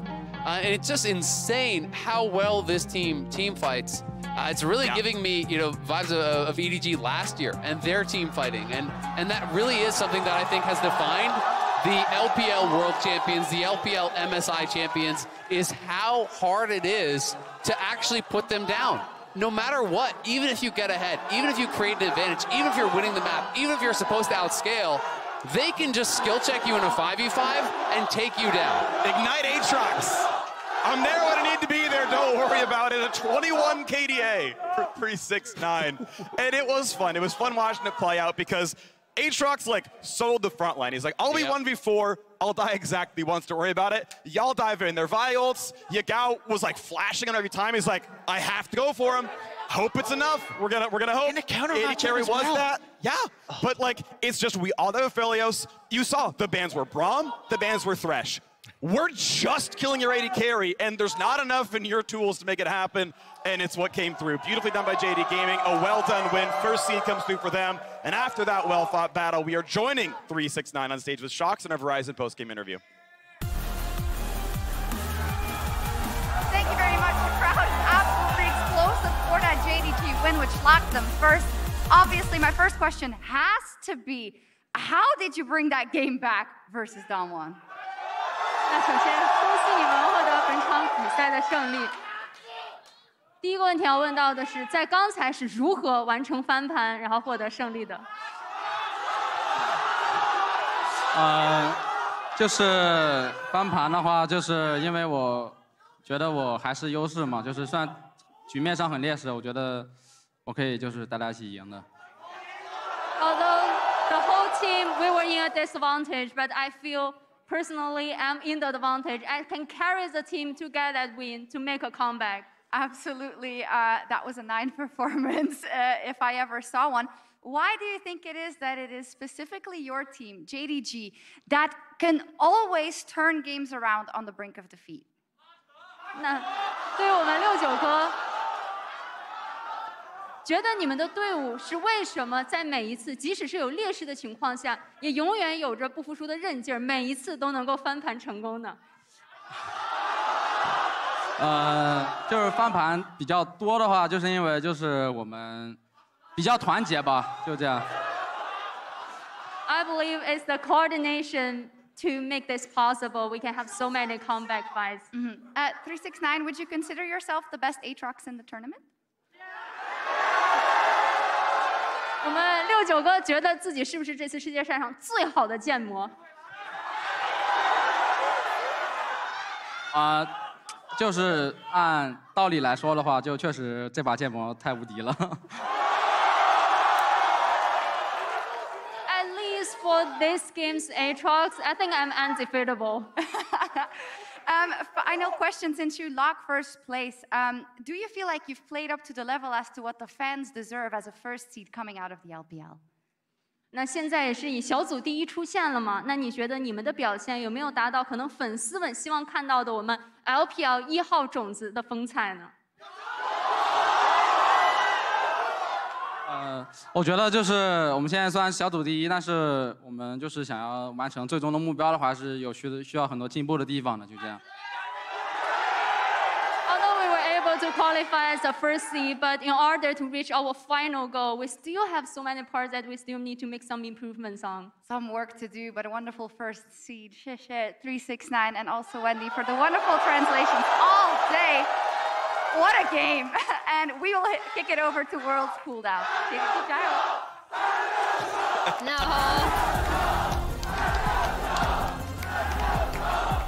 You have got to love it. The tenacity, the grit out of this team, JDG, after falling down against Damwon just moments before to get back up on the horse in that 7th game of the day, the tiebreaker, and to bring it all home and to do it in comeback fashion. You heard Shock say it was a comeback, and it did take a lot of work for JDG to bring it back. Just to contextualize that comeback, at 15 minutes, Dukdom had the largest goal difference at 15 of any individual player of this whole tournament. He was plus 3,939 gold. That's one player that they had to come back from. And I know everyone is honing on 369, and justifiably so, because Aatrox was insane. Yeah. But I want to shout out Mr. Toothpaste himself. Let's go. While I think that the draft was always going to give an angle to JDG to come back, it's this catch right here that I think might be game deciding. You know what time it is? It's toothpaste time. Yep. I just really keep wanting to say that. Obviously, Yagao identifying that he has to take out Tukdom because he is so far ahead, which is also what allows this Aatrox to further get ahead, right? Because this was a very split map game. We had the Aatrox winning on the top side for 369 and JDG, but then on the bot side, we had this Aphelios that was so far ahead, and it was a battle of those two things. Yes, and I think that last team fight that we saw at Drake really turned the tides, as you mentioned, because of the gold bounties that were going through off of that. And just compositionally, Maokai, Irelia, Leona, like, they do not fare well diving into an Aatrox. LeBlanc really struggles versus the lockdown that they had to deal with. So it was just tough from that point forward once they just threw that goal lead away to be able to come back in. And I also want to highlight, this is a tendency that Damwon have had in the past, make it too hard for themselves. If you pick up, at the very least, something that isn't Irelia here, maybe you can go toe-to-toe in the late-game team fights, but with no way to reliably peel for Aphelios, and a side laning pick that doesn't do a lot in team fights, nor is able to side lane at any point in the game. I think the team fighting power from JDG was just too much to handle. Yeah, and to bring it back to Yagao again, because Sylas has been such a power pick that we've seen rising in popularity. Obviously, this is another blind Sylas, and we didn't really know how we felt about it when we were watching the draft backstage. I think he gets to this point where he is just so deceptively tanky. So on this JDG team, once they did have that fight where Yagao was able to essentially assassinate Duck Dom in the back line, what ends up happening is you have an Aatrox, and then you actually have the Sylas. As we saw, he zoned out 2 people at the same time. Yeah, while Aatrox is actually hitting the Leona in a split fight. And it was hard to say because I want to blame the draft, but it wasn't. Specifically, like for the Aurelia to be useful at that point, I would just wanted an Ornn if you're not going to cover it on the dive. But they traded really well off that dive. Like Aurelia was still in the game off that dive, and then bot lane was lights out based off of Canyon's pressure towards that side of the map. And so it really was just about playing that Drake fight well as you could, and that's going to be the conversation for the rest of, like, I know we have group stage still to play, but for these teams that are going in the knockout stage, in best of 5s, you have to play these team fights extremely well versus the LPL teams. Yeah, I like where your head at is, though. Ornn into everything. There we go. I'm a big fan of Ornn into everything. Ornn is I just love the it. answer. You're starting to join my team on that. Yeah, there we go. Oh my God. Dickheads. We ain't playing to me then. I'm just going to be useful in team fights. While I know they would have wanted to do it in undefeated fashion, let's take a look at the Group B standings, where it is JDG taking the top spot at 6-1. Damwon Kia, they still glide out of groups in 5-2 fashion. Very dominant showings out of both of these teams. I would definitely be scared to draw either of them in my quarterfinal. Damwon to me is not necessarily surprising because we knew that the meta could benefit them, but I still think that the fact that their bot lane is playing as well as they are is something that's really worth highlighting, as we've done today. And for JDG, they are the only front-up title contender that actually lives up to the expectation thus far. And while we'll see plenty more of those two teams today, we say goodbye to both the Evil Geniuses and G2 Esports. 1-5 will be the records for both of their teams. Disappointing, I'm sure, by their own standards, but still able to make some of these group games quite interesting.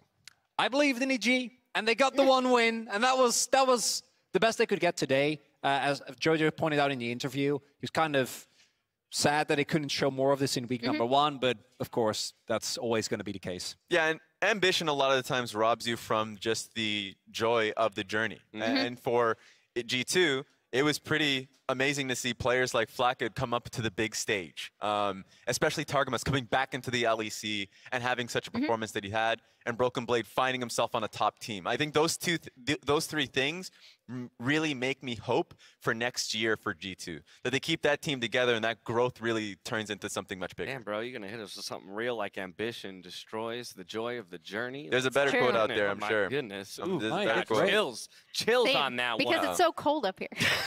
It is cold up here. Just the way I like it. And you know I am in heaven right now. We got to talk to Jojo upon EG's exit earlier in the day. Shox also got a few words from G2's Broken Blade after their final performance here at Worlds in our Verizon post-game interview. Take a look.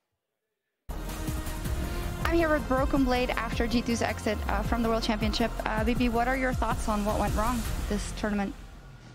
I think there's a lot of things that went wrong, actually. I mean, obviously, we only won 1 game, right? And in the end, I think the Asian teams were too strong for us. And I think we have been having issues with losing games slowly, right? So I feel like every time we lose, we get stomped. And I feel like there's something we couldn't improve at. And in the end, obviously, we're at World Championship. The best teams in the world are here, right? And if we can't make it out of groups, it means we probably just didn't deserve it, right?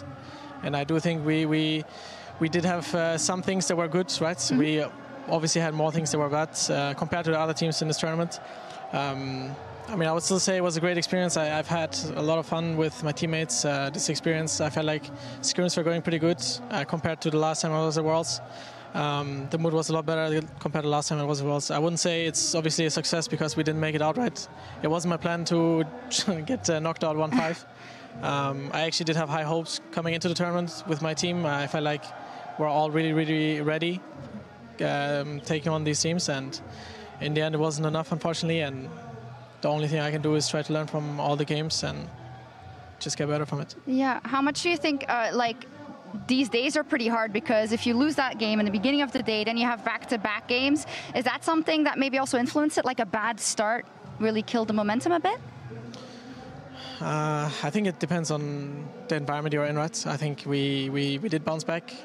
Obviously, we got stumped again, which didn't look like from the outside perspective that we didn't bounce back, but everyone was still trying, obviously, because everything was still open. Up until the point we lost, right? We knew we were out, and we tried to enjoy the last game as much as we could, and I think we did have good showings in the early game, right? And in the end, they just team fought way better than us, and again, we lost, which is, I mean, it's just a bit frustrating, right? There's nothing more to say to that.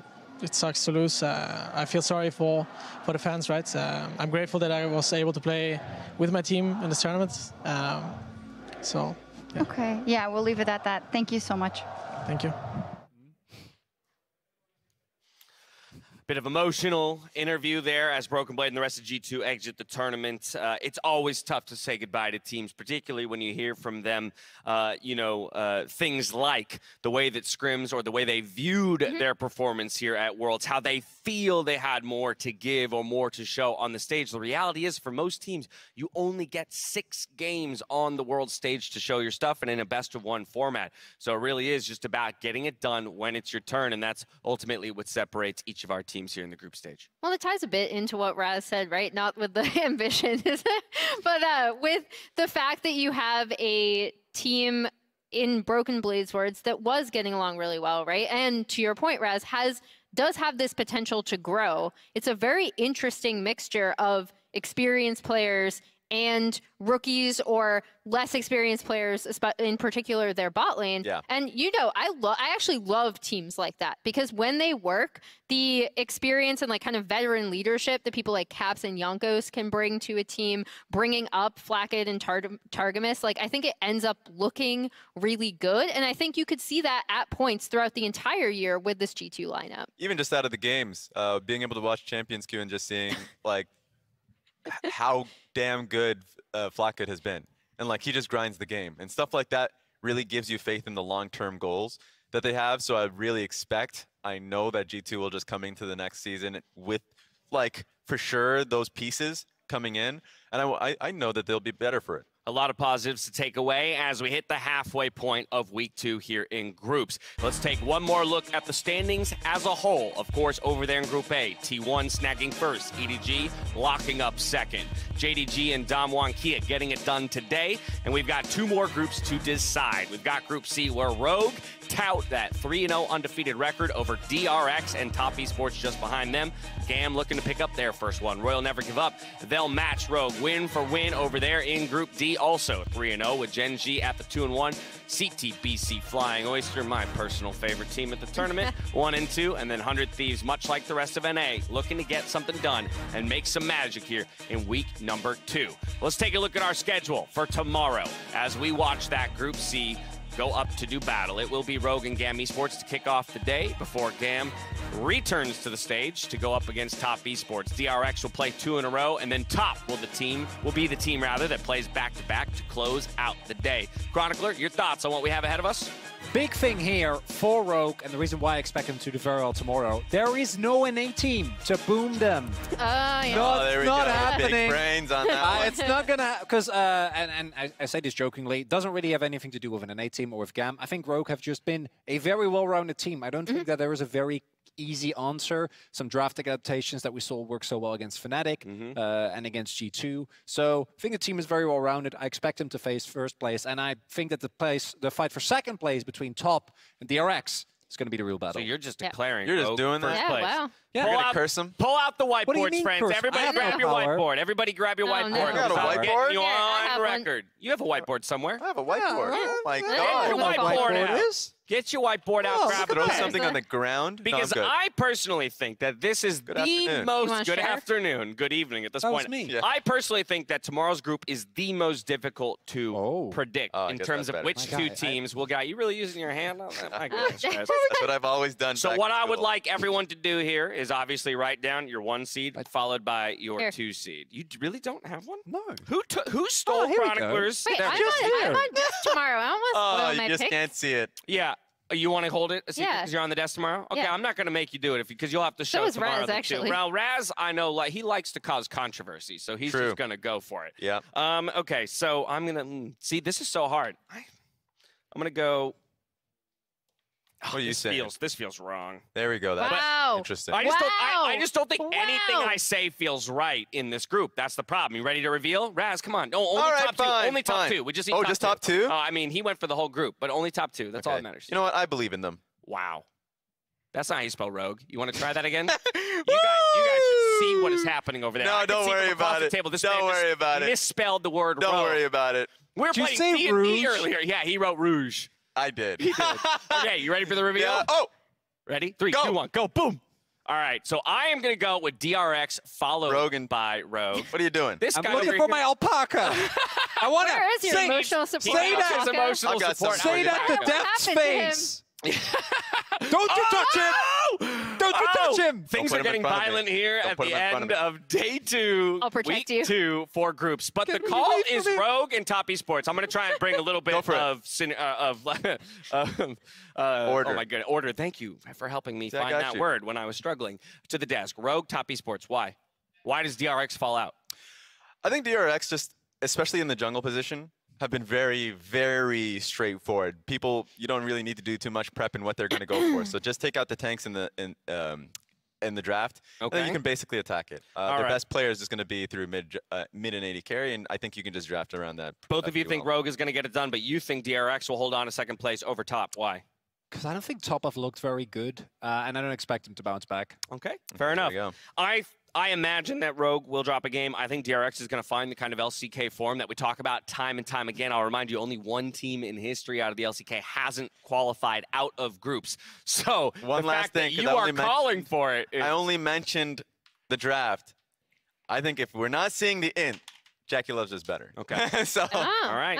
Just a few thoughts ahead of tomorrow. If you want Emily's predictions, find out tomorrow. Tune in. All right. Now, as we close up shop here, we know that engaging online is a part of all of our lives. And Riot Games is partnering with IDEO to redefine what healthy online spaces can look like through the Designing for Digital Thriving Challenge. Now, through November 1st, we're asking fans worldwide to submit your innovations, designs, or ideas that help build healthy online communities. Winning submissions can take home anywhere from $5,000 to $50,000. So check out IDEO.com for more info. But as we shut down the arena surrounded by friends, I want to leave you with one more important bit of information. This bear fact. On average, bears walk 1 meter per second, in contrast to the human average of 1.4 meters per second. However, bears can achieve short bursts of speeds up to 40 kilometers per hour. So I guess all that tells us is challenge bears to walking races, not to sprinting matches. That's going to do it for us here. So on behalf of myself, the casters, the entire broadcast crew, thank you for watching. We'll catch you tomorrow for more Worlds. Until then, stay healthy, stay safe, be good to each other, and avoid those bears. Catch you later. I just saved. Wait, you hit it! Okay, what the hell? V-Dog, cut. Oh, really? A fine dog. Fuck, can I call you V-Dog now? Don't call me V-Dog. Yeah, we'll run it down. Land the bubble. There it is. Connects onto the Draven. Inspired canters forward. Will he pick up the Rampage kill? No, he won't pick his gallery. Locks down first blood. The Shen delivery system. And, yeah, the taunt's great onto Jankos. He has nowhere to go. All 5 members turn up. Oh, really? Is Shen your best champion of all time, if you can choose one? I think so. Yeah. You know which one's Kaori's? Which one? I don't know. Cars. His Lucian is pretty whatever, no? Yes, Lucian's alright. Lucian's alright. There's EG running for the hills now. 369 dashing forward. Yagao hurrying the frame. Yagao picks it up. The repose comes through. It's a decent ulti. And it's a double for Yagao. There's the ace. And now we're going to get the celebratory kills. We've got hostile takeovers everywhere. And now onto the fountain go EG. JDG just too damn good as they move to 4-0 in this group, looking like the best here. Jankos very, very close to death as Canyon finds himself the backline. Can he get the reset though? Is the question. The answer is absolutely not. But still, it is so much damage from Damwon Kia. They are so far ahead, and Caps just couldn't do enough. It's the Lucian damage here. The riposte is decent, but he doesn't have it available for Blackett, and Broken Blade now has it on cooldown, so he's just dead. A double kill now for Dr. Arm. Lucian Nami today has just been absurd. Auto Q, one more is going to get him for sure. No, the shield. They're not going to get him back in time. The bailout, I don't think it's going to happen. There's one, and they're chasing in for the next two. And hit almost nobody. A single auto from Targamas. This guy holds the front line still. Ulti on, finds a huge stun in front of the turret. Caps will die. Caps wants Konovi, but no, he can't get it. And it's another huge set of shutdowns. Ooh, nice pull back though. Bubble's gonna land, duck them. He's low. First blood for EG. He's burning, but he's bailing out. First blood to Cowrie. Up by Canyon, 4v5. Like to be a win for Damwon, but it's actually a single pick coming across. JoJo's alive. Jumps in with a bailout. Means there is no kill to be had. Renata turns it around. Now missing is gone from the lineup. And you got a kick back for Konovi. Into a bunch of damage on a cannon. Cast right back out of the team. And the kills are not found. A free firing AD carry sets up for a second and a third. Back in goes 369, but he cannot solo kill the opposing AD carry. Luluwalt just makes it a freebie. The dive in for the rest works well for Lucian. Finally a triple kill. A hope has been extinguished, and it's Canyon. Exactly that in the jungle. 8-0 and 2. You cannot step up against this man. Gonna hit Kellen with it. Doesn't mean a ton, but it still means Canyon goes down. Hope drops, stop them. Burns a stopwatch, but has nowhere to go. 369 hits Q3, and he's on for a double kill. Doubles into 6, looking for the next one. That's gonna be a triple into 9, and it means Baron is the play. If Ults tries to stay alive, flash to safety. Hook's gonna land again. Oh, missing! Just doesn't. It's 3 in a row. There's 4. There's 5. JDG will not be denied the first seed.